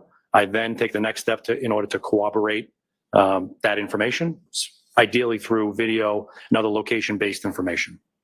Now, in relation to speed, is that something that you've done in other cases with call detail records? Yes. And you mentioned that you weren't able to do it here or didn't do it here. Can you explain why not? By speed, do you mean route of travel or? Yes. So if I have a more robust set of records, so again, we're at the mercy of Verizon here. We only got a limited number of records from the ranging data. With other cases, if the phone is much more chatty with the antenna, if there's more lines of communication, I've seen lines of communication as frequent as every couple of seconds or less than a couple seconds. As I map those out, I can make more of a determination of maybe the route of travel of the cell phone. So as I put the first arc, I'll then place the second arc on a map and say to myself, how could a handset get from the first arc to the second arc? And I'll have a number of possibilities. I will then lay out the third arc. Okay, how could a phone get from the second arc to the third arc, and repeat that process, narrowing down the different possibilities. And oftentimes I'm able to determine the route of travel, send investigators down to that route, and we find corroborating information. And again, why was it that you weren't able to do that with this information that you received from Verizon in this case? We received a limited number of entries on this record. And what, if any, relationship does that have to sort of the area or the geographic location as far as the town of Canton is concerned and the number of antennas there? Well, as respective to the number of records, it's a larger area the cell phone could potentially be. So in no way in your testimony, in your slides or anything else, are you suggesting that the device or the handset or the defendant's cell phone was traveling at that speed, correct? Correct. So could you explain to the jury again exactly what those arcs mean and what you are explaining with reference to? Those records have a start distance and an end distance. I take those distances, place them on a map, starting where the antenna is also in that record states it is. Draw a distance from that antenna, draw an arc at that distance with the radius being the distance that's on the record, and have an arc that's in excess of 120 degrees. You're also asked some questions about weather causing some sort of interference or something in relation to the recording with regard to antennas or which antenna a device might connect to. You indicated that was not your experience with these types of records. Can you expound upon that? The greatest predictor of what antenna a cell phone is going to use is distance, because like I said, the farther the handset is away from an antenna, the more degraded the signal is going to get. So that's the best predictor. But like I mentioned earlier, there are things that can disrupt a cell phone signal, which would cause a handset not to connect to the closest antenna. And that can be physical obstruction, precipitation, elevation, an antenna goes down for whatever period, for whatever reason, causing it to connect to another antenna that is technically further away. And so from your review of the call detail records and from your mapping from those various timeframes contained within the slides we'll present to the jury, what, if anything, can you say from that material in reference to the other evidence collected as to the location of the defendant's cell phone during those relevant times? Well, relevant, I'll zero in at 518. I would suggest that the defendant, her vehicle, and the cell phone were on Washington Street outside of Temple Beth Abraham at that time. That's one thing that I would be comfortable suggesting. May I have a moment, Trump? Yes.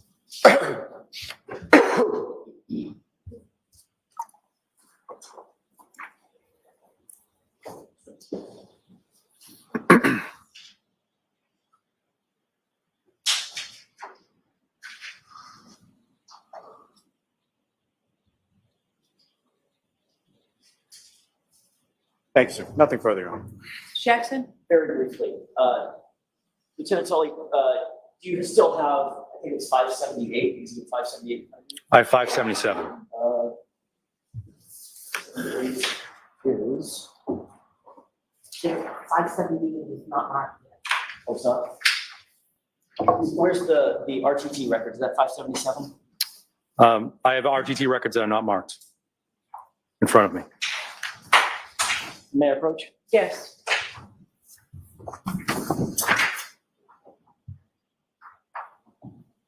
Move to admit.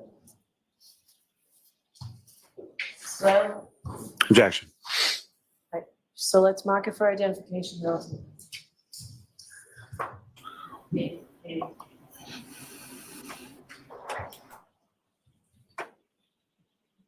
Just have the witness identify it. Understand.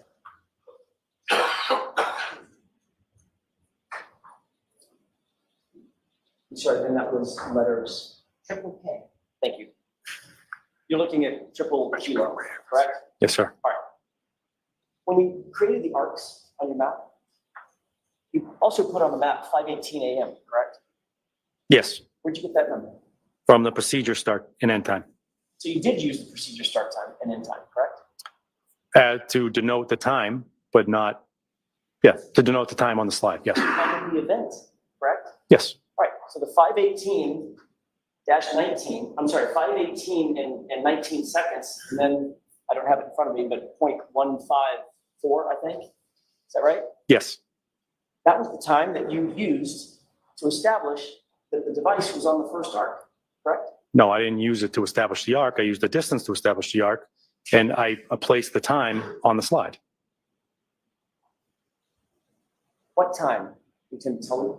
5:18. The time that Verizon gave you as the start time, correct? Yes, they're both 5:18. So there's a start time and a start distance from the tower. In other words, the event took place at this distance at this time starting, correct? No, you're using the wrong words. It says first distance. I'm not using the wrong words. Yes, sir. You said start distance. It's first distance. Okay, fine. Okay, pick the words. First distance. Start time and first distance, correct? Yes, Then those are on the record. Right. Then Verizon gives you an end time, correct? Yes, And last distance, right? And you created your arc based on the start time and first distance versus the end time and last distance, correct? no, the time weren't associated. You're saying no is because that would require the device to travel at 135,000 miles an hour. Objection. If the witness could please answer the question. So let him finish, Okay, sure. and then the objection to that is sustained. You can ask it differently. Go ahead. The times were not part of the depiction of the range. While I will suggest to you that it is probably unbelievable that those are actually start and end times. What I'm saying is we don't know for certainty that that is the exact time, the first distance in the last distance. I'd have to look back at the records, but I also say that we have corroborating evidence to say that that is accurate. So you'd have to look back at the records, correct? Yes. That is your record. No, That's what you looked at, isn't it? the record's key. And where's the records key? They were provided by Verizon. Where are they, sir? I don't have them in front of me. Right. That's all. Okay, May we approach this briefly? okay. La- Don't leave yet, Detective. Lali wants to ask us another question. Lali wants to ask another question here to because now everyone's confused. If she allows Lali to re-ask him another question, I'd be pissed. This is why you do not use just idiots like fucking Tully. Let's get the experts in. Let's just get the experts in. This is what the Commonwealth have relied on, is police officers thinking they're experts in fields that they're not.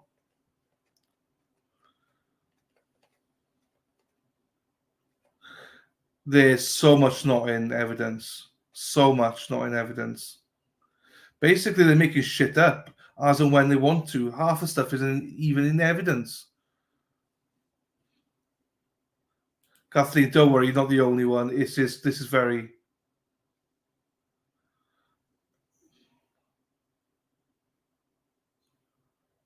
Sorry, everyone, it's my thing. I'm mad.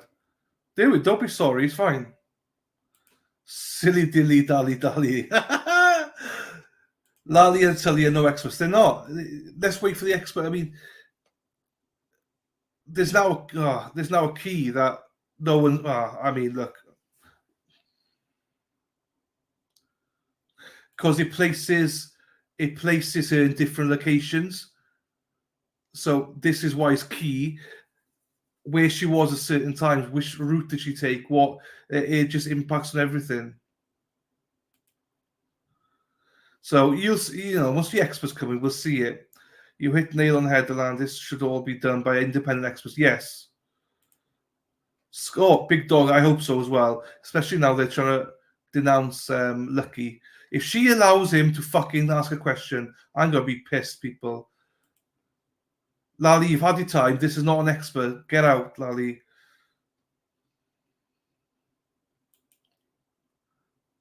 Need experts, Em. Yeah, and lovely to see you, Em. Lovely to see you.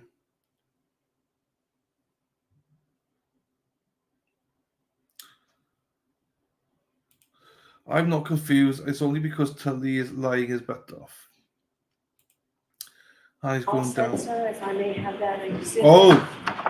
Thank you very much. Your Honor, I believe this is defense counsel's as well. Look at Potty Mouth. Potty Mouth loves it. Potty Mouth loves it. All right, your next witness, Mr. Lally. Yes, Your Honor. The Commonwealth calls Sergeant Brian Gallerani to the stand. Sergeant Brian Gallerani. Right, let's have a look then. Sergeant Brian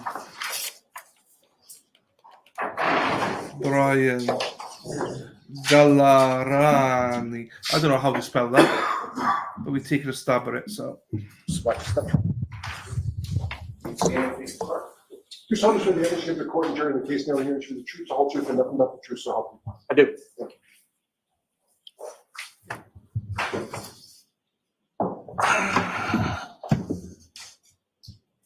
Whenever you're ready, Mr. Lally. Thank you, Your Honor. Good afternoon. You are unmuted. Afternoon. Could you please state your name and spell your last name for the jury? Ryan Gallerani, Gallerani. And what do you do for work, sir? I'm currently employed as a sergeant for the Needham Police Department. And how long in total have you been a member of the Needham Police Department? I graduated the academy January of 2006. And how long have you held the rank of sergeant? Just under a year. Now, prior to you holding the rank of sergeant, what was it that you did within the Needham Police Department? I was a detective from September of 2014 to June of 2023. Now, over the course of your work as a detective and sergeant with the Needham Police Department, what, if any, training have you received in regard to collection of biological samples? As part of a sexual assault class I took in January of 2015, I was certified in DNA collection by the Mass State Police.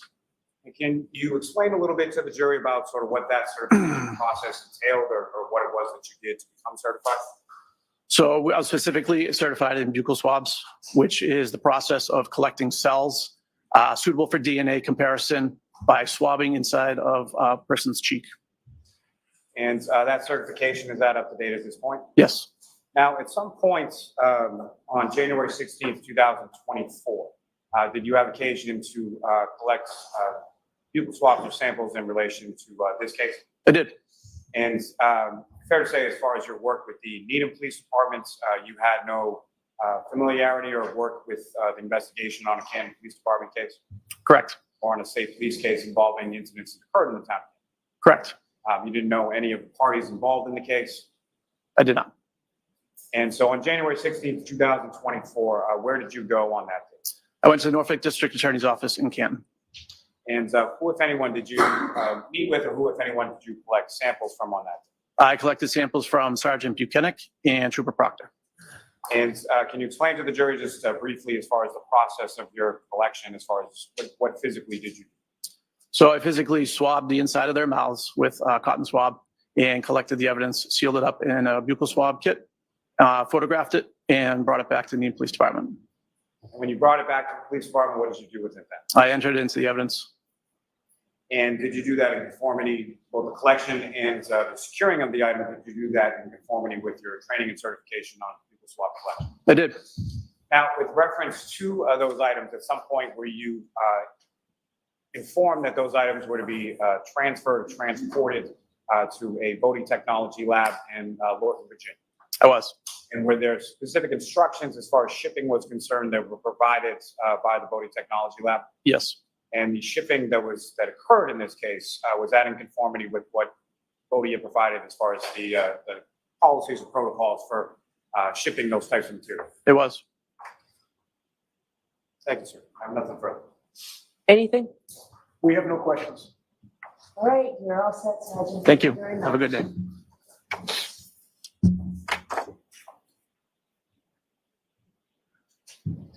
Next witness. Yes, Your Honor. The Commonwealth call Mr. Nicholas Bradford to the stand.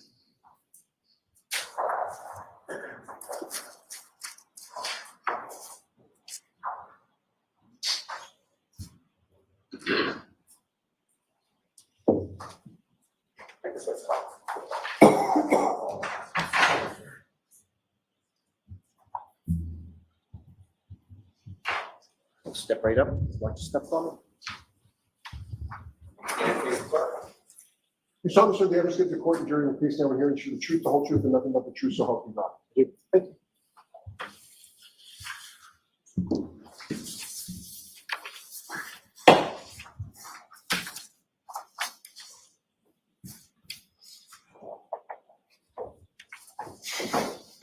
Forgive me, Your Honor. May I have just one moment? Sure.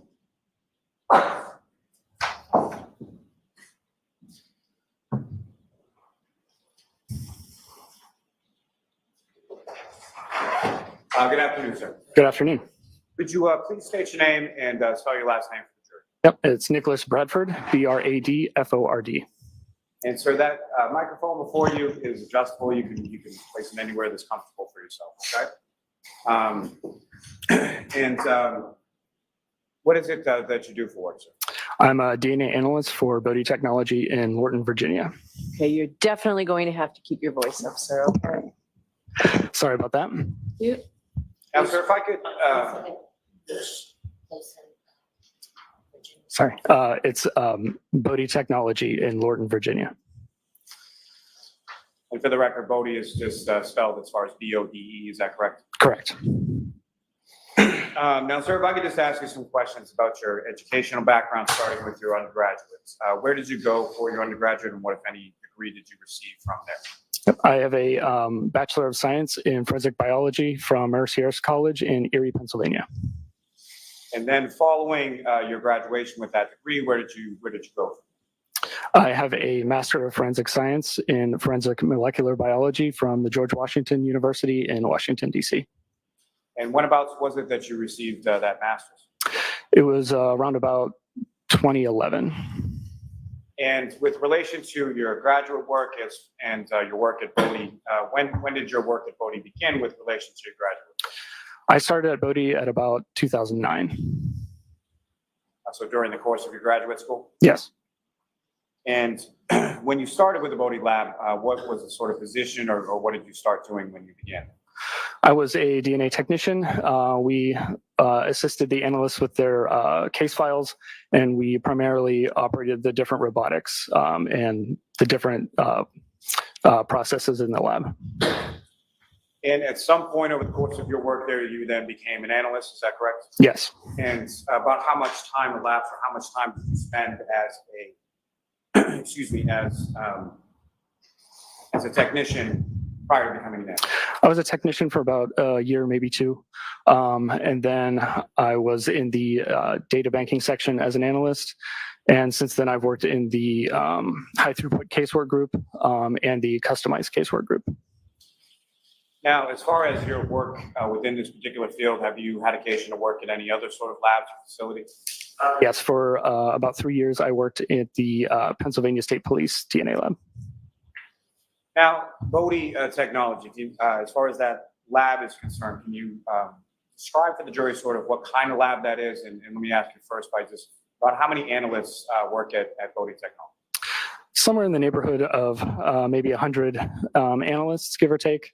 We're a small private lab in Lorton, Virginia, and we do DNA work contracted through different police agencies throughout the country. Now, in addition to police agencies, are there other types of entities that would that you would accept or that would send submissions for DNA casework? Yes, we do some international work with human identification and that sort of thing as well. Now, as far as the lab at Bodie Technologies, is that lab accredited? Yes, we are accredited through the National Standards Institute.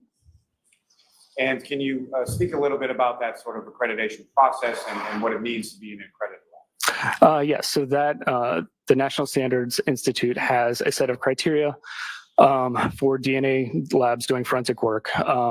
And we are audited against those criteria every year, sometimes internal audits and sometimes external audits. Is that accreditation at the lab, is that up to, is it, the accreditation, is it current as of now? Yes.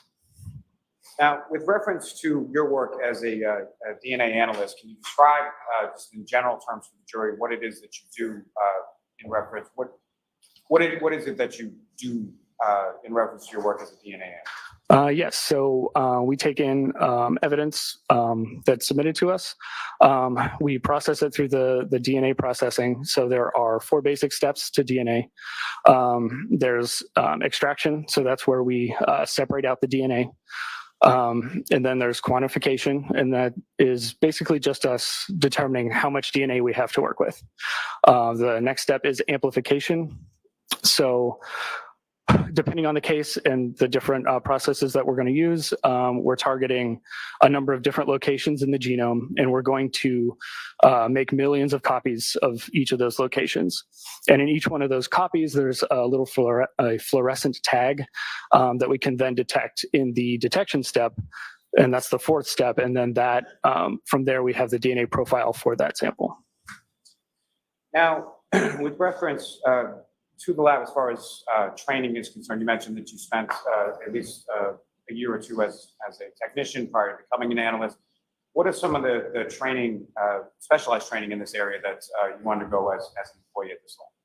Yes, so the training program involves a lot of scientific literature reading. There's a practical aspect to it where we're given known samples that we're to treat as if they were casework samples. So we process those as if they were casework. We have written and verbal exams, and we have a moot court exam at the end. And you successfully completed each of those training sort of portions of, over your course of work with the lab? Yes. Are you familiar with a term known as a proficiency test? Yes. And can you explain to the jury what that is and how it relates to your work as a DNA analyst at Body Technology? Yes. So part of our accreditation is we have to do proficiency testing twice a year. And that is when an outside company sends us known samples and we process them again as if they were casework. And then those results are sent to that outside company, and then we get the results back to see if we are proficient in those technologies or not.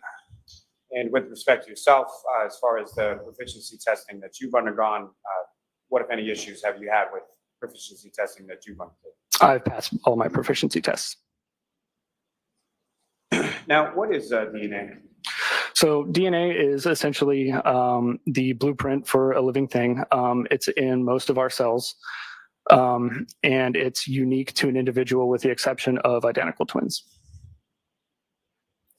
Now, at some point in January of 2024, did you receive a particular assignment in regard to DNA analysis from a number of items that you received from Massachusetts? Yes. And specifically, can you describe the process as far as like when an item comes into the lab at Porto Technology, how it's sort of processed, or how from the time of receipt to the time that the item gets to you? Can you explain a little bit about that process? Yes, so the item is generally sent via UPS or FedEx. It arrives in our secure evidence room. That room has limited access to only certain individuals. And from that point on, when it's received, a chain of custody is started for that shipment. And anytime anyone touches or uses that item, we need to check it out from the secure evidence room. And then that's all logged on the chain of custody. Now, when something comes in, is it assigned a sample name or a case number or an ID number in some way, shape, or form? Yes. And is it also identified by sort of the corresponding numbers from the external vendor where it came? Yes. Now, in reference to Bodie case number CCA 2416-0023, did you perform work in relation to that case? Yes. And there was a corresponding agency case number of 22-02184, is that correct? Yes. And that would have been from the outside vendor, or at least one of them, as far as the Massachusetts State Police crime lab, correct? Correct. So there were a number of items that you received.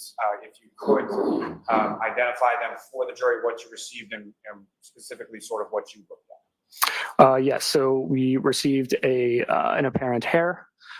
We received an extract from a taillight from a vehicle, and we received 2 reference samples from 2 troopers from the Massachusetts State Police.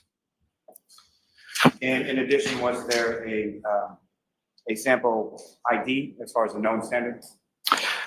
Yes. So Bodie gives it our own our own item number.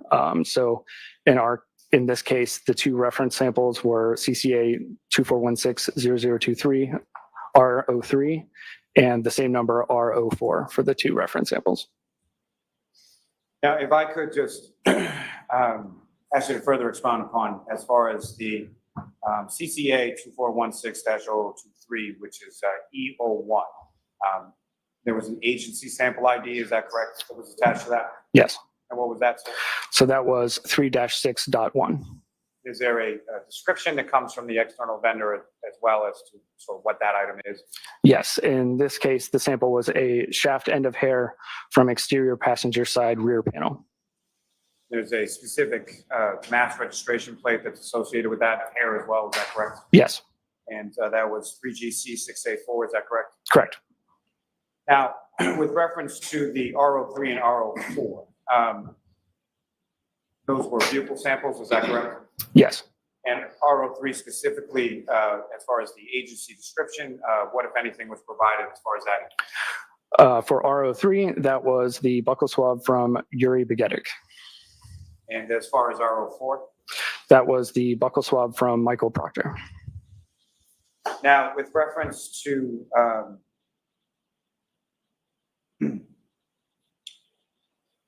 The extract portion, that was EO2, is that correct? Yes. And if you know when you say extract, can you explain to the jury sort of what you understand that term to mean, or what is an extract as far as what you looked at?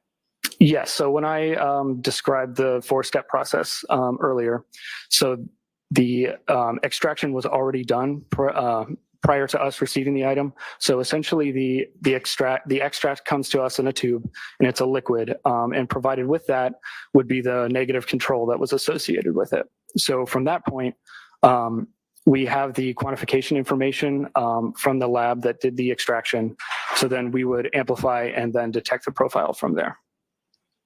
And just to be clear, as far as the EO2 that you were talking about, as far as the extract that you had received, what was the agency description on that extract?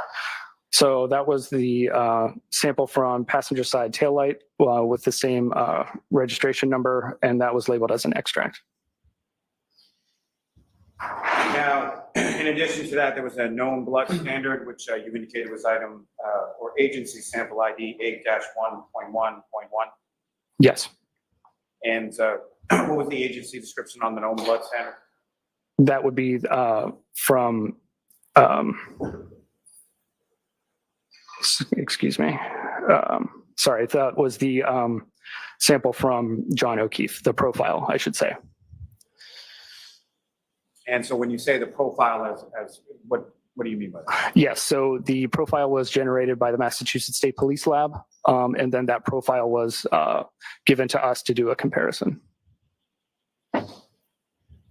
Now, as far as the profile that was provided, as far as your observations of that, what, if any, issues did you observe in your observations of the profile that was provided by the State Police Crime Lab in Massachusetts?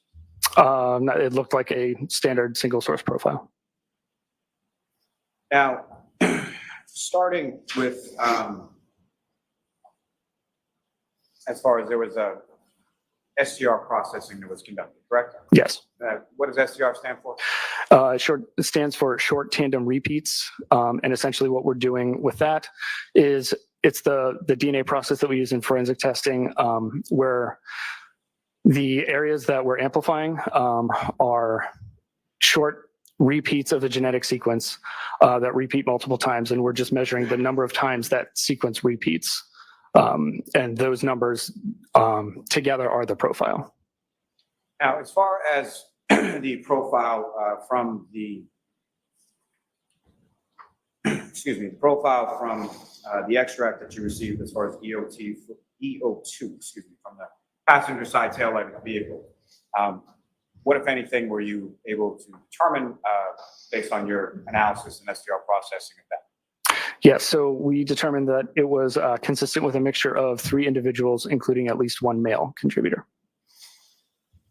And so if you could just walk the jury through as far as the process, as far as the testing, what is it that you're actually doing in the lab? What are you looking at, and how are you making a comparison?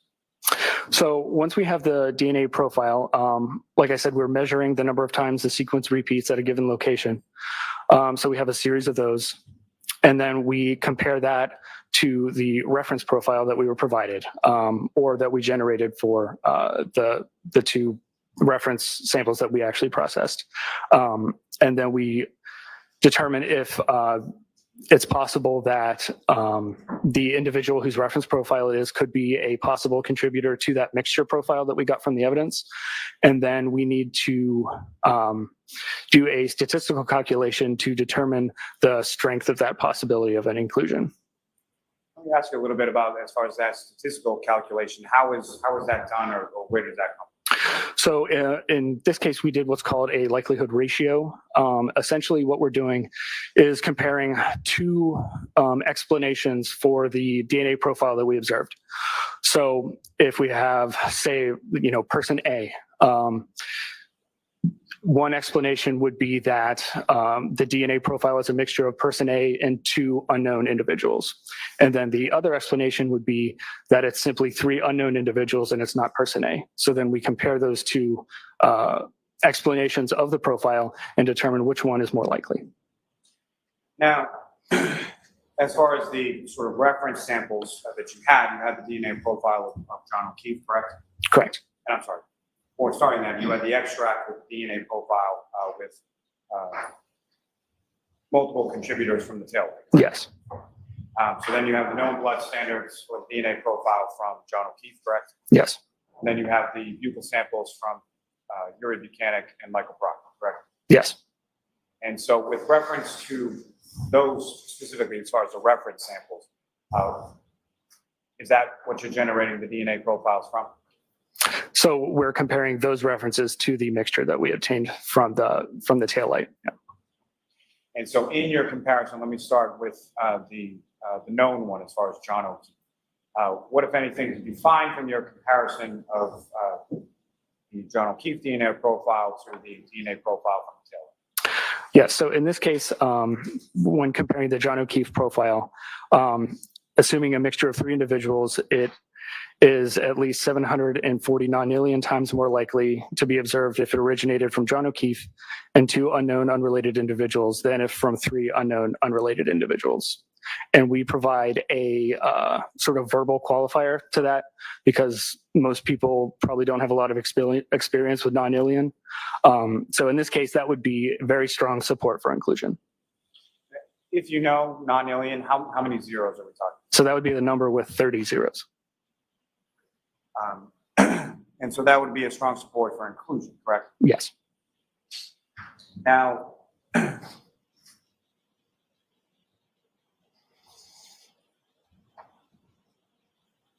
with regard to your comparison, with regard to your work as a DNA analyst, is there any kind of software that you use in the course of your analysis with regard to an SDR mix? Yes, when there's a mixture profile, we often use what's called StarMix, and it's essentially a computer program that we input the DNA profile, and it allows us to use a series of mathematical equations to help us interpret that mixture. Was that done in this case as well? Yes, and then we use that same program to run the statistics. Now, with regard to the sample, the buccal sample attributed from Uri Buchanan, did you run that for a comparison as well? Yes. And what, if anything, were your findings in relation to your analysis of that? So in that case, assuming a mixture of 3 individuals, the DNA profile obtained is at least 46 million times more likely to be observed if it originated from 3 unknown, unrelated individuals than if from Uri Buchanan and 2 unknown, unrelated individuals. So that sounds confusing given what I just said. So the verbal qualifier for that would be very strong support for exclusion. I'm sorry, very strong support for exclusion, is that correct? Correct. And then similarly, as you were testifying, what, if anything, did you find from your analysis comparison of the buccal sample or DNA profile from Michael Proctor? Yes, so in that case, assuming a mixture of 3 individuals, it is at least 76,000 times more likely to be observed from 3 unknown unrelated individuals than if from Michael Proctor and 2 unknown unrelated individuals. So that would be strong support for exclusion. So correct me if I'm wrong, but your findings with regard to the 3 samples is strong inclusion or strong support for inclusion of John O'Keefe, is that correct? It would be very strong support for inclusion. And strong support for exclusion of both Uri Buchanan and Michael Proctor, correct? Correct. Now, sir, in addition to that, you had mentioned that there was an E01 sample that was a shaft end of a hair from the exterior passenger side rear panel of that same vehicle with the same Massachusetts license plate, correct? Correct. Now, with regard to DNA as it pertains to hair samples, can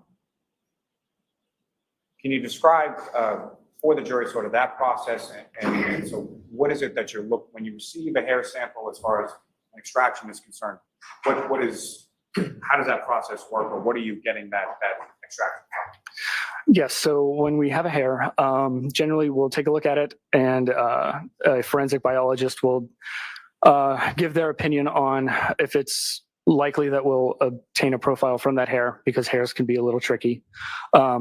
So in this case, The forensic biologist determined that the hair would likely not provide a great profile from STR testing, but we went ahead with it anyway, just because sometimes it does work. But in this case, we extract it, and that involves dissolving the hair and forming an extract like the other samples. And then we quantified the hair in this case, and the quantification that I used targets what is called autosomal DNA or nuclear DNA. And in that case, the results were below the limit of detection. So we did not process that sample forward for STRs because we would not have obtained a useful DNA profile from it. Sir, if I could just take it back a little bit in that. Earlier in your statement right there, you just indicated that hair samples or DNA from hair can be a little tricky. Can you expound upon that and explain to the jury sort of what you mean by that? Yes. A lot of times, hairs are, unless they have a root attached, they're not a great sample for nuclear STR testing. They can be, but it's sometimes hit or miss. As far as what's actually being tested as far as STR when it comes to hair, it's not the actual hair. Is that correct? I'm not sure I follow. Can you? Let me ask you this. You're familiar with the term follicular tissue? Yes. Can you explain to the jury what that means in relation to a hair sample and DNA testing? Yes. So when there's a follicle attached, that's generally where you will get the nuclear DNA from, not the hair itself. And follicle would necessarily be attached to the root end and not to the shaft, correct? Correct. Now, as far as autosomal DNA, can you explain what is autosomal DNA and sort of where does that come from within DNA testing? Yeah, so you can think about that more as nuclear DNA. So that would be DNA that's in the nucleus of the cell. So that's what most people think of when they think of DNA. But there are there's other forms of DNA. So like, for example, mitochondrial DNA that exists outside the nucleus. And as far as the testing that you performed in regard to this hair sample, that was STR testing, is that correct? Yes. And I'm sorry, what were the findings again with relation to the STR test? Yes, so like I said, we quantified the hair and it was below the limit of detection. So we did not process that hair forward for STR. Now, as far as that terminology, below the limit of detection, can you explain a little bit to the jury sort of what that means as it applies to the testing that you've done? Yes, so the instrumentation has a limit of detection. So there could be potentially small amounts of DNA there, but it's below the limit that we are confident to say that there is DNA present. So we would normally not process those samples forward. Now, that hair sample, as far as the one that you tested, you mentioned that it was not initially advisable, I guess, for STR testing, and just went ahead and did it anyway, because sometimes it works. Is that correct? Yes, it's usually worth a try. And then beyond that, that hair sample within your lab, as far as coding technology, was that given to a different analyst for a different type of testing? Yes, we decided it was worth a try to do mitochondrial DNA testing on the hair. And is that a type of testing that you yourself perform? No, that would not be me. And why would it not be? I was not trained in mitochondrial testing. That's sort of a specialized subset as far as different training and different type of testing that occurs? Yes. Just in general terms, if you know, could you explain to the jury sort of the difference between what you've termed as nuclear or autosomal DNA versus mitochondrial DNA? Yes, so very basically, the nuclear DNA is the DNA that exists in the nucleus. The mitochondrial DNA is the DNA that exists outside the nucleus in the mitochondria. And the mitochondrial DNA is inherited directly from the mother. So if you were to test maternally related individuals, they would have the same mitochondrial profile.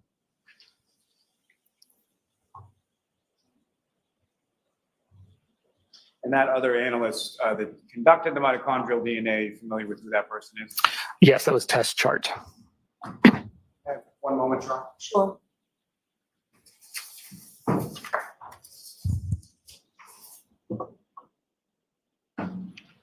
Thank you very much, sir. I have no further questions. Okay, We have no questions. great. So you are all set, Mr. Bradford. Thank you. Thank you very much.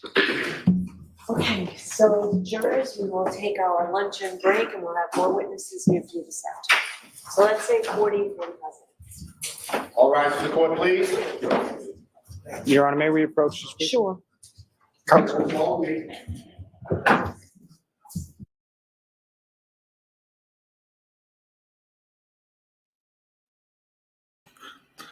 Oh, that was exhausting.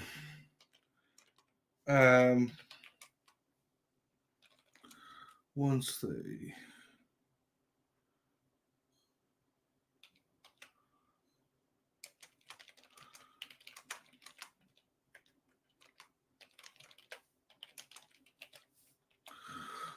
okay, let's just see if they put anything on record.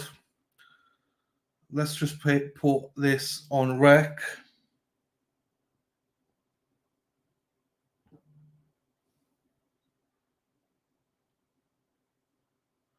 So sidebar now, let's go back. Back in 45 minutes, yes, it is. But hang on, let me put that up because some people will shout at me, go, ooh. So it's roughly about that again. Perry! I think Lally's trying to bore the jurors into submissions. Well, he succeeded with me. I mean, come on, Lally. It's just too much now. Just too much, man.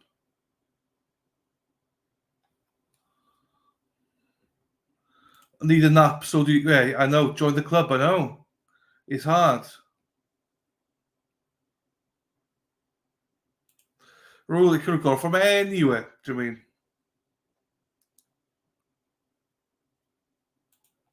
Heck, P.S. Can you imagine? He's like, yeah, I've got no more witnesses, Your Honor.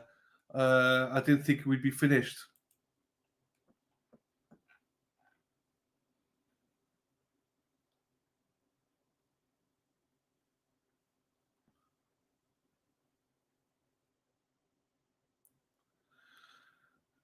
Yeah, I think he did say. I think what he meant was there were rumors at the start, before trial started, that he'd said that. I don't think it ever was confirmed, though.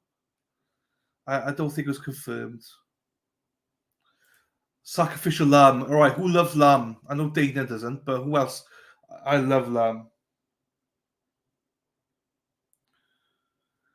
Anyone's like lamb? I will talk about Dana. Make sure you go and watch tonight, 7:30. Resisted the silence. Because we got Dennis Sweeney on there. We got Derek Sweeney on there. Dennis Sweeney, the lovely guy, and his wife Brenda, awesome people. Lam Gyros equals the shiznit. She looks so young. Where's the meat? Meat and potatoes. Martin came to her to look for intelligence. Martians came here upon watching Lally that decided there wasn't any and returned home. Absolutely. I love Lamb too. There we go. There we go. Yes to Lamb. Thank you, Paul. Here he is, Dana. That's the advocate next to Peggy, right? I don't actually know, to be honest. Is it here? They talk about the one that hung like a Spider-Man. Yes, that's the one. You have to live John's father, Mr. O'Keefe, or to support. It's Karen. I'm making a rack of lamb. Oh, sassy. I love lamb. Do you put mint jelly on your lamb? I put mint sauce, a little bit of mint sauce on it, but similar to jelly, yes. But to the side, I don't put it all over, just in case. Miss H. Cole was like, I love them baby sheep. I love it. I love it. Meat, potatoes, beans, and cornbread is a good dinner. Yes, I agree. I'm never trying cornbread though, so I don't know what cornbread's like. Actually, I don't know what cornbread is. Is it just something full of corn? I think I've seen it. It's a block, isn't it, full of corn? And yesterday I needed a shot of Bailey's chocolate liqueur. Where are the phone experts and ME? Well, they're coming. They're coming at some point. I'm not sure when or how or whatever, but they're coming. I got you. Don't worry, Florida, Tim. I got you, Martians. Oh, minted lamb in my fridge. You like lamb? You like a lamb, Em? Cornbread. What is cornbread? I don't even know what cornbread is. No, I don't know what it is. Is it like... I don't think we got that in the UK. I'm dreaming of a white Christmas. I love Christmas, by the way. Sorry, people. I love Christmas. So if you don't like Christmas, you won't like this channel because I loves the Christmas beats. And rapping. Come on, let's get going. What's going on? I want to get here. Chappie be scoring dinner at the local petting zoo. Rackalab and rosemary. Oh. Mint gel, yeah. I put a little bit of mint gel on the side. I make homemade mint. Mint from the garden, put it in, mix it, and make it. Ooh, it's nice. Love lamb. You see, there's not too many weirdos here that don't like lamb.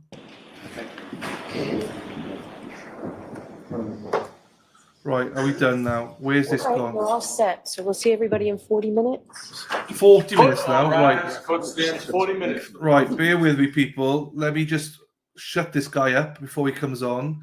Check the time, 5:01:28. We've got a special guest joining me right now, Sharp Jesse. What was it, 5:00 what?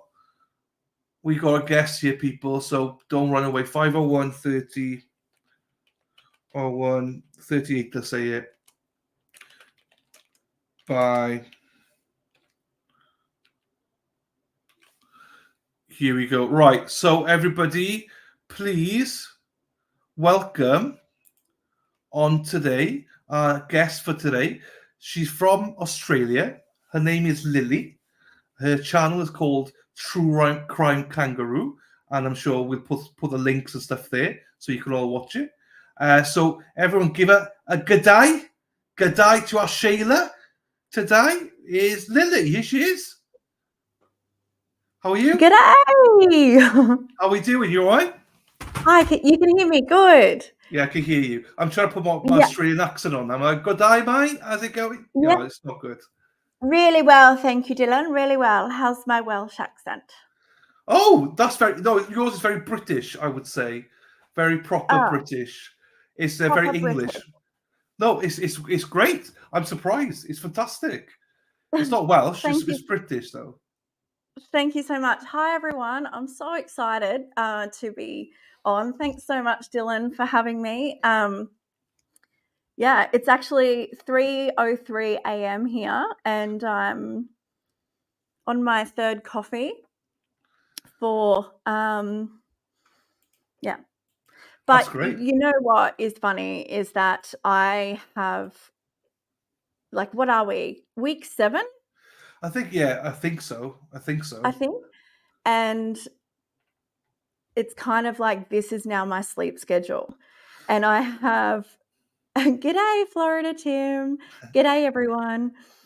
Yeah, I've kind of just gotten, this is now my body clock. And hi, Eliza. Hi. They're all saying hi. You can ignore the chat. They're all saying hello. No, I love saying hello. I'm so excited. It's really, really cool. And yeah, so thanks, Sarah. Sarah or Sarah, I'm not sure. Sarah. I call her Sarah. Don't give her a choice. Don't give her a choice. Just call her Sarah. Thanks so much, Sarah. I appreciate that. Yeah, so it's just kind of my sleep schedule now, because even if I try to sleep through this trial and I think, oh, you know, I'll catch up tomorrow, which, I mean, I've been watching trials, kind of live trials, for years. And of course, so many are in the States. And hi, Lil G. Hey, October girl. But, you know, most of them I can kind of be like I work remotely, so I'm super lucky, you know, my day job. so I can kind of have the trials on in the background Yeah. while I work during the day. They catch up from what happened overnight. Hi, Miss H Gold, you rock. Yeah. Thank you. Oh, I love Sean. I love I know. Sean We so miss much. Sean. We miss And him. obviously, Dylan, Sean sent me your way weeks ago now. So I've kind Yeah. of been hanging out with you guys for the last probably 2 or 3 weeks Cool. during, started off with the morning show. It was so nice to kind of come over to your channel. I love how you greet everybody, and that's kind of what I love that. I think you've got such a gorgeous presence about you, and I think you Oh, and thank Sean mesh so well. So different, but so I love you guys together. And I know Sean's been. I did obviously. I've followed Sean longer than I've followed you. Kind of, very similar to a lot of other Karen Reid followers. It was Turtle Boy. I found Turtle Boy, and I found him. I actually can't remember how I found Aiden. I think because I am very avid. Thank you so much. I appreciate that. Thank you. I'm very new on YouTube, so I've got literally. Congratulations to you. I'm jumping all over the place. Sorry, Dylan. I'm No, so it's fine. excited. It's fine. It's fine. But yeah, so I congratulations on your 8,000. You must be nearly at 9,000, surely. Nearly. Yeah, so Couple I hundred was short. live with you when you clicked over to 8,000, and I was cheering you on because Thank you. I remember you saying, you can't even imagine getting to 1,000 subscribers. Like I can't, I'm like 115 or something. Yeah. And it's not even about that. It's really not. I literally just thought about a month ago, this is my hobby, right? I spend all of my spare time watching either or listening to like true crime podcasts or watching YouTubers or watching, trials on law and crime or whatever. And I thought I started really with Karen Reid following all of it because, it was like Turtle Boy. And then I like binged Turtle Boy. He was actually in jail when I discovered him. Oh, okay. In December, and Karen Reid, yeah. So in December, so I powered through his Canton Cover Up playlist. And I remember at the time not even knowing he was in jail. Because I thought, okay, I've got to go back and I love the intricacies around things, and I don't like. It's like I would never skip to the end of a book or a movie to get to the end. I love the suspense, and so I really started way back in his playlist, and I didn't watch every single one, but I watched most of them, and I reckon just hours and hours and hours and days and weeks, probably 3 weeks or maybe 2 weeks into it, just hours of binging.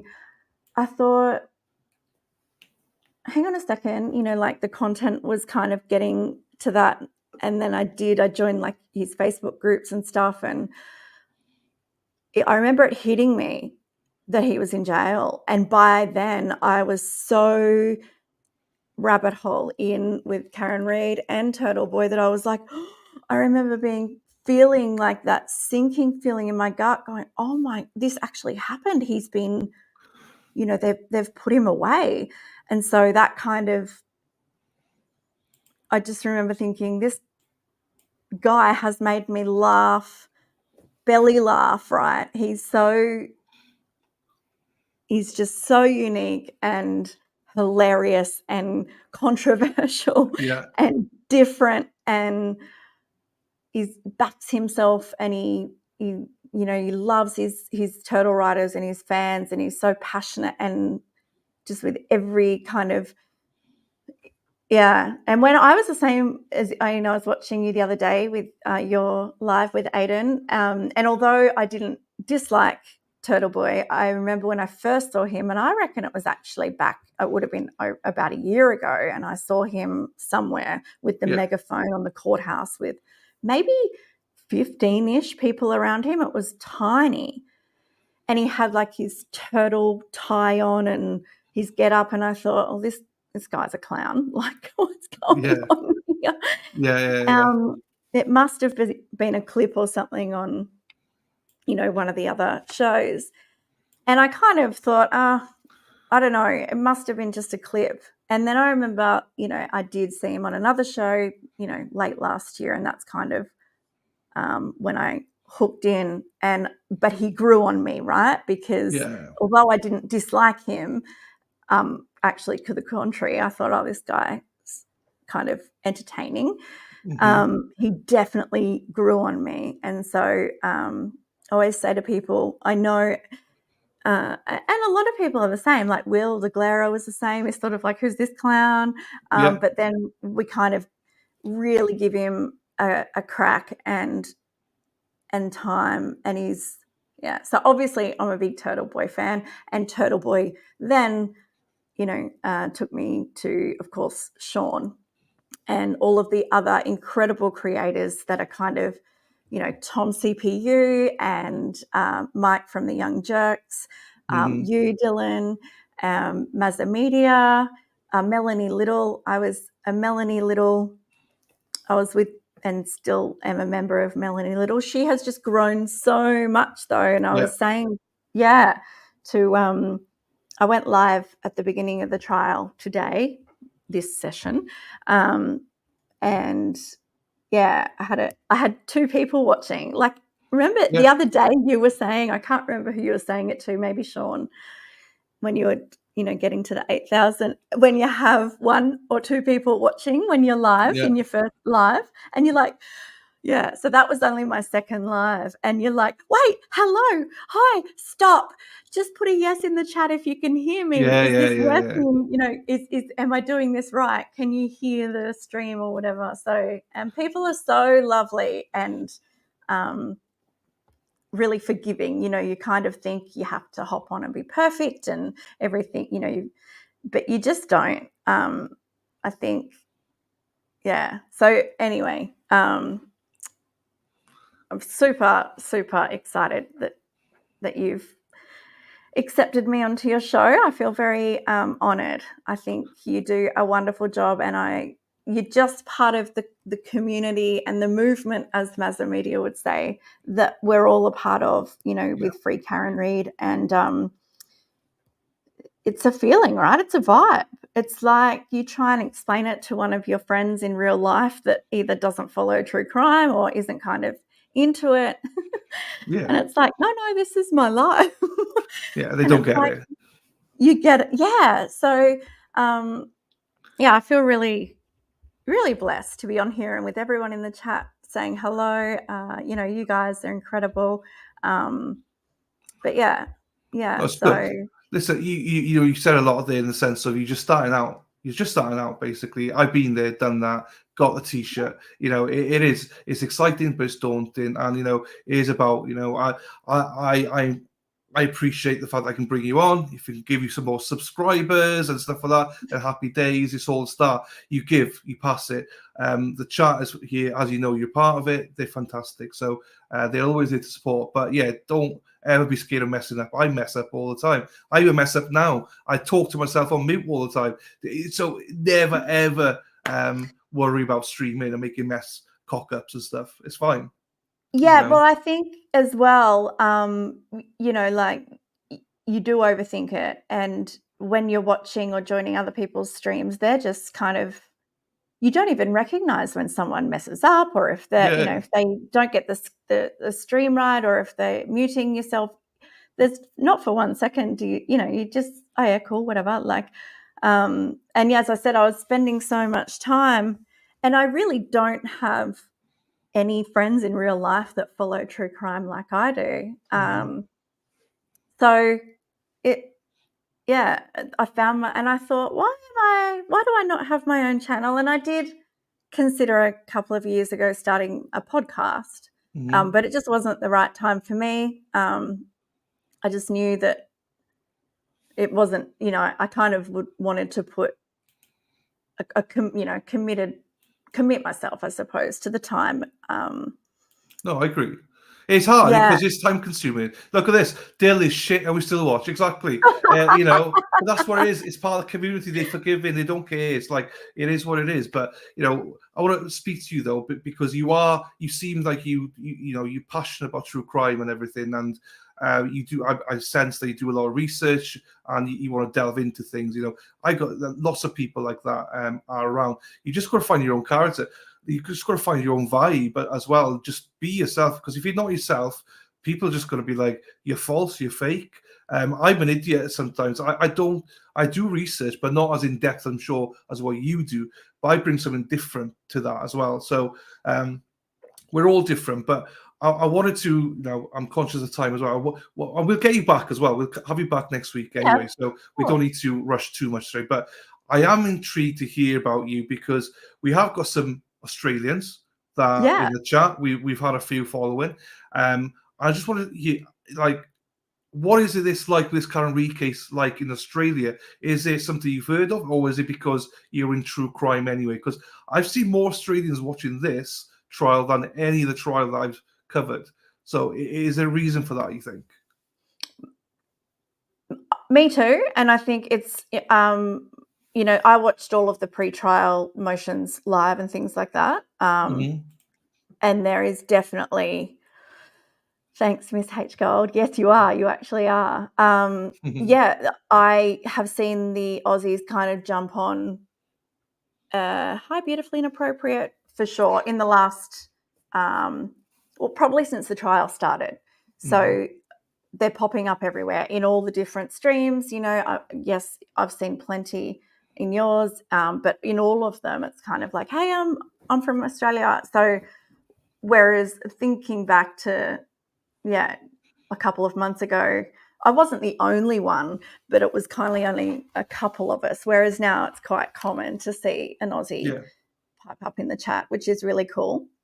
In terms of around me, like in person, none of my friends, I've got, one or two that kind of follow, one in particular that you know, he started following Karen Reid because of me. But I actually think, and I said to him, you know, he comes to me often, he's like, okay, I need a new podcast or I need a new case, Lil, what, you know, this one is so, well, you know what it is, but it's also, it will be history in the making. And I said that to my mate, you know, I said, like, this is literally like watching history in the making, and it's live and we're all watching it. You know, this is going to be something that people talk about, in my opinion, for many years to come. And sure, it's in Massachusetts. I mean, I actually really feel my heart goes out to the people of Norfolk County and Massachusetts. And that's why I think it's so incredible that you have people like Turtle Boy, like Rita, you know, that are like Tom, you know, the locals there, that this is not okay. And Karen is not an exception. Karen Reid has this enormous following and it's gone global, but it's gone global for a damn good reason. What the fuck is going on?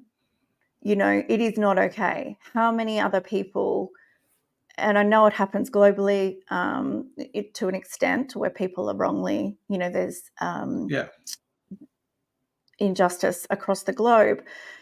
But this is next level. And it's really cleansing. And I love watching like Mark Betterow, for example, when he's on with Mike. Great. He's great. Oh, I love him. I want to marry him, right? It's like he's just, because you listen to personalities such as Mark, who actually had no, you know, he's quite new to it. It's not as though he's got any kind of emotional attachment. He hasn't, his feedback and his opinion is so welcomed, and it's refreshing because it's level-headed. It comes from a place of, as I said, there's no there's no bias, right? From Yeah. Mark, and he's very intelligent. He's a Massachusetts guy, Boston man. I think he grew up in Boston. So, He did, yeah. and to hear him every day sort of say, whoa, you know, like this just gets more bizarre and more bizarre every day. Yeah, and I love watching, you know, I flick over to Tom in the morning as well, you know, and hang out with him for 10 minutes or whatever while he's driving in. Yeah. It's all the little stuff, isn't it? And then, you know, wait for you start at 10 a.m. my time. And come and say hello to you and Sean and everyone in the chat. And the community that is the Free Karen Read is sensational.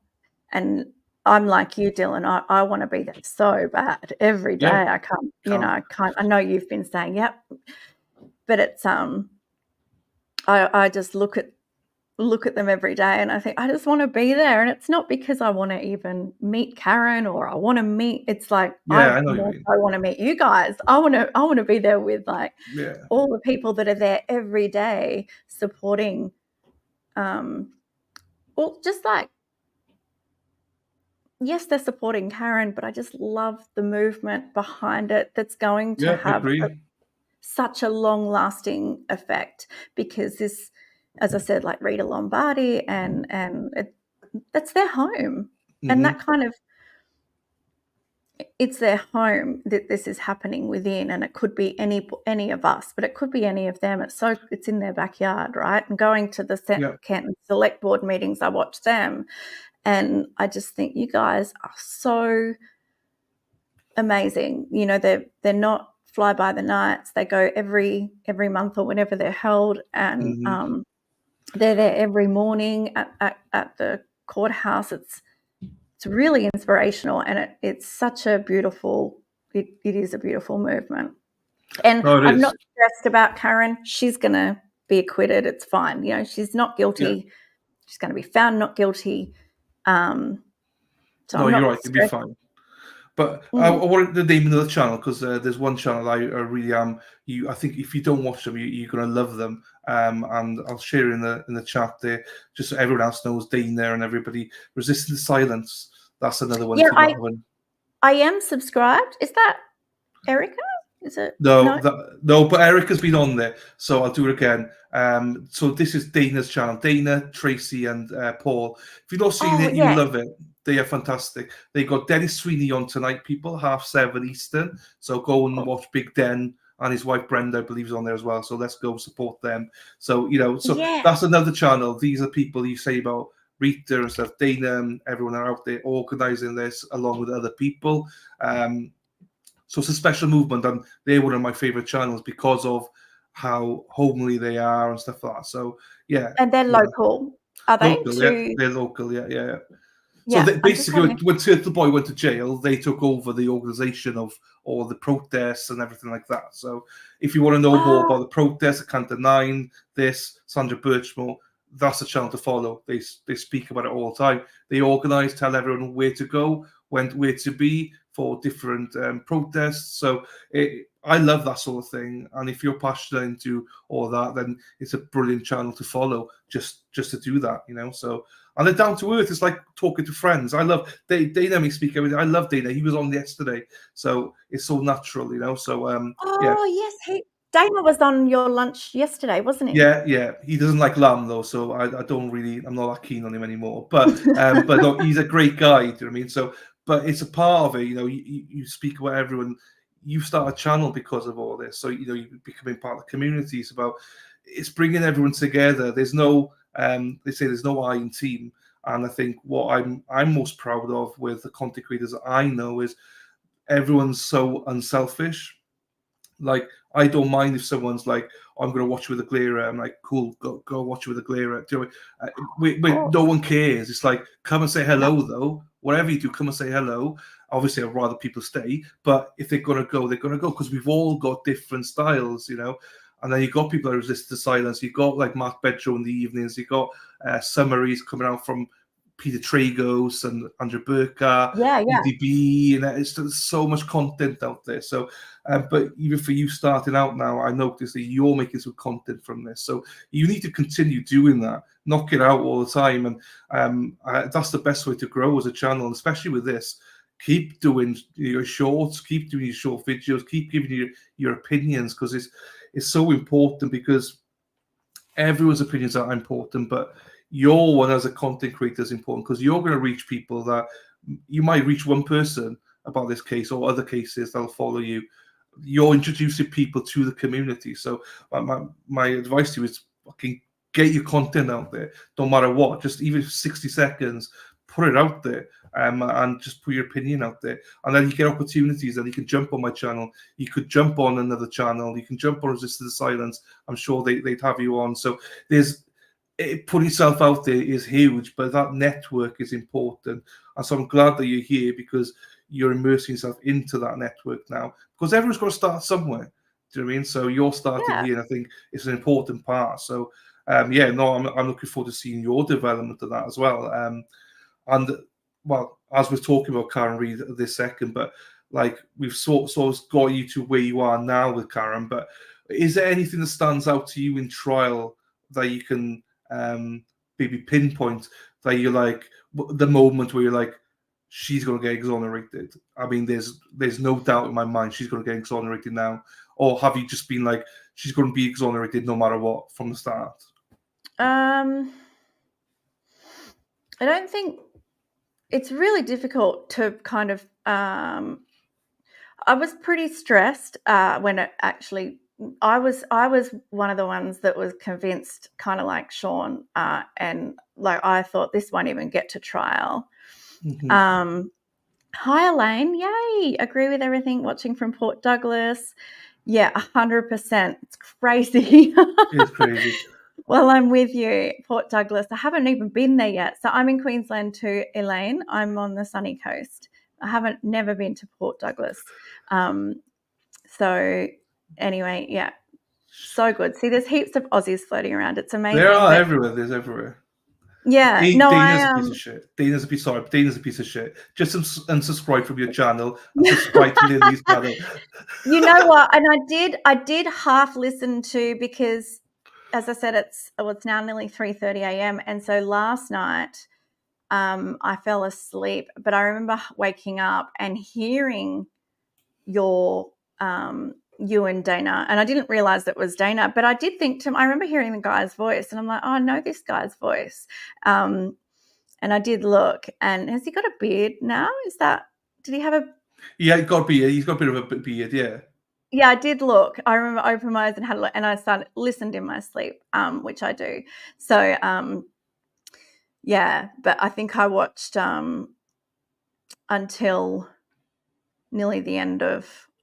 all the days are coming into one now. Nearly the end of Cross with Proctor. Yeah, I did. I heard the shame on you, sir. And then when Lally went to redirect Proctor, that was yesterday, wasn't it? Yeah, that was yesterday. That was. I was like, oh my God, I need to shut my eyes.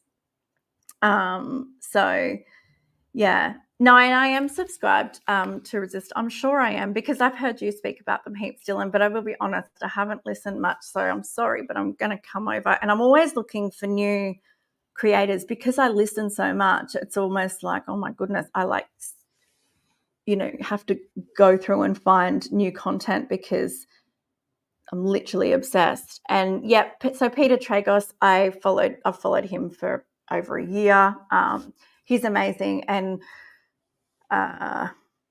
those sort of ones, but they're not like us. Does that make sense? Like Peter Tragos is incredible and I love him, but he's sort of like, he's almost like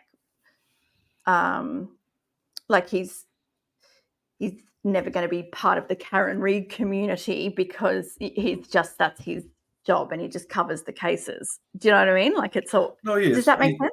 He doesn't want. He just wants to be. He's one of those people. He's one of my favorite people, because he watches.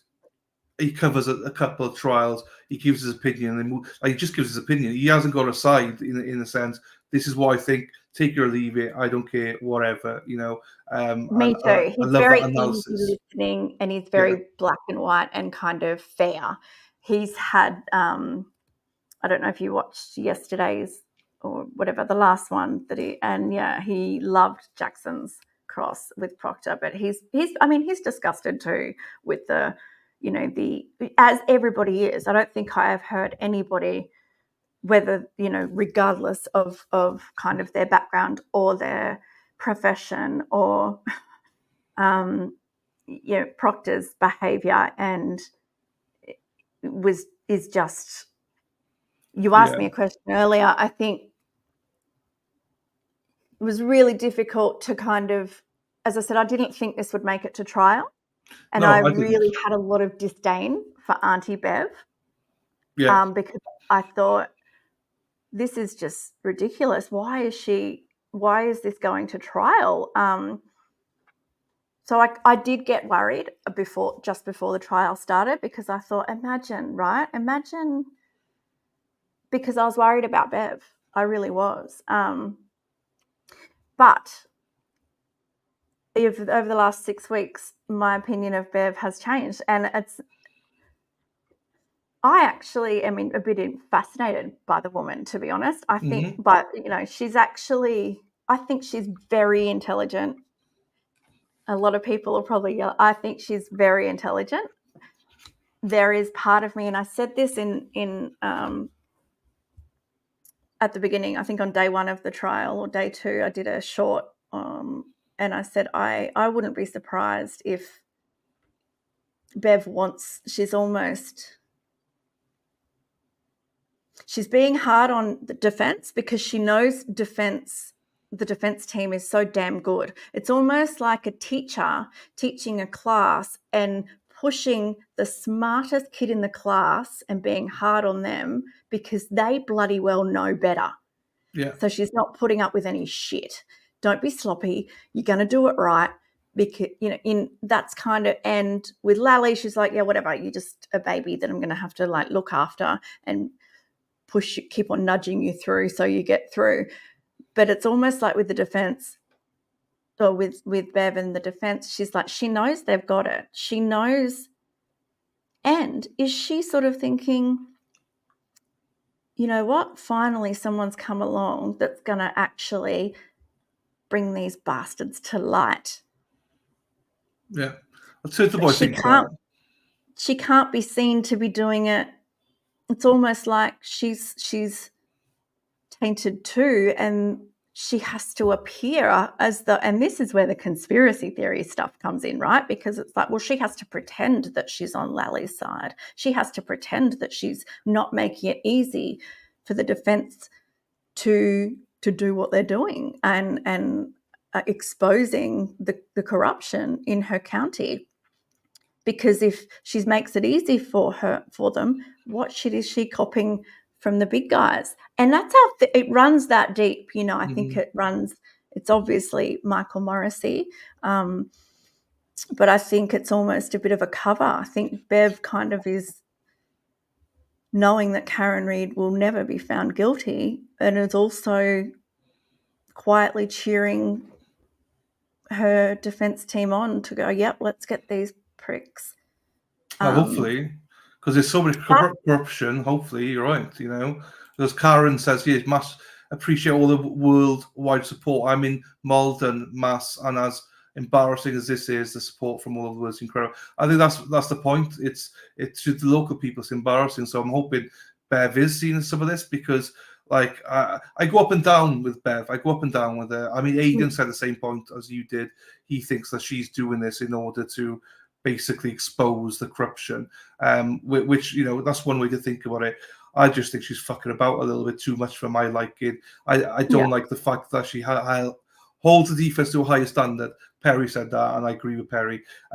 So although I get what you're trying to say there as well, and I'll say Aidan's got a very similar opinion to you on that one. My only pushback for my element is there should be equality across. They get treated differently, but it just doesn't feel quite equal at times.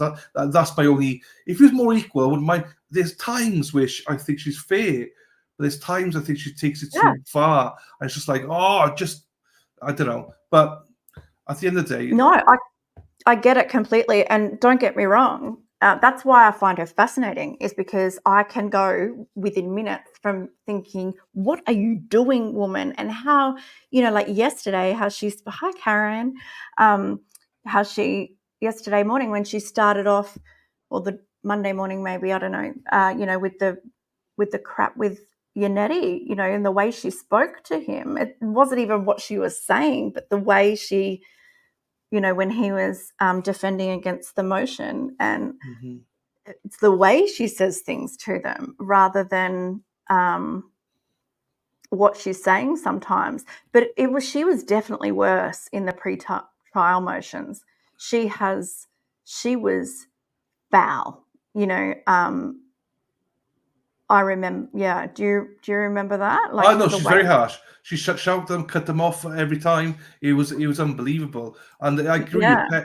Perry says a good point. Yeah, I agree. This is probably my point as well.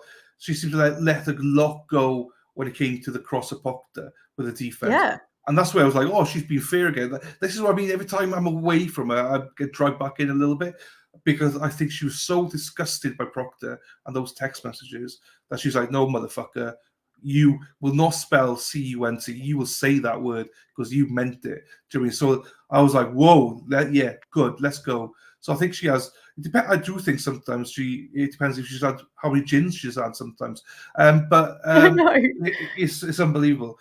But yeah, I don't know. We can all speculate on it. I just don't like the whole objection. I want to know what they're objecting to as well. So I hate Bev for that as well. I hate her for that.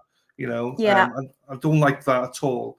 But again, I don't like that. depends. And I don't like the way, I think she's condescending to the jurors. And, Yeah. the way she says, hi, and I have to ask every one of you, did you see, and it's like, wow, they're not 5. I hate the way she speaks to them. I think it's super condescending. And I agree with you. I really don't like the way that she does won't allow the reasoning for objection. I remember as well in the pretrial hearing when she said that. When she said to the counsel, she's like, and there's no, I'll decide what the reason for objection is and sustain it or overrule it. I don't want, it's just objection. And I thought, what? I really enjoy, actually, because I'm not a lawyer or anything, but I really like hearing the reasoning behind why either side are objecting, and then how it's kind of dealt with. She's a funny one. She's, again, this is the funny thing, right, Dylan? Is like, you wouldn't have any other judge, though, in this case.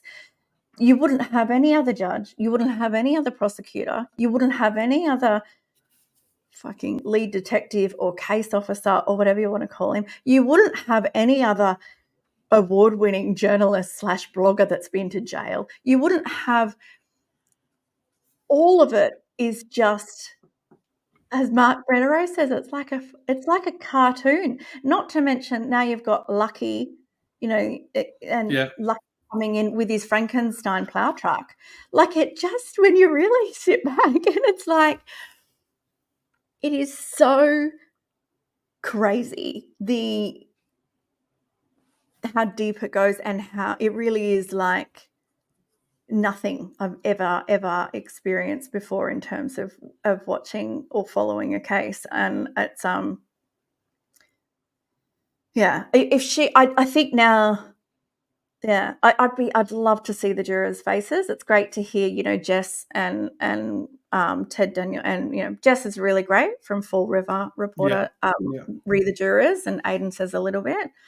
I'd just love to see their faces, because at the end of the day, we don't know what they're thinking, right? We all think it's a no-brainer. She's obviously not guilty. This is a sham. How can they convict anybody based on the severe lack of evidence integrity? Mm-hmm. There's no, this case has zero, nothing to it. It's a nothing. It is literally a nothing. It's crazy. And so I can't imagine that one of those jurors would find her guilty, let alone 12 of them. No, I agree. Yeah. So And I think that's why I like to have guests on every lunchtime, just to see what your thoughts are. Obviously, most of our guests are biased because they're all like, but I don't even call it bias, because I think as long as you use your head, I think you will get to a not guilty verdict, because I don't think there's anything as of yet, anyway, that we've seen to state that Karen is guilty. And I stand by that, because I've always said from day one, this should never be a trial. But now that it is a trial, let's see the evidence.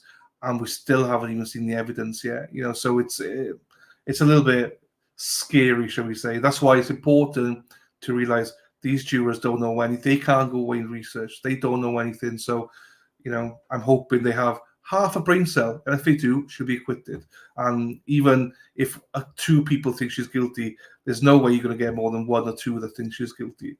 Correct. I don't think you're going to get 1 or 2, to be quite honest. I don't think anyone is going to find her guilty, to be quite honest. You might get one. You might get 1 or 2 that go, you know what, Occam's razor. Maybe hung jury. She won't get a retried. If it's only 1, she won't get retried again. She can't, because it's ridiculous. Do you know what I mean? No, I know. To go through this again. I think it would be. I think it would be easily, in deliberations that, if that did happen, the juror would, in deliberations, it would kind of. Yeah, I can't imagine, as you said, I can't imagine any normal kind of level-headed person following the instructions from the judge, and there has to be, well, even there has to be proven beyond a reasonable doubt. Do you believe that she, and for murder too, right? It's not. Yeah, well, you got murder, manslaughter, and leaving a scene of crime. But Trigos has said there's nothing there for murder. Forget about that one. Manslaughter is the one that they will be aiming towards, and under the influence of alcohol. So that's why they have to prove that she was drink driving. They have to prove that, otherwise that doesn't count. So, but even then, you can prove she's drunk, but so was every witness that's been on that stand. They all were drinking and driving, but I still don't believe she hit him. So, No, I don't either. And there's no way a tail light it just wouldn't happen. It's just completely ridiculous. It wouldn't shatter like that. So, and I truly believe that they, Proctor and Tully and the entire Canton PD, I think the McAlberts, I don't think they ever expected it to go to trial. I think that they were shocked. I think they had the pants shocked off of them when Karen sought Yannetti and a defence, just like we heard Proctor say. He was pissed off that she had a defence.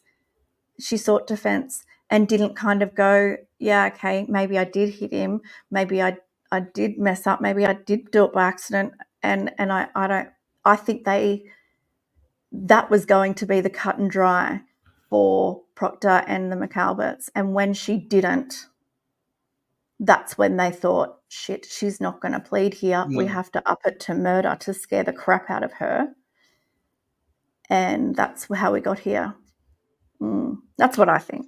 Yeah, no, I don't disagree with you. I mean, there was a lot of pressure for her to plea deal it. I know that, but I don't think, again, obviously we talk about Turtle Boy, but he blew it up, so they couldn't plea deal, because it's like, well, this in the main media now. It's like, let's go, let's get it on.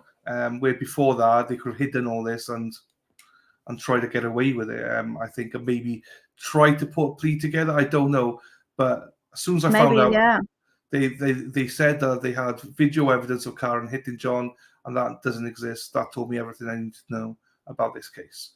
And that, right from the beginning, right from day one, or whatever day it was, day 1 or day 2, that the media outlet received that message that we've got video evidence of her hitting him, and that's where it started. And yeah, it's just been a sham since day one, and I'm so happy. I'm so happy that she is being heard. Oh, same here. in Same here. I'm court, glad. and that the world is hearing her, because I look at her smiling in the courtroom and looking and giving the witnesses a stare down, and I think I would be doing the same. And I don't know, I think she's so composed that the small amount that she's so intelligent and composed and stoic. I would be terrible. I would be like, I'd want to tackle Lally, and I'd want to get Proctor in a headlock, and I'd want to slap the shit out. I would just be so angry. I think she's just done so well maintaining composure in that courtroom. Yeah. I'm angry for her, right? And I think to myself, how can you be in there every day and not look angry? She just does an incredible job, Oh, She's a remarkable woman. She's a CEO of that team, as I always say. She's in charge of it all. You can see how involved, engrossed she is. It's great to see, because it's her life. It's in her hands, and she wants to make sure that everybody works around her, and that's great, because I say it is her life in the balance now, because it's got whatever it is. If she was found guilty, it's 25 plus years, whatever it is. So, like people say, court starting. Right. Thank you, Ava. Right. Thank you, Lily. I really appreciate you being on here. We'll get you on another time, but for now, go subscribe to Lily. You. And we'll have you on in the next week or so. All right. Oh, thanks so much, Dylan. It was such a pleasure to meet you. You're such a lovely chap. And I'll just give you a quick tip. So Sheila is it's kind of what guys Sean's age-ish used to call women, like my dad. Okay. He's a bit older than Sean, but it's kind of like an 80s thing. But it's so they'd be like, look at that bloody Sheila. Okay, I'm with you. I know now. Yeah, and we don't say shrimp, we say prawn. Yeah, I will always say shrimp, but other people have told me that as well. But I don't. I always say shrimp though. But I love that you call all the Aussie ladies Sheila. It's great, and there you go. It's awesome. So thanks to everybody. It was such a pleasure to be on, and free Karen Reid. There we are. Thank you very much, Lily. Take care of yourself and best of luck. All right. Thanks, Lily. Take care. Bye. So head on over, subscribe to Lily's channel. We got the link in the chat for you all. So just head on over. Let's get a few subscribers. I know somebody said that court was back. I think this will go live once they're back. I think it's the that thingy in the air there. So I panicked a bit there. But it's great to have another perspective on here. It's great to have Lily on. I really appreciate her being here. I was going to ask Dana, and she did cover it in the end. Sorry, Miss Gold. I did highlight it, but I forgot to ask. Raoul says, we're thinking about a meet and greet for Dylan at the Kennedy compound at Hyannis Port. Where the hell's that? What is that? I have no idea what that is, Raoul. I'm not sure if I should be, if I want to know or not. We'll have Lily back on. So I try and get different guests on. Depends on, when they could come on and stuff like that. But we appreciate that. And if you can, no, it never existed, Raoul. That's the whole, Liz, yes, I tried to follow anything so I could come in unbiased, but they have not convinced me of anything besides that. They didn't investigate anything. I agree with you. So here you go, the channel again. Please go subscribe to her, True Crime Kangaroo. It's difficult when you're starting off as a streamer. It really is. My first subscriber or my first viewer, I still remember them. I was bouncing when I got my first viewer, and not just first viewer, but first person that said hello in the chat. I needed a meltdown, So it's in Cape Cod. Okay, thank you, Florida, Tim. Dylan, you will love it. Okay, Cape Cod. Kiki, hello, Kiki. I'll see you today. Shrimp on the barbie isn't right. I know. Other Aussies have told me the same. But I always say shrimp on the barbie. Good day, mate. Put another shrimp on the barbie, and they say prawn, but prawn doesn't have the same ring to it. Cape Cod. There you go. There you go, Matthew. How you doing, fella? What are you supposed to put? Supposed to put prawn, James. Put a prawn on the barbie. It doesn't have the same ring. Summer homes of Kennedy's. There you go. What do you think about how brilliant it was to get an aggressive presence out to the public? Karen's a smart and beautiful woman that intimidates them. Yeah, she's very smart, very intimidating. She's awesome. She is awesome. Ken, you go say Kennedy, wouldn't you? Oh, a prawn. Yeah, but I can't say prawn. Yeah, I'll put Core TV up as well, just in case. But no, they are late. You know what they're like. The fan is on at the minute. So just so you know, the fan is on. Everybody. I panicked there. I thought we're back, but we're not. The fan is on. So don't worry. A snag on the Barbie, mate. Snag. What's a snag? Sarah, what's a snag?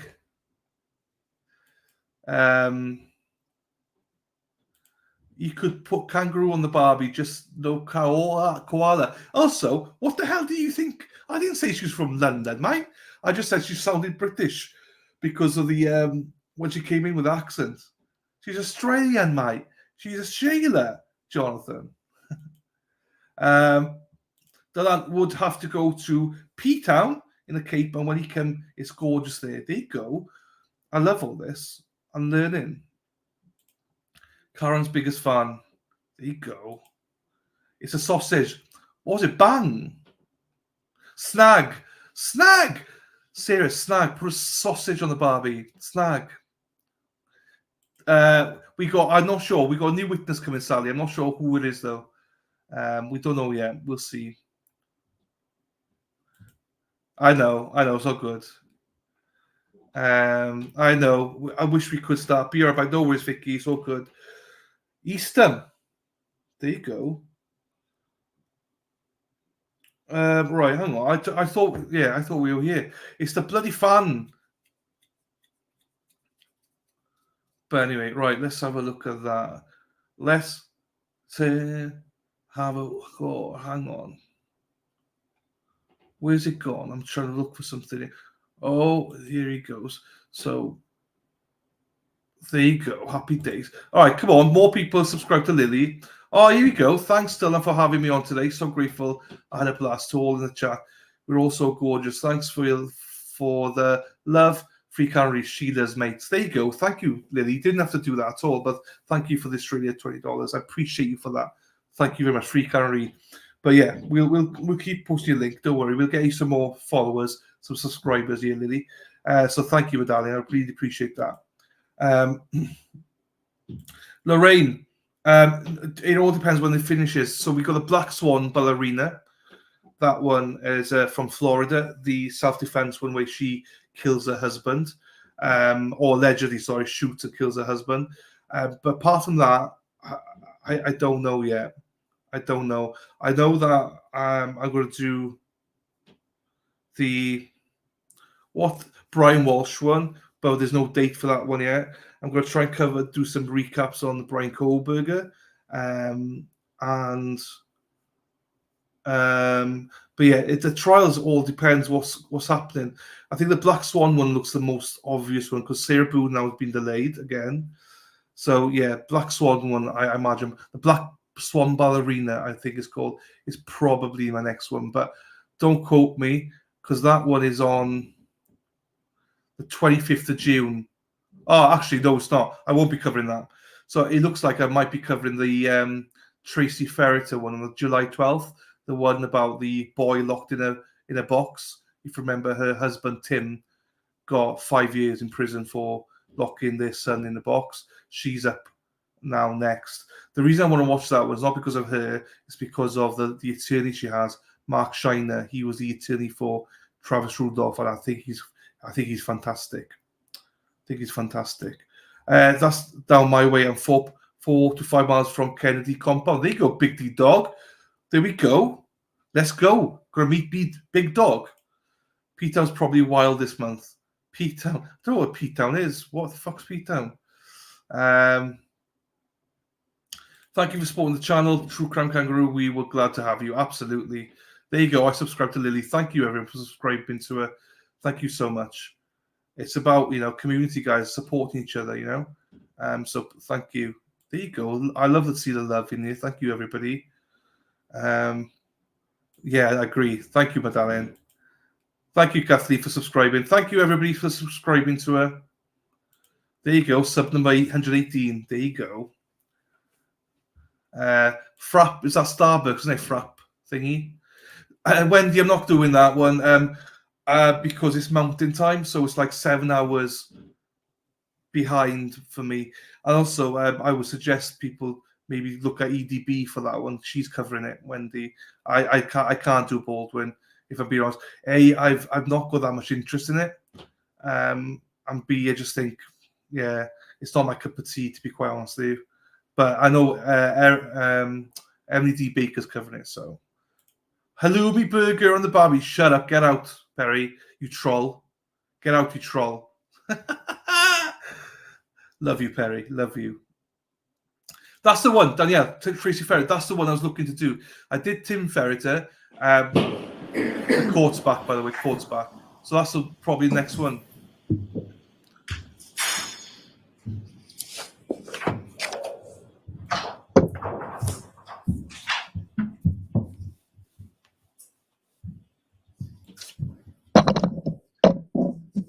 Yes, yes, Thank yes. you. Maybe see you go to back.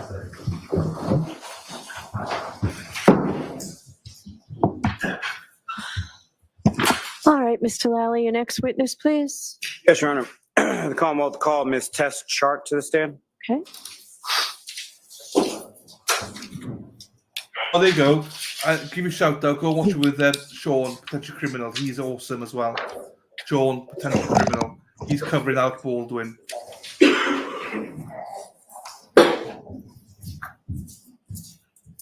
Step right up here and just let you step. Why in the courtroom, please?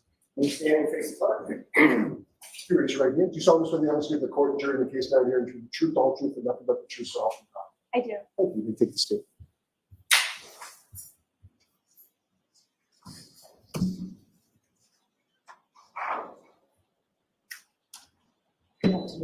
Go right ahead, Mr. Lally. Thank you, Your Honor. Good afternoon, ma'am. Good afternoon. Could you please state your name and spell your last name for the jury? Sure. My name is Tess Chart, C-H-A-R-T. And Ms. Chart, what do you do for work? I'm a forensic DNA analyst at Bodhi Technology. And where is Bodhi Technology located? It's in Lorton, Virginia. And ask you some questions, just a little bit about your educational background, starting with your undergraduate work. Where did you go to school, and what, if any, degree did you receive in relation to your undergraduate? Sure. I have my bachelor's in science in molecular biology from Millersville University in Pennsylvania. And then I have my master's of science in forensic science from Towson University in Maryland. So, Ms. Chart, I'm going to ask you to keep your voice up really loud, okay? Thank you. Ms. Chart, if it's at all helpful, that microphone is adjustable. You can move it anywhere. Now, with reference to your master's in forensic science, when about was that you received? So I got my degree at the end of 2019. And following grad school, where did you go from I was hired directly by Bodhi Technology. there? And when was that? That was in July of 2019. Now, when you started in July of 2019 with Bodhi Technology, what was your position at that time, and sort of what were your duties and responsibilities when you initially began work? So I started as a technologist. So that's someone that will do all of the lab portion of the work in a laboratory. And I helped out with our humanitarian team, so helping identify human remains. From there, I also helped with our criminal cases as well. And when you started your work there, what, if any, sort of training did you undergo in relation to your work at Bodhi? So when you first start at Bodhi Technology, you actually go through a series of lectures and you have a series of readings to go through all of the science that you're going to learn and the background of all of the technologies you're going to use. From there, you will observe a qualified analyst or a qualified person in the lab, go through everything that you're going to be trained in. And from there, you'll get a series of sets. So there'll be mock samples that you will take through the lab and do all of the testing on that you're going to be trained in. And it starts out with having that qualified analyst there with you, and you're able to ask questions and troubleshoot as you go. From there, you'll get a second set that'll be no analyst with you, but you're still allowed to ask questions at that point. And then your final set is something that we call a competency set. So you take it through the lab and treat it just like you would any other case, and you're not allowed to ask questions, and then you're graded at the end. If you pass that test, you can go through a written exam and then a verbal exam, and then you take your results from your testing and you defend it in a mock court sample.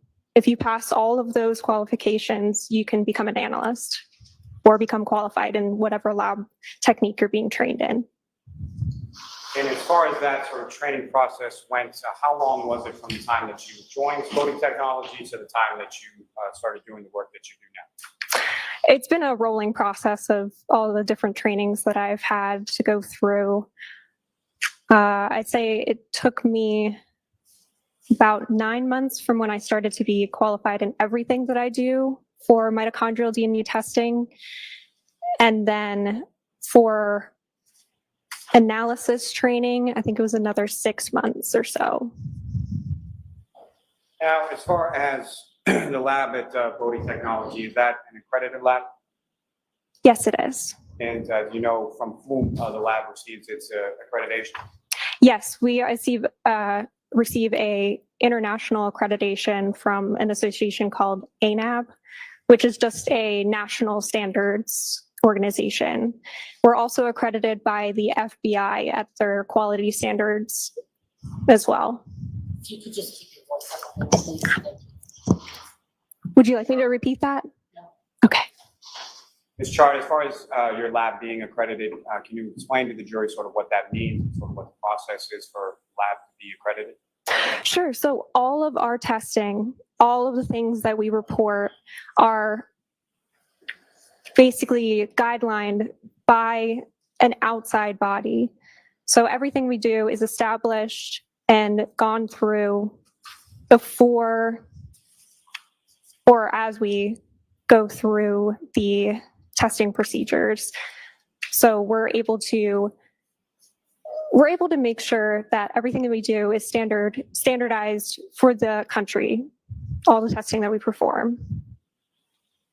And the lab that you work at Voting Technology, is that accreditation up to grade at this point? It is. Now, with reference to your own work within the lab, is there sort of standards of procedure or protocols that you follow in conformity with that accreditation? There are. We're under the same standards as all other DNA testing at Bodie for mitochondrial DNA testing. Now, with regard to your specific work, are you familiar with what's called a proficiency test? Yes, I am. Explain to the jury what that is and what your experience has been with proficiency testing as far as how often and what it consists of.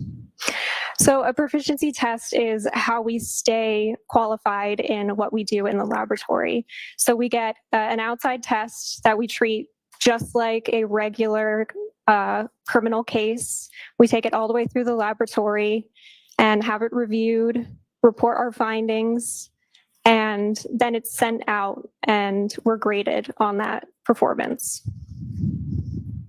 And with reference to yourself, what, if any, issues have you had with regard to proficiency testing over the course of your years of work with Voting Technology? I've had none.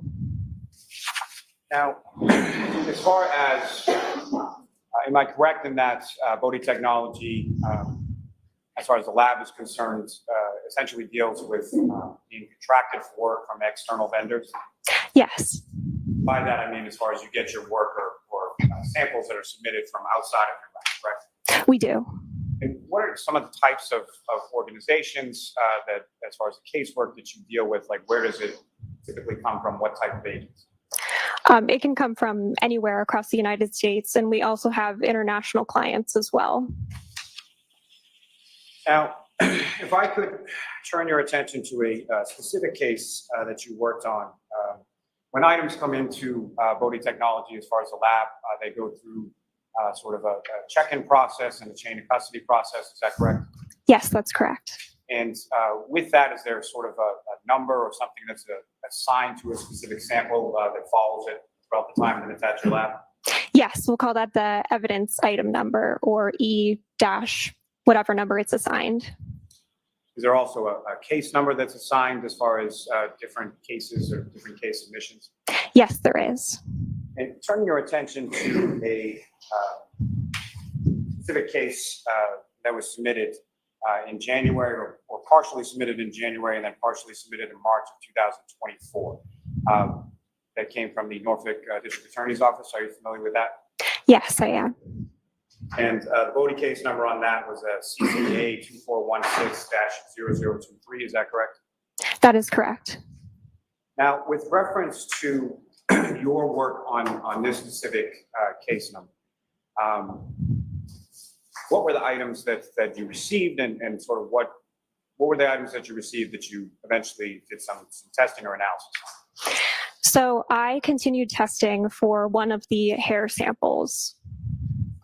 And specifically, again, that's given a specific name as far as in the hair sample in this case was EO1, is that correct? That is correct. And then as far as for comparison purposes, what, if anything, did you receive in regards to comparison if you were able to generate a profile from EO1? We received a reference profile from the victim, John O'Keefe. Now, your specialty within the lab is in mitochondrial DNA testing, is that correct? Yes. Could you explain to the jury as far as mitochondrial DNA? Let me ask you this first. Are you also familiar with the term known as autosomal DNA? I am, yes. If you could, Ms. Chart, explain to the jury first what autosomal DNA is, and then what mitochondrial DNA is, and then I'll have another question. Of course.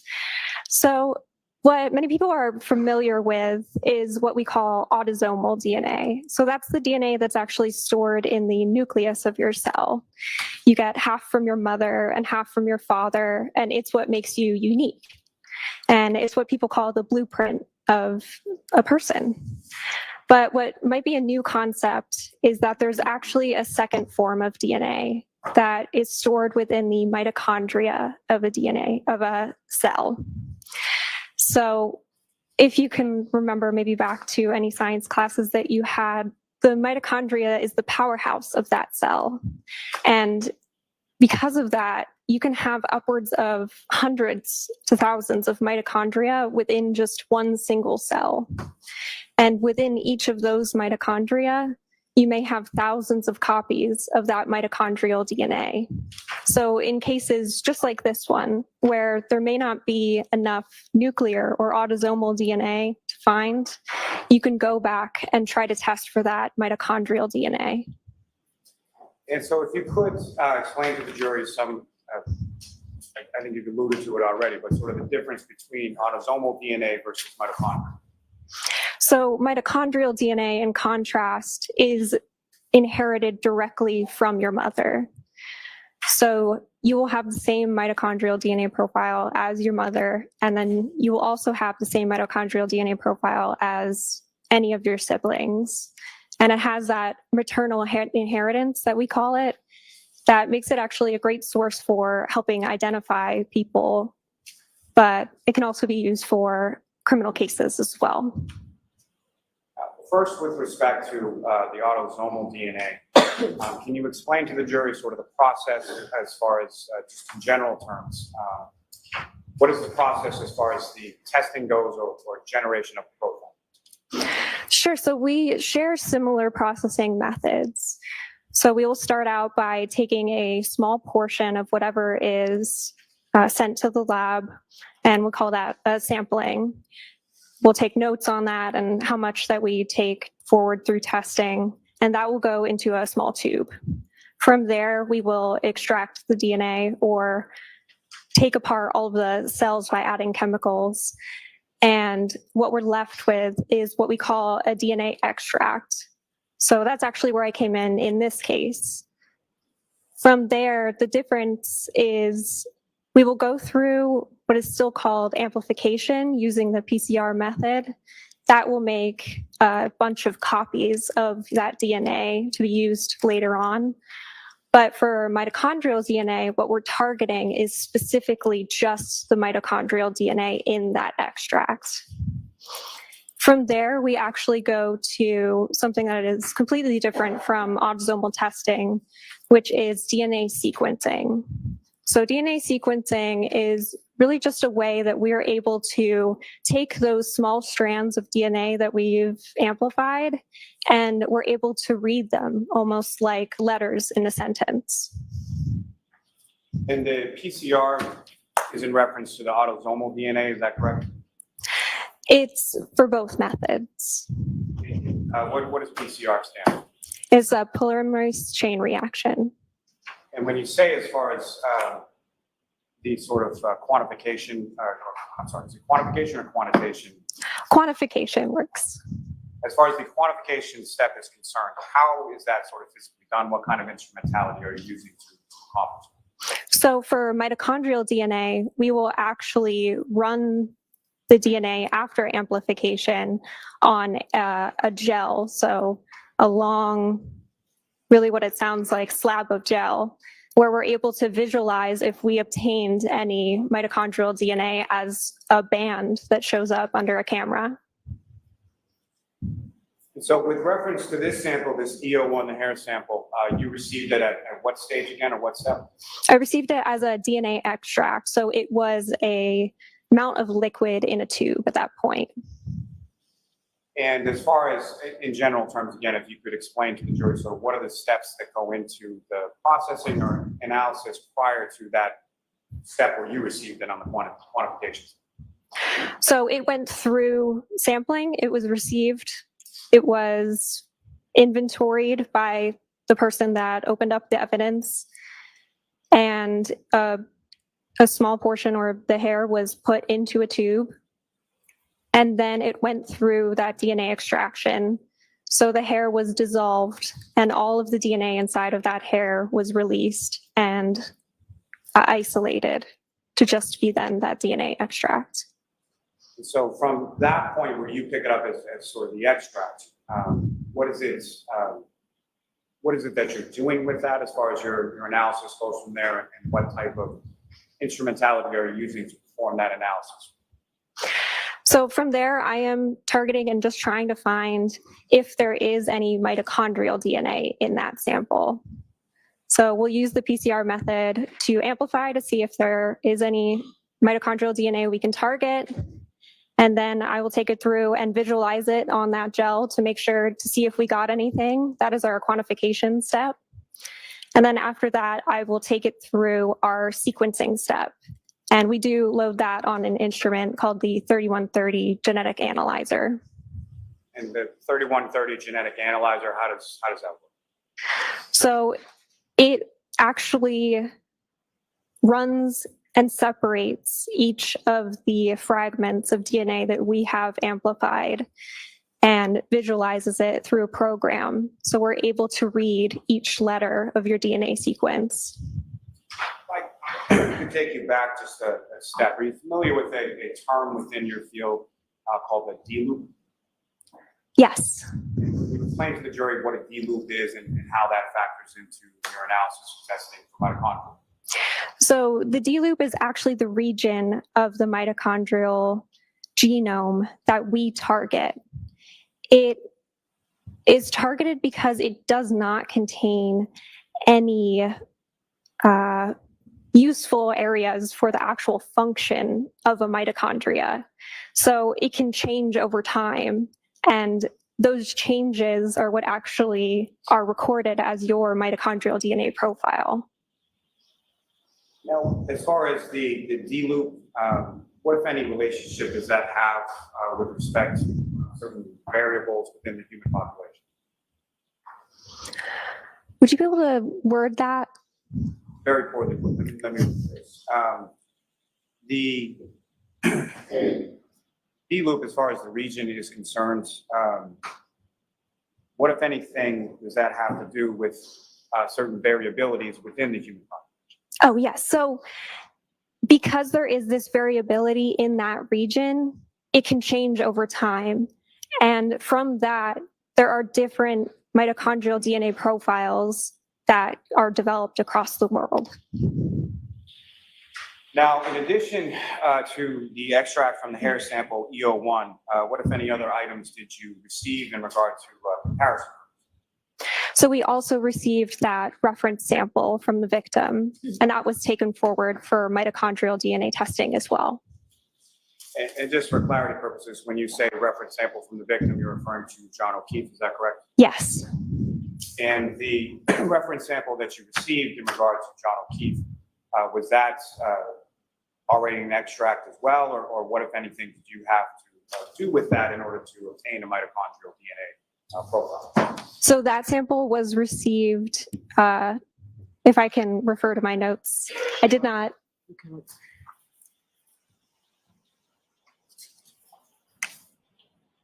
So I was not the person to actually do the sampling for this sample.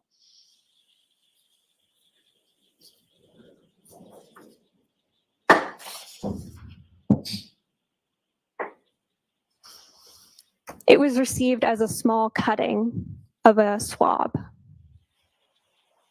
And so, as far as the small cutting from the swab, what is sort of, as far as creating a profile from that, creating a profile from the extract from the hair sample as well, was there any difference in that, sort of how those two mitochondrial DNA profiles were created? No, they were tested the same way. And well, let me ask this, as far as with regard to the hair sample EO1, were you able to obtain a mitochondrial DNA profile for the hair? We were.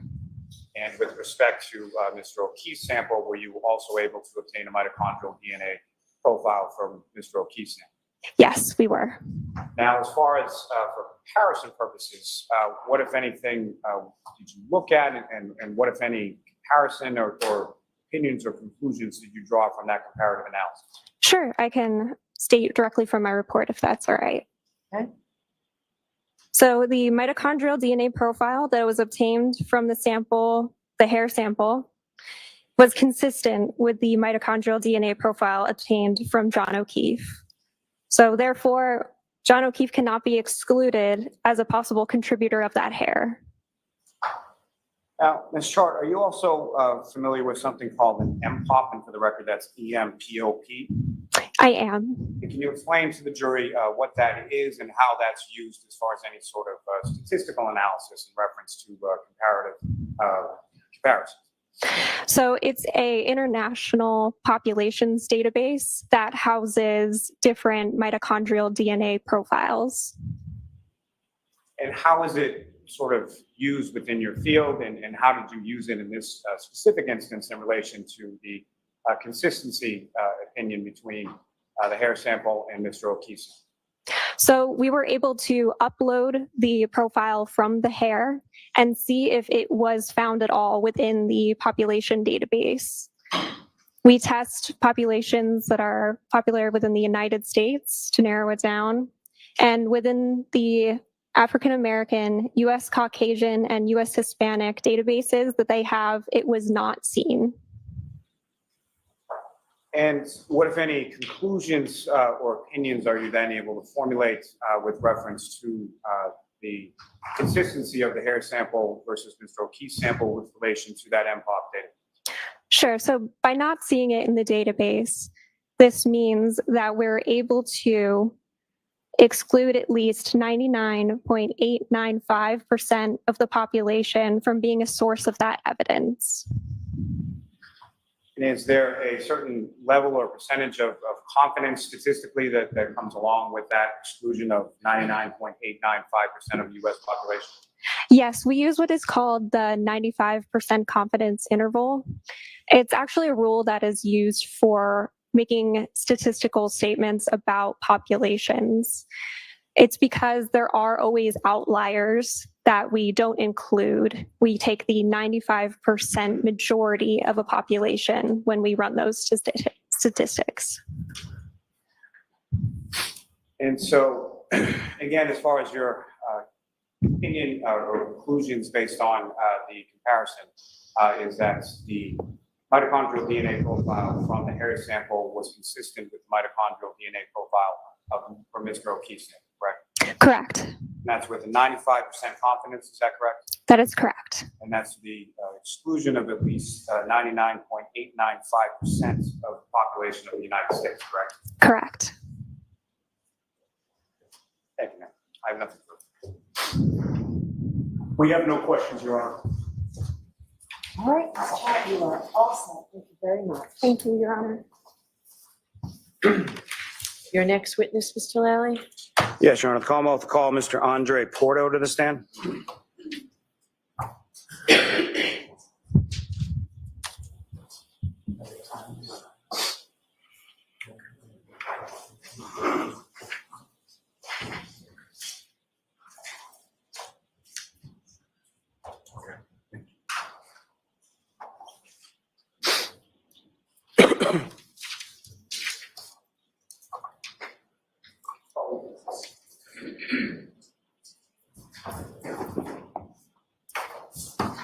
Look right this way. Just watch your step. Please stand and face the court. Raise your right hand. You solemnly swear the evidence you give the court and jury in the case down here and the truth, the whole truth, and nothing but the truth, so help you God. You can take the stand.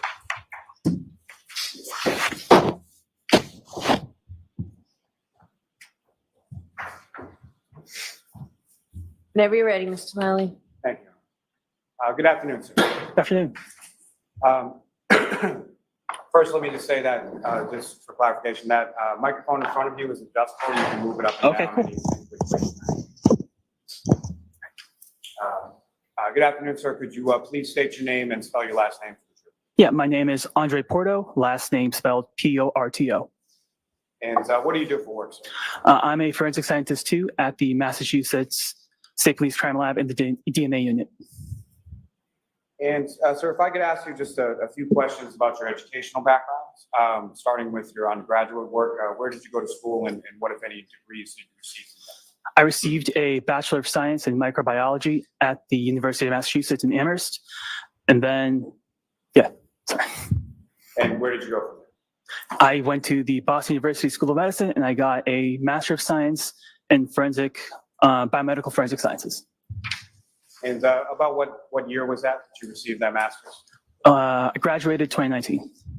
And then following receipt of your master's, where did you go? I went to the DNA unit in the Massachusetts State Police Crime Lab. And when you joined the Massachusetts State Police Crime Lab initially, what was your title and sort of what was your duties and responsibilities with relation to that title? So I joined as a Forensic Scientist 1, and that's a training position where I underwent a training program that consisted of a bibliography with multiple journal articles and textbooks, as well as conducting the lab processing on training samples. And that sort of initial work that you did as referred to as an FS1, is that correct? Yes.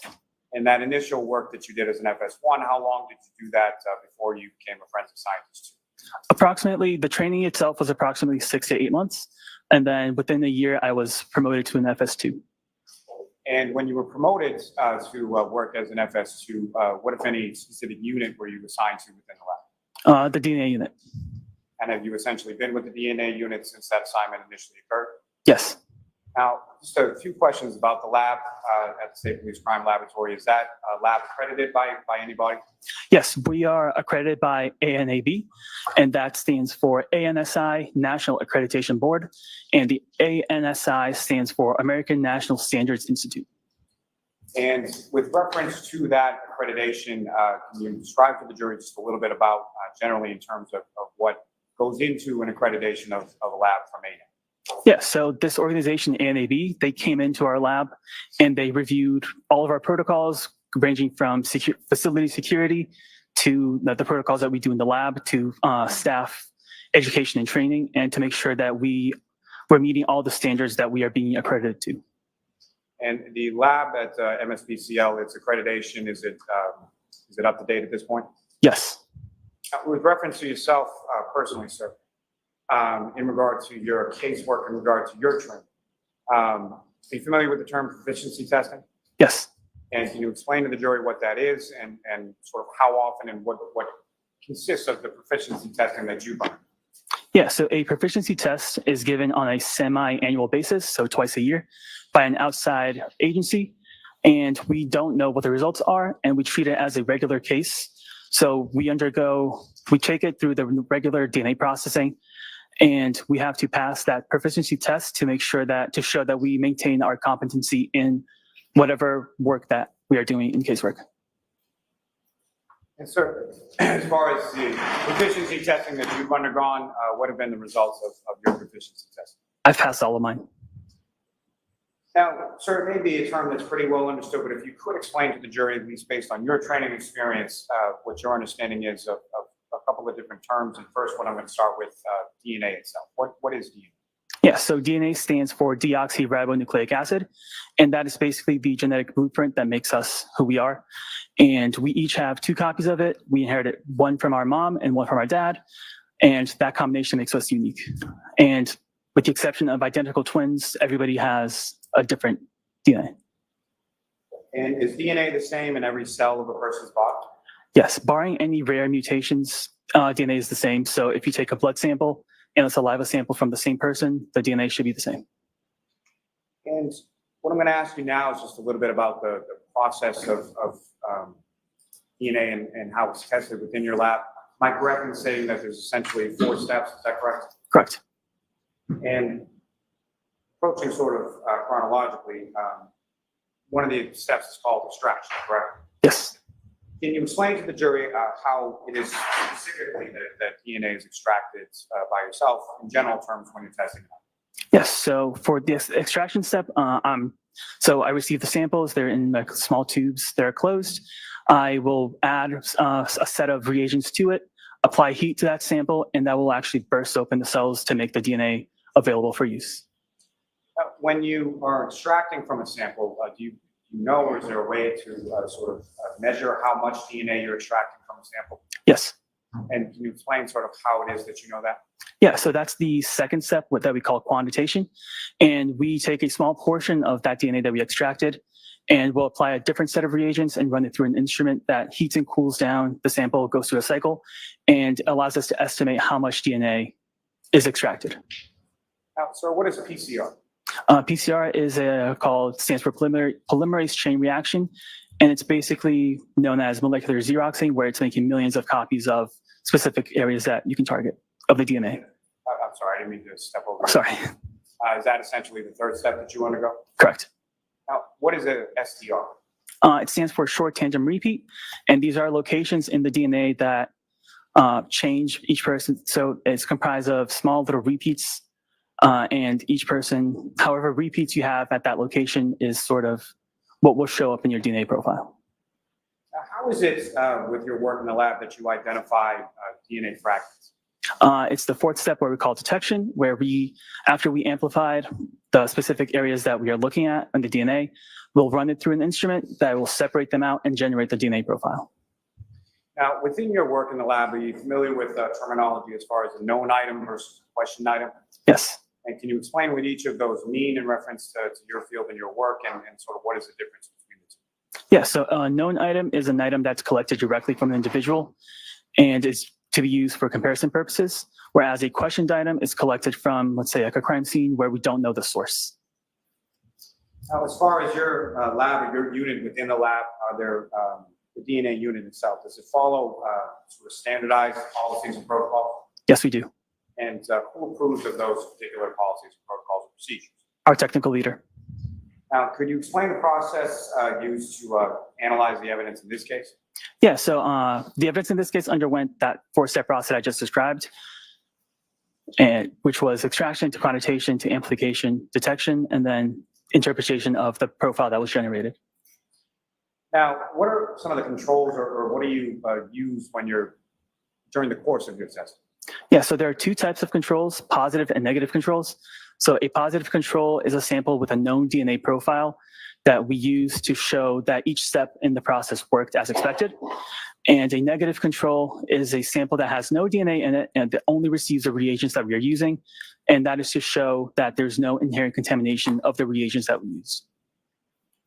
Let me ask you, sir, if you know, what are some of the ways to prevent sort of DNA transfer from yourself or from someone else working on the case or from other samples that you may be working on with other cases? Yeah, so there are many ways. One way is to clean the workspace before we start working and after, just to make sure that it's constantly being cleaned. Another way is to wear lab PPE, so personal protective equipment like lab coats, face masks, and hairnets. And another one is to make sure that we only have one tube open at a time so that we don't have any cross-contamination between samples. Your work specifically, sir, does it undergo some sort of review process? It does. And specifically your work in this case, did it undergo that same sort of general review process pursuant to the policies and procedures you were speaking about before? Yes, it did.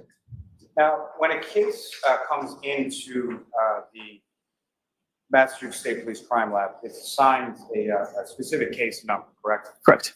And in this instance, I'm referring to a case number entitled 22-02184. Familiar with that case? I am. And you did tested a number of different items within that case, correct? Correct. Now, as far as the items are concerned, similar to how the items from a specific investigation or case are assigned a case number, are those different items assigned different item numbers as well? Yes, they are. And if there is something that is taken, swabbed, or cut, or something from a specific item, how is that labeled in relation to the item that it was taken from? So basically, let's say we have a parent item that's numbered 2-1. And then if we take a cutting of that item, it would be called, if it's the first cutting, it would be called 2-1.1. Now, in this case, sir, was a known standard process? Yes, it was. And can you explain to the jury sort of how that process occurs in regard to processing a known standard? Yeah, so the lab processing is the same, where it undergoes the same 4-step process. And a qualified analyst then looked at the DNA profile that was generated to make sure that it was a single source profile, meaning at each location that we looked at, there were only 1 or 2 peaks. And after that, it underwent the technical and administrative review process before it was closed out and ready for use for comparison. Do you know whose known DNA standard was processed in this case? Yes. And who was it? A known blood standard from John O'Keefe. Now, as far as your involvement in this case, what was your involvement? I performed the testing of the questioned items. And did you have occasion to perform DNA analysis on certain items submitted to your lab in connection with this case? Yes, I did. And let me ask you about some specific items. Were you asked to perform some analysis on a item labeled 3-1.1? Yes, I was. And if you know, what was that a sample from? Would I be able to refer to my notes? Thank you. So that was a sample from passenger side tail light. And with respect to that, there was a sample that was, or DNA profile that was generated from that swab from the tail light, correct? Correct. And what, if anything, were the findings or what kind of, what was the conclusion of the analysis of the profile from the swab taken from the tail light of the vehicle? The DNA profile was interpreted as a 3-person mixture, including male DNA. And to be more specific, when an item comes in, it's assigned an item number. There's also a description that's provided along with sort of where the item came from. Correct. And so specifically, item 3-1.1 is a sample from passenger side tail light, and it gives a specific Massachusetts registration plate of 3GC684, correct? Correct. And so from the analysis of the swab or profile that was obtained from the swab from the tail light, what, if anything, was that compared to? John O'Keefe, standard. For the sample from Mr. O'Keefe? Correct. And with regard to that, was that a comparative analysis that you conducted yourself? Yes. And what, if any, opinions or conclusions did you come from as far as the comparative analysis between the swab from the taillight from that vehicle and the profile from Mr. O'Keefe? Yeah. The DNA profile from this item is at least 510 non-million times more likely if it originated from John O'Keefe, and 2 unknown individuals. Then if it originated from 3 unknown, unrelated individuals, and this provides support for an inclusion. And now, sir, with reference to that item in that comparative analysis, you said 510 non-nillion times, is that correct? Correct. And non-nillion, just for clarification purposes, do you know how many zeros that is? It's a 1 followed by 27 zeros. And with regard to that item coming from, or the profile containing the comparative analysis consistent with the DNA profile of Mr. O'Keefe, there are also 2 unknown contributors, is that correct? Correct. Now, with regard to that, are you familiar with that item or the profile from that item being submitted along with some other samples to an outside vendor called Bodhi Technology? Correct. Now, with reference to another item contained within that, are you familiar with an item 3-6? Yes. And what is item 3-6? That is the root end of hair from exterior passenger side rear panel. Now, sir, as far as hair is concerned, try for the jury a little bit about sort of DNA and how that works between, well, let me ask you this. There's essentially, when it comes to a hair sample, there's typically going to be a root end and a shaft end, correct? Correct. And where from the DNA, as your lab is concerned, where is that, where are you able to sort of test from, or where would you be looking to extract a sample from in order to perform testing? Yes, so our testing for hairs, the DNA will be coming from any tissue that might be attached to the root end of the hair. And so you're looking for specifically sort of follicular tissue, is that correct? Tissues attached to the hair, yes. Now, as far as, you familiar with the terms sort of autosomal DNA versus mitochondrial DNA? Yes, I am. And can you explain for the jury briefly just sort of what your understanding is of each of those 2 terms and what, if any, differences there are between the 2? Yeah, so autosomal DNA is present in the nucleus of the cell. That is, we inherited that from 1 copy from our dad, 1 copy from our mom.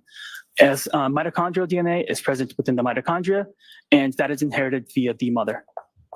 Now, your lab at the Massachusetts State Police Crime Laboratory, is the lab equipped, or does your lab do mitochondrial DNA testing?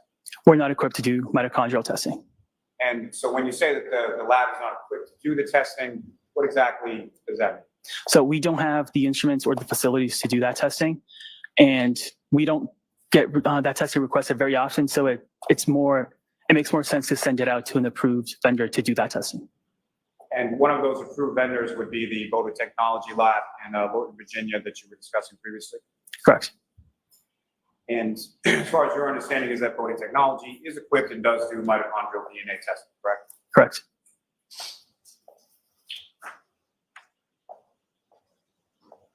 Now, with respect to your testing, you did some testing with regard to item 3-6 of the hair, is that correct? Correct. And can you explain to the jury sort of what that testing was and what, if any, opinions or conclusions you were able to draw from the testing that you were able to do in the lab? Yes, so that testing began the same way as the 4-step process. I extracted the hair and then went to quantitation. After quantitation, I determined that there was no human DNA detected. So then testing was halted at that step. And so what, if anything, was the results of that testing that you conducted with regard to that? That no human DNA was detected, so STR analysis was not performed. Now, that phraseology there, as far as no human DNA detected, what does that mean? So quantitation is looking specifically for human DNA, and we couldn't detect that with our instruments. It's not speaking to the hair itself. It's just that we could not detect any human DNA. That's not so much to say that there is no DNA on the hair, it's just that it is below the level of detection that you're qualified to report. Is that fair to say? You're correct.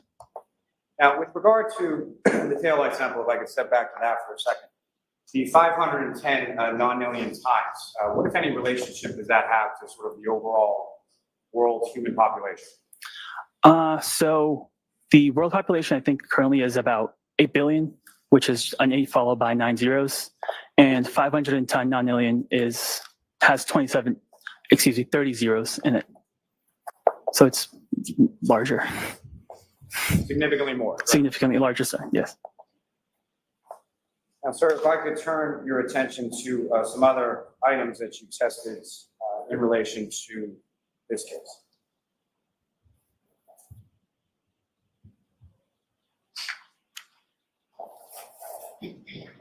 And just to be clear, sir, you conducted or issued about 6 different DNA reports in regard to the testing that you conducted in this case. Is that correct? Correct. So if I could direct your attention now to the 6 reported DNA testing report number 6. That involved an item called 3-3.1. Is that correct? Correct. And what is the description of that item? Wait, I'm sorry. Got the wrong report.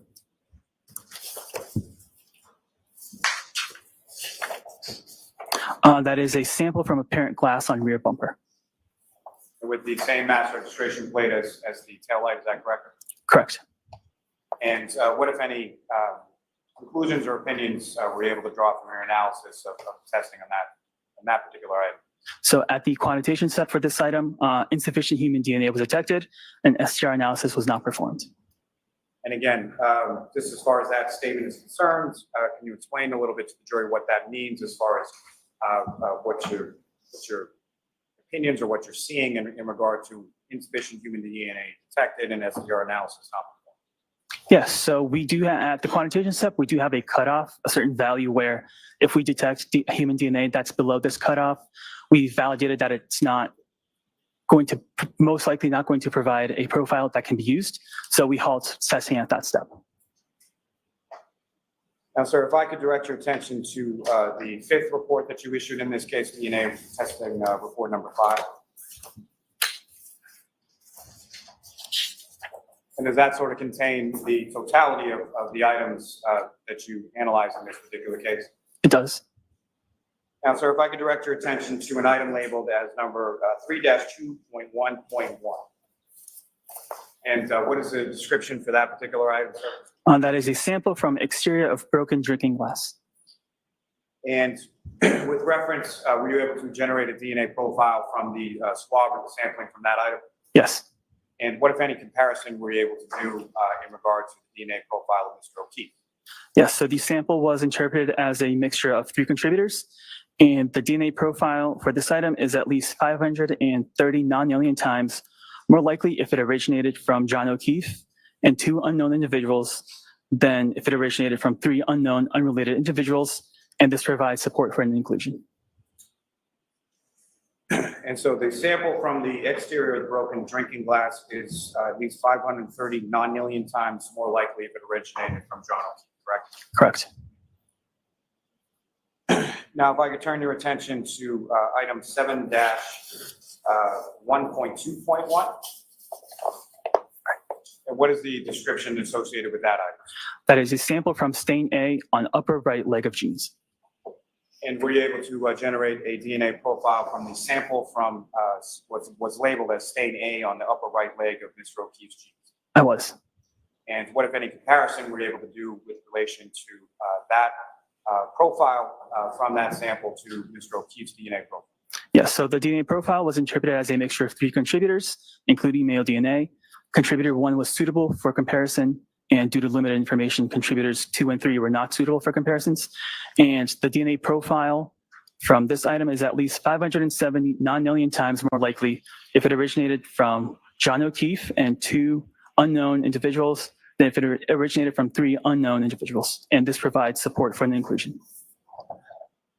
And so when you say, as far as due to limited information, contributors 2 and 3 are not suitable for comparison, what does that mean? So that just means that those contributors were very low and that any comparisons that would be done to them could not be reliable based on our protocols and validations. And so from your comparative analysis, you came to the opinion or conclusion that the sample from the upper right leg of Mr. O'Keefe's jeans was 570 non-alien times more likely than it originated from Mr. O'Keefe, correct? Could you rephrase that? With respect to your comparative analysis of the profile from the sample from stain A on the upper right leg of Mr. O'Keefe's jeans, your opinion is that it was at least 570 non-alien times more likely that it originated from John O'Keefe, correct? From then, sorry. What was your conclusion as it came to item 7-1.2.1? So the DNA profile from this item is at least 579 million times more likely if it originated from John O'Keefe and 2 unknown individuals than if it originated from 3 unknown, unrelated individuals, and this provides support for an inclusion. Sir, let me break from this for a second, and I just want to ask you a little bit about transfer DNA. Are you familiar with that term? Yes. And can you explain to the jury what you understand that term? So transfer DNA just means DNA that sort of transfers based on just some activity that can happen. Like if somebody touches a water bottle, they might transfer some DNA onto that water bottle. Now, from the fact that DNA is on something or on an item and it matches the profile from an individual, is there anything from that that you can opine or conclude as to how that DNA was deposited or when? No, I cannot. Now, with reference to factors that may cause a degradation of a DNA sample or a touch DNA sample that's left, what, if any, are some of the factors that may affect that as far as causing degradation of a sample or your causing an inability for you to be able to generate a DNA profile from another? Some factors include being exposed to heat for a prolonged time and ultraviolet rays from the sun, as well as just time. It might eventually lead to some degradation. Now, as far as items that are outside, because you indicated that being hot or warm temperatures might have some effect on it. What, if any, impact with cold temperatures? So we store our DNA extracts in a cold room. So cold temperatures could be very good to help preserve any DNA that's on there.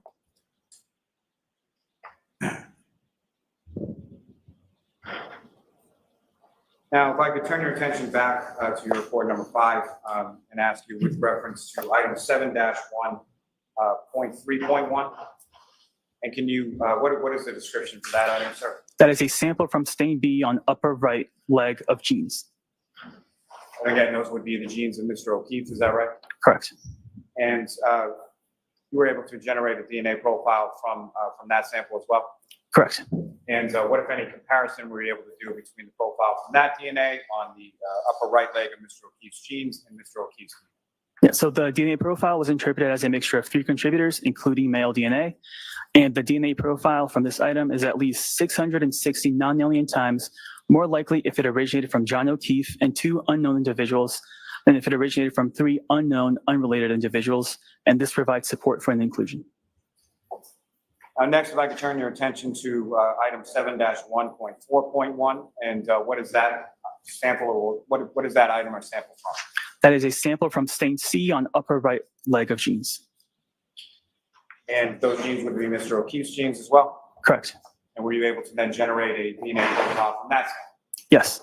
And what, if any, comparison or what, if any, conclusions or opinions did you draw from a comparative analysis of the DNA profile from that sample from the upper right leg of Mr. O'Keefe's genes and Mr. O'Keefe's DNA profile? So the DNA profile is a mixture of at least 2 contributors, including male DNA. Contributor 1 is suitable for comparison, and due to limited information, contributor 2 is not suitable for comparison. The DNA profile was interpreted as a mixture of 2 contributors, and the DNA profile of this item is at least 839 million times more likely if it originated from John O'Keefe and an unknown individual than if it originated from 2 unknown, unrelated individuals, and this provides support for an inclusion. Now, sir, if I could turn your attention to item 7-1.5.1, and what is where did that come from? That is sample from stain D on upper right leg of genes. And again, were you able to generate a DNA profile for that sample? Yes. And what, if anything, were your findings in relation to comparative analysis between that and that DNA profile from that sample? And profile was interpreted as a mixture of 3 contributors, including male DNA. And the DNA profile from this item is at least 679 million times more likely if it originated from John O'Keefe and 2 unknown individuals than if it originated from 3 unknown, unrelated individuals. And this provides support for an inclusion. Sir, if I could turn your attention to item 7-1.6.1. And what is the description for that item? That is sample from stain E on upper right leg of genes. And were you able to also generate a DNA profile from that sample? Yes. And did you then conduct a comparative analysis between the DNA profile from that sample and the DNA profile from Mr. O'Keefe? Yes. And what, if any, conclusions or opinions or findings did you have in regard to that comparative analysis? Yeah, so the DNA profile was interpreted as a mixture of two contributors, including male DNA. Contributor 1 is suitable for comparison, and due to limited information, contributor 2 is not suitable for comparison. The DNA profile from this item is at least 1 decillion times more likely if it originated from John O'Keefe and an unknown individual than if it originated from 2 unknown, unrelated individuals, and this provides support for an inclusion. Now, as far as that decillion, again, similar to the non-alien, how many zeros are we talking about? That's a 1 followed by 33 zeros. Now, if I could turn your attention to item 7-1.7.1. Familiar with that item, sir? Yes. And what is the description for that item? That is sample from unstained areas of exterior of genes. And were you able to generate a DNA profile from that sample? Yes. And similarly, were you able to then do a comparative analysis between the DNA profile from that sample and the DNA profile of Mr. O'Keefe? Yes. And what, if anything, were your findings in regard to that comparative analysis? Yep. The DNA profile was interpreted as a mixture of 4 contributors, including male DNA. The DNA profile from this item is at least 553 septillion times more likely if it originated from John O'Keefe and 3 unknown individuals than if it originated from 4 unknown, unrelated individuals. This provides support for an inclusion. And similarly, sir, with regard to that number, septillion, how many zeros is that? That is a 1 followed by 24 zeros. I'm going to ask some questions about a number of different items from 7-17. These are samples taken from an orange t-shirt as well as a gray long sleeve shirt. Is that correct? Correct. And if you could, essentially you did testing on those items as well as some fingernail clippings along with Mr. O'Keefe? Correct. Or samples from the fingernail clippings? Yes. Now, with regard to those items, swabbing taken from the stains from various areas of the orange t-shirt, and just in general, where were those areas on the t-shirt, the orange t-shirt to start with, that the swabbings were taken from? The top front left of orange shirt and front bottom right of the shirt as well, and just the back left shoulder of the orange shirt. Now, with regard to the gray long sleeve shirt, where are the areas on the shirt where those swabbings were taken? The right sleeve, the center front, the back left, the back right, and the back bottom of right. And were you able to generate DNA profiles from each of those items? I was. And were you then able to do a comparative analysis between the DNA profile from each of those items with relation to the DNA profile from Mr. O'Keefe? I was. And what, if any, conclusions were you able to draw from that comparative analysis? So the male DNA profile was interpreted as originating from a single contributor, and the DNA profile from these items is at least 490 octillion times more likely if it originated from John O'Keefe than if it originated from an unknown, unrelated individual. This provides support for an inclusion. As far as that number is concerned, octillion, how many zeros is in an octillion? That's a 1 followed by 27 zeros. And with regard to each of those items, from the orange t-shirt, the gray long sleeve t-shirt, and the fingernail clippings of, they were taken from both the right and left hands of Mr. O'Keefe, is that correct? Correct. So that 490 followed by 27 zeros, that would be from a single contributor, correct? Correct.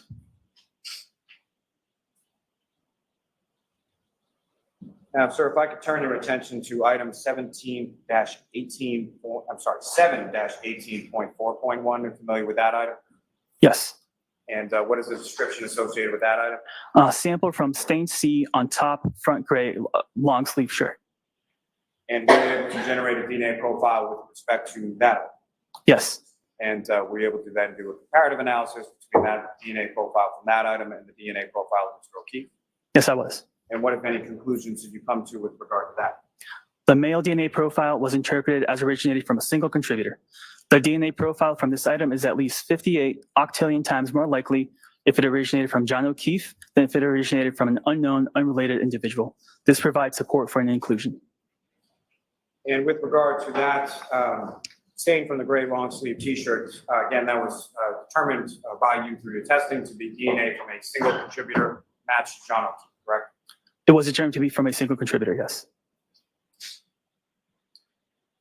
Now, sir, if I could turn your attention to item 7-18.14.1, you familiar with that item? Yes. And what is the description associated with that item, sir? A sample from stain L on back bottom right of gray long sleeve shirt. And were you able to generate a DNA profile from that, sample from that item as well? Yes, I was. Were you able to then do a comparative analysis between the sample and the profile from that sample versus the profile from Mr. O'Keefe? Yes, I was. And what, if anything, were your findings in relation to that? So the DNA profile was interpreted as a mixture of 2 contributors, including male DNA. The DNA profile from this item is at least 1 decillion times more likely if it originated from John O'Keefe and an unknown individual than if it originated from 2 unknown, unrelated individuals. This provides support for an inclusion.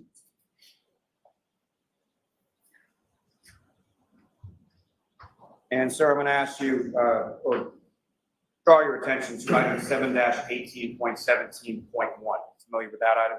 Yes. And what is the description associated with the sample from that item? Sample from unstained areas of exterior of gray long sleeve shirt. And were you able to also generate a DNA profile from that sample? Yes. And what, if any, were you able to then do a comparative analysis between the sample profile from that sample and the profile from Mr. O'Keefe? I was. And what, if any, conclusions did you come to with reference to that comparative? The DNA profile was interpreted as a mixture of 2 contributors, including male DNA. Contributor 1 is suitable for comparison, and due to limited information, contributor 2 is not suitable for comparison. The DNA profile from this item is at least 960 non-million times more likely if it originated from John O'Keefe and an unknown individual than if it originated from 2 unknown, unrelated individuals. This provides support for an inclusion. Sir, there are some other items from which you conducted testing, but were not able to generate a profile from, correct? Correct. And specifically, I'm going to ask about item 7-3.1. That's a sample from the right instep of Mr. O'Keefe's sneaker, is that correct? Could you repeat that number again, please? Sir, if I could direct your attention within your DNA report number 5, I'm talking about item number 9.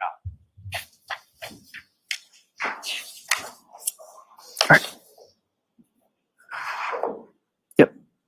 And so, sir, with reference to that, what, if any, is an indication as far as the mixture not being suitable for comparison due to the quality of the profile, correct? Correct. It was a mixture of at least 5 contributors. And so from that, as far as not suitable for comparison, can you explain to the jury what that means?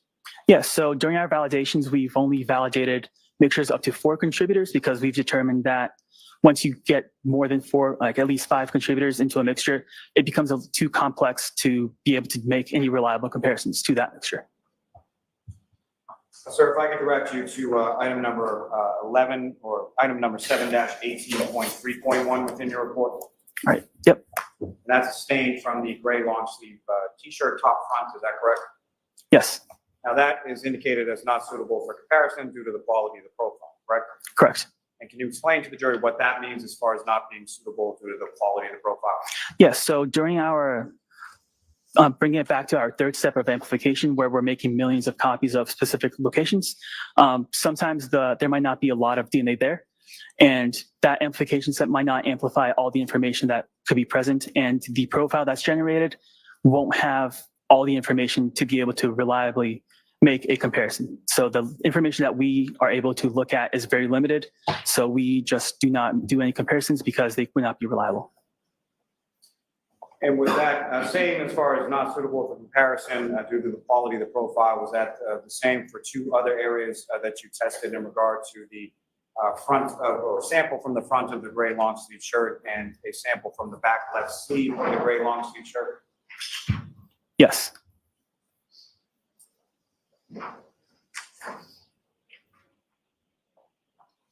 May I have a moment? Yes. Lally, can I have a moment to shut the fuck up and sit down? Lally, just sit the fuck down, man, please. I beg you, Lally, please, Lally. One thing today, please, Lally. Sit down. Sit down, Lally, please. I beg you. Please, please, please, please, please, please, Let me ask you please. just Oh, briefly, familiar with the term called SDR mix? Yes. And can you explain to the jury what that is and how that involved or how it's implicated within your testing. Yeah, so StarMix is a tool that we use to basically break down complex mixtures into its individual contributors and into like a way that it would best describe that mixture. And once it does that, it'll then do comparisons and calculate a likelihood ratio, which is a statistical weight to that comparison. And how does that relate to the testing that you did in this case? I use StarMix on all the samples that had comparisons done to them. Thanks.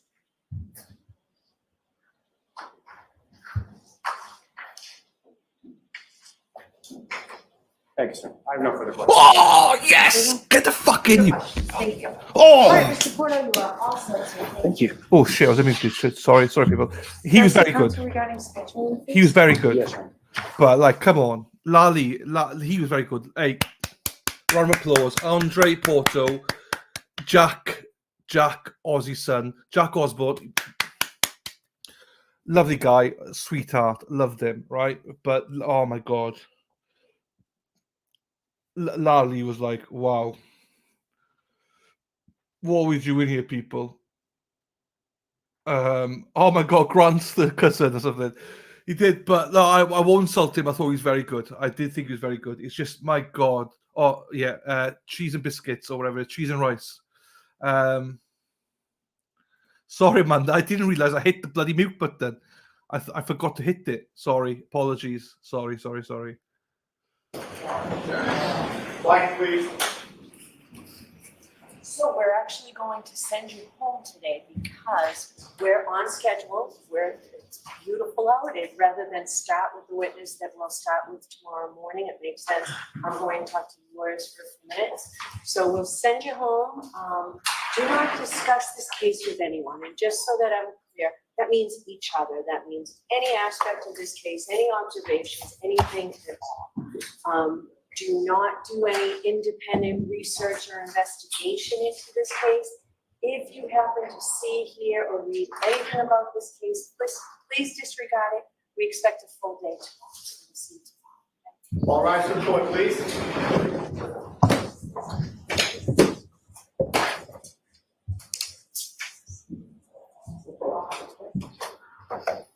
Follow me, please. The jury, follow me. Follow me and everything is all right.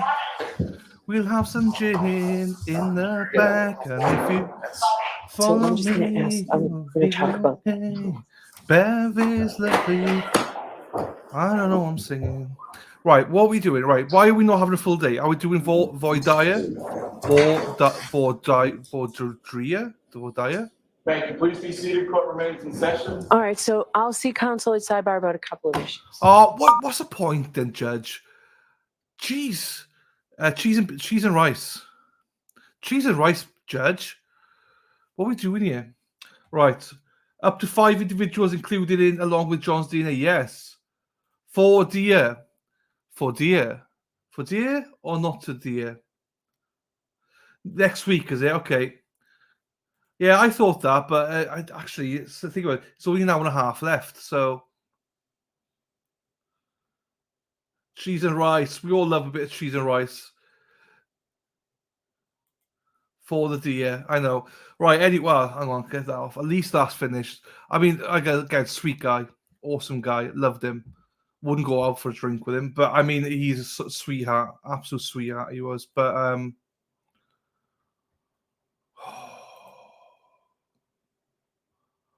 oh my days, I can't believe it. We're gonna finish for the day. Hopefully, we get some scheduling. I know, like treat them like they're nursery children or something. Right, I just hope that she tells us the schedule. Oh, here she comes, Erin Hack. Erin Hack, fair play. Erin Hack's been working hard on the small bus today. So 11 LEOs, 2 MEs, 1 firefighter, 2 Celebrate experts, 2 good SAM nurse, 1 mass crime lab nerd, 4 mass civilians, and 1 Lucky Lochran, the snowplow driver. Sing it to land. 11 LEOs, 2 MEs, 1 firefighter, 2 Celebrate experts, 2 good SAM nurses, 1 ME crime lab nerd, 4 MA civilians, 1 lucky snowplow driver, sing it the land. I got that one wrong. Lem Leos, 2 Emmys, 155, 2 celebrate experts. 2 Sam Goodnesses, 1 MA crime lab nerd, 4 MA civilians, and 1 lucky plow driver. Ba-da-ba-da-ba. I can't do it. I'm losing my voice now doing that. I'll have to practice it. I have to practice it. Oh, gee, I am losing my voice because of that now. Right then, what are we doing? Mimi loves it. Erin loves it. Cheese and rice. Here we go. 5 profiles, Vicky. I know. What's going on? Sarah Masson loves it. True Crime Kangaroo. Remember, go and subscribe to True Crime Kangaroo. Them guys, MSP. I don't think so. Oops, McCabe's, the Albus and Higgins. They're your 5 people. 5 golden profiles. Your voice is soothing me to see. Oh, and that was me being out of tune as well. I just lost my voice. I couldn't get the that one. I couldn't do it. Bow selector. Bow selector. Hey, Nira. Nikki C. Life is hard. Just amazing that the last one sealed it all for defense. I know. It's getting more and more dodgy, for the Commonwealth. With your Christmas emojis and that. Donna, I love Christmas. I love and adore Christmas. Christmas is my favorite part of the year. I just love it. I love Christmas music. I love everything about Christmas. I do. I absolutely truly do.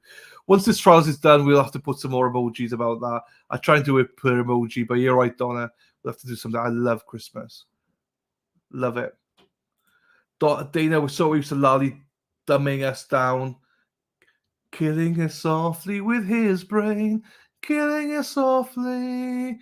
Lally, la la la la, la la la la, la la lolly, killing us softly with his brain, killing us softly. Can someone please explain cheese and rice instead of G cry? Do you know what makes sense? I keep saying, I don't think people don't mind me saying, I keep saying Jesus Christ in a blasphemy kind of way, and it's normal for me, but I know a lot of people get offended by it, and actually it's something I don't want to say anyway, so I'd rather change it to cheese and rice instead, which is simple enough for me. I just get that bad habit on my head. Thank you, Karen. Let's go, Karen. Do you remember the Jeremy Kyle version? I remember Jeremy Kyle. I don't remember which version it was, though. I don't actually know. No, next week, I believe, Raoul. We'll see, though. Hopefully, they give us an update.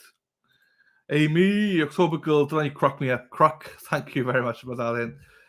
Need soothing voice right now about now. Thank you, Karen. I'm not sure what's soothing. The kid was great, but was absolutely... Oh, he was awesome. He was awesome. He is somebody that you want as a witness. He is truthful. He's got no games. He's just like, this is what it is. It's a 12.32 zeros. I'm like, what the fuck's that? But I trust him. Hey, Tiffany. Tiffany, how we doing, my darling? Miss Gold says, the lights, Chris. The lights. Love all things Christmas. Happy Donna, honestly, I love it. The only thing is I can't play Christmas tunes because I get stricken because that bothers me. I love Christmas, though. Loves it, I tell thee. Of course, let's travel Christmas in Wales, Don Thomas. There you go. Like a Christmas, Miss Gold says. So he can say it without saying the Lord's name in vain. There we are, Heather. Potty Mouth herself gets it. How does Heather Potty Mouth get it? I don't get it. Killing us softly. There we are. No worries, shop man. Instead of blasphemy. Yes, there we go. They've all got it. They all know I'm too slow as well. So, sugar, honey. Oh, here we are with your questions. Yes. Sugar, honey, iced tea instead of sugar, honey, iced tea instead of shoot. John O'Keefe's sister-in-law pees me off. She thinks it's a social event she's at. Yeah, I know. Some people have said that. Yeah. That courtroom looks small. It is small. You need to do a montage of your songs. It would be the best. I need to record all my songs, me singing. The problem is I start singing and then I make something up because I don't know the songs. Rebecca, hello, my darling. How are you? Citgo. Where's Citgo? Your sign. I've seen that sign. I don't know where it's from. Citgo. Is that song? Citgo. There you go. At least the judge mentioned to jury earlier this week. The plan it was, but I think they might have changed it to next week because she would have said that for tomorrow because she said there's a witness on the stand first thing in the morning. So I believe now it's going to be next week, which is more fair because to get all those in to testify this week would have been super hard. When he's a witness, if he gets called, I do wonder that. Yeah, I think it's going to be quite, positive for Karen because allegedly he loved Karen. So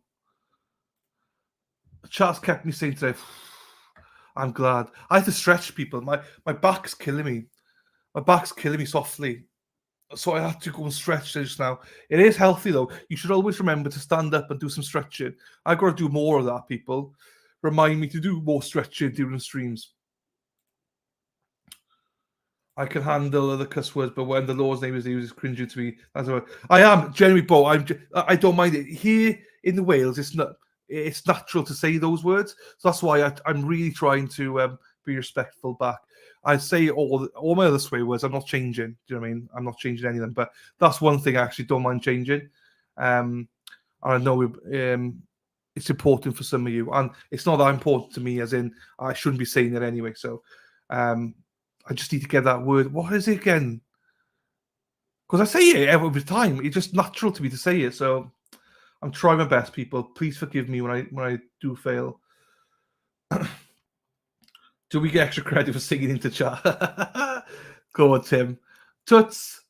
Is that blasphemy means? Oh, I'm nearly 41. I was 3 years old when I learned this. Well, that's what I say it is. Nearly 41. So you're 40. There you go, Heather. There you go. Sharon Joe about the hoop. Yesterday they were enormous on the red lipstick. Maybe after Proctor's testimony, Bev had change of heart with maybe as well, actually. There we go, James Bond. Everyone's here. I know the stuff without knowing the stuff. You need to record some carols before Christmas. I know, I should, shouldn't I? I do have to do it. I'm making about like the tune in Christmas, but the words and something else. We need a nope. We need him. Okay, we'll get a nope. Actually, so after a certain amount of members, we get a certain amount of emojis. So I think we've just been gifted some today. I mean, so thank you to everybody. So I think we've just opened. I can actually do another emoji. I think there is court tomorrow, Karen. We'll just wait to hear. Hang on, let's hear.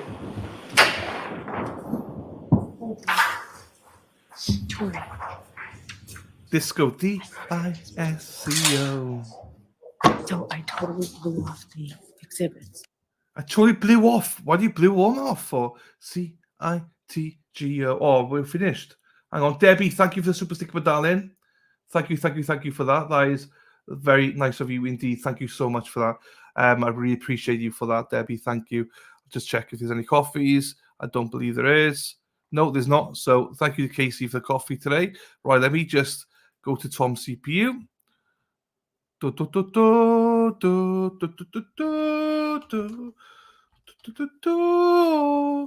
don't even like Star Wars and stuff like that, so I'm not sure why I'm singing that. Right, Tom is not quite live yet, but right, I will stop screen here and say 7:12:30 then. 7:12:30, 7:12:30, 7:12:30, 7:12:30, 7:12:30, 7:12:30. Come on, 7:12:30, 7:12:30. Court closes and Karen leaves. D-I-S-C-O. Right, let me put. Oh, mother. Right, hang on. This guy. That guy. You didn't hear that. It was Jesse again. Share screen. I'm not sure what Tom's doing. But this is his channel, so I know it looks like it's not, but it is his channel. Right. I need a sandwich. I need food. I've had my food. Thank you, Debbie. Ha ha. True crime kangaroo. That we go. Yeah, it is. That's why I need to do it more of it, Mia. I need to do more star jumps and stuff as well to get there. I need to get, but Heather's looking at my moobs. She's like, "What moobs? Jumping up and down." Right, cheese and rice. There we go. We'll get the cheese and rice flowing soon. Just DNA experts. They finished for the day. They finished for the day. Right. Let's go here. Same Scott. It's just not thought of. No, it's not. So the JC stuff is fine, you know. But I you know, I mean, I know if for other countries it's not. So if that's the only change I have to make, guys, I am absolutely fine with that. Doing it because I'm not that bothered about it. Rebecca, the light got stuck in traffic and took the Citgo sign out of the front windshield. Happy days, looks like great. What is Citgo? What is it? I don't even know what it is. Never heard of it before. The miracle of cheese and rice. 8 DNA times 3. It's going to be muggy and humid day tomorrow. Is that why they don't have court tomorrow? No, it's court tomorrow. It's court tomorrow. Yeah, it's court tomorrow. Yes.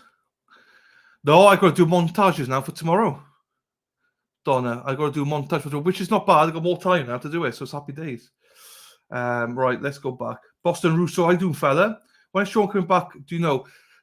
Maybe some point next week. Maybe I don't know. Oh, hang on. I don't know, Boston Russo. I don't know. All right, Tom, what have you done now? Why have you done that, Tom? Here we go.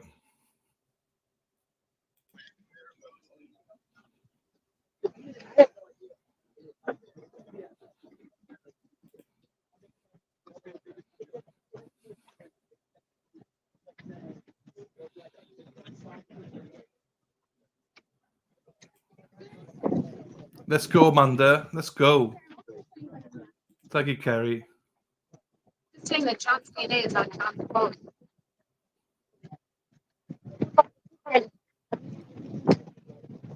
I haven't. I'll do whatever is required. It's up to the attorney. Really well, really well. It's a relief. All the hard work was done, everything was uncovered. It's all finally coming to light. Whatever the lawyers say I need to do, I'll do, and I'm willing to go either way.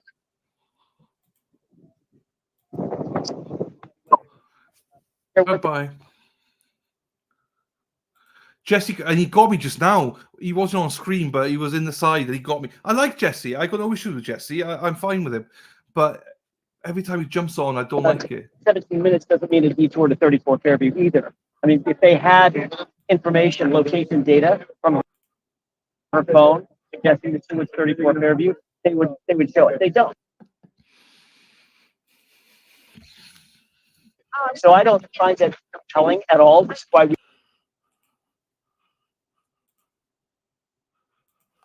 Thank you, Laurie. Yeah. Oh, they can. Well, I would use a different word than suggestive. Completely speculative. I think it's speculative to suggest that she went any place other than where she said she went on the phone with the person she was on the phone with. Good night, Lily. Thanks for coming on today. See you later. McCabe the entire time. So that's why, you know, and their analysis of the cell phone tower stuff sort of fell flat because their expert isn't quite the expert that he thought he was. He didn't even get the basic RTT analysis correct. They should stop. So she stopped between the temple and McCabe's residence. She stopped along the way. I don't know. I don't know if she stopped, if she slowed down, if she got lost, if she took a wrong turn somewhere. But it's of no consequence because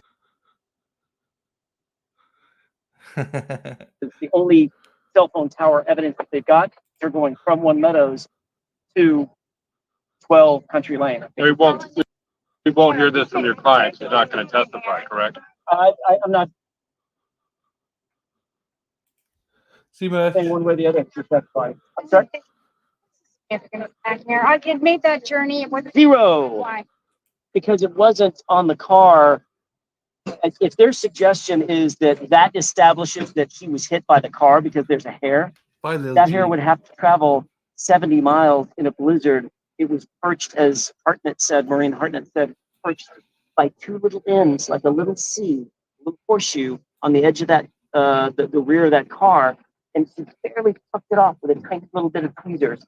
And that hair was supposed to have, according to the Commonwealth, made it on a 70-mile journey in high winds and sleet and snow and wind and blizzard conditions. It's ridiculous. Frozen? Do you think it was planted?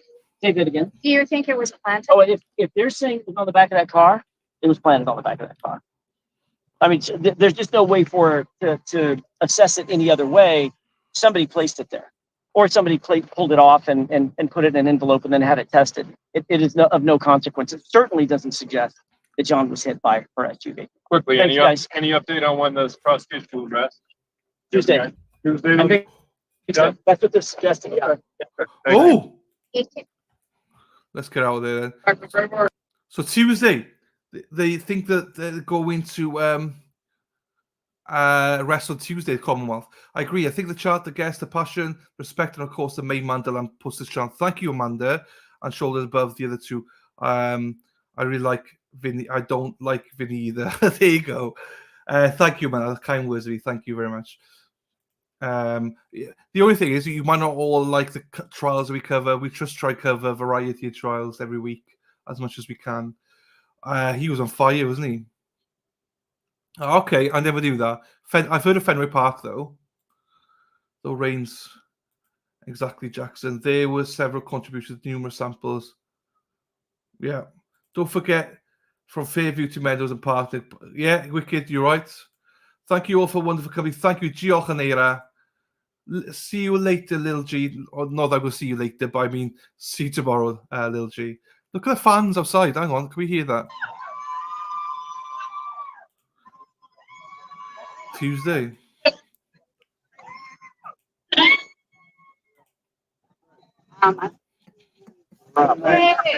Right, so that means...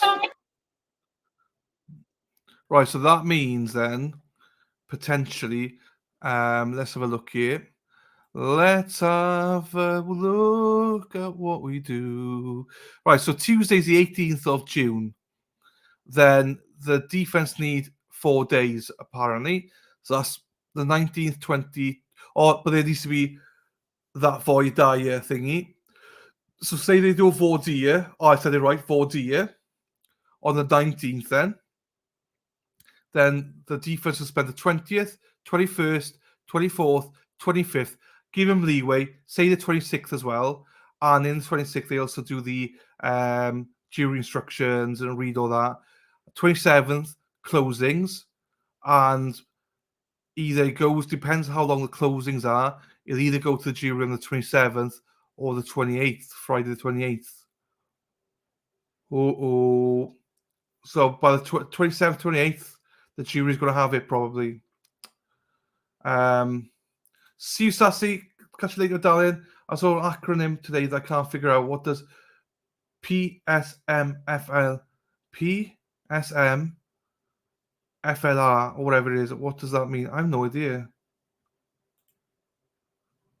There you go. Wave to everyone in Discord. There you go, Vicky. Such fantastic boost for Karen with all local support. Yes. Thank you, Sea-Dog. What do you do with a drunken sailor? Sea-Dog, that's what you do. Waves back. Hey. Beautifully inappropriate, medallion.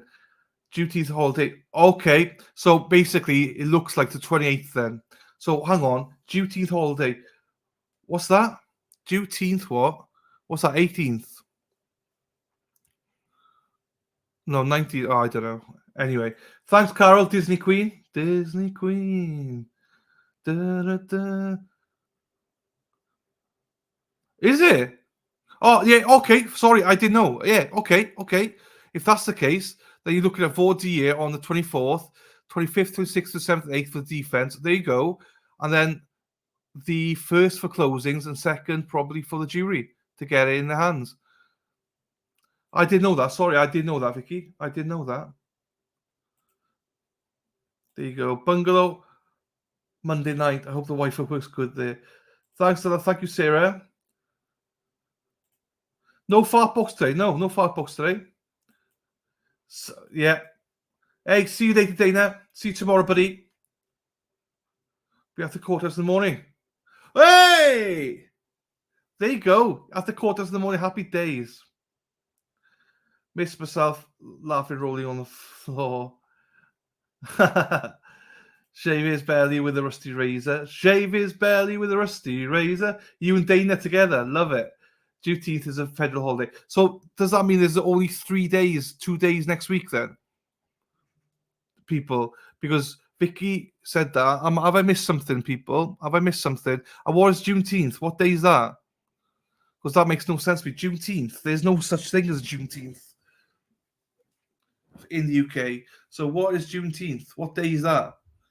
And is it 17th and 18th and then no court? Or what's going on? Oh, anyway, it doesn't matter. It doesn't matter, people. If you don't know, it's fine. What did you find out? I don't know. June 19th. Happy days. Thank you, people. Thank you, people. Thank you. Hey, see you tomorrow, Dennis. Hey, also, everyone, go to Resistance Silent tonight. Watch Dennis and his lovely wife, Brenda, on there tonight, people. Good luck tonight, Dennis. I can't wait to watch you in the morning, buddy. Loyalist Day, Juneteenth, instead of calling it June 19th. Okay. Yeah, we don't have that, you see. We don't have that. So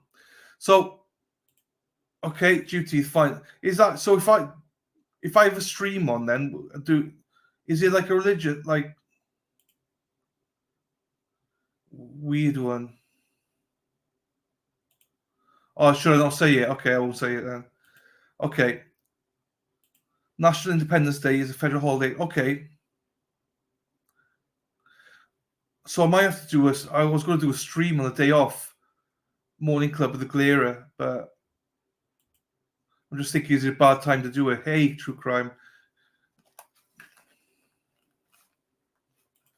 Yeah, I don't know. Well, every country's different, I suppose. So, yeah, I'd never heard of it. There you go. Watch Dennis Sweeney tonight with Dana, Tracy, and Paul. Right, well, hopefully we know a bit more tomorrow. You're good, Dilly. UK doesn't have it, I guess, but you can still stream. Oh, okay, I can still stream. So it's not disrespectful for me to stream then. Not disrespectful.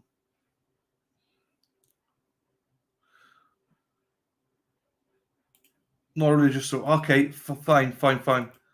Thank you, Lucy. Silverado, hello to you, my darling. I'm so glad you joined the group. I think thank TB for introducing me to him and for telling the world about. Thank you for joining us, Lucy. You said the same yesterday. I appreciate you coming in. Where are you from, by the way, Lucy? I know you might be going, but where are you from? Are you from the UK or are you from the US? Just wondering before you go. Or if not, tell me tomorrow. It has to be with the burning down the Black Wall Street. Okay, fine. Okay. No, I don't. Ending the slavery. Fine. Thank you, everyone. New holiday.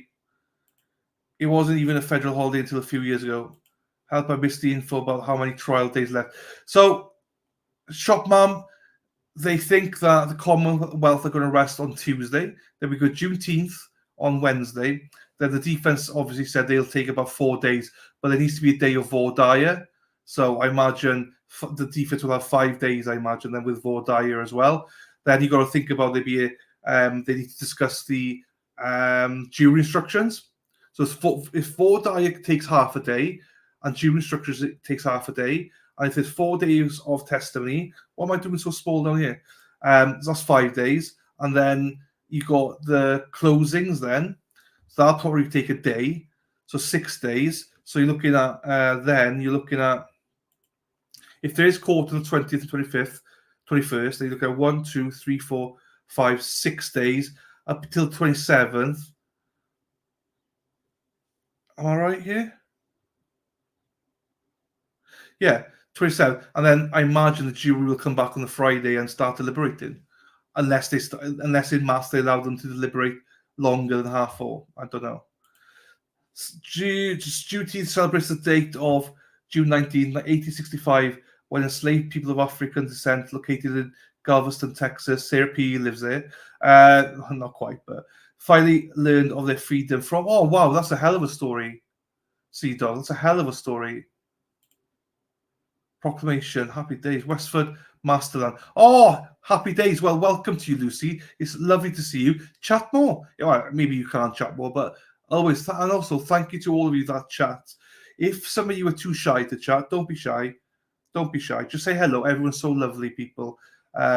Please join in. Thank you, Rebecca. Fine.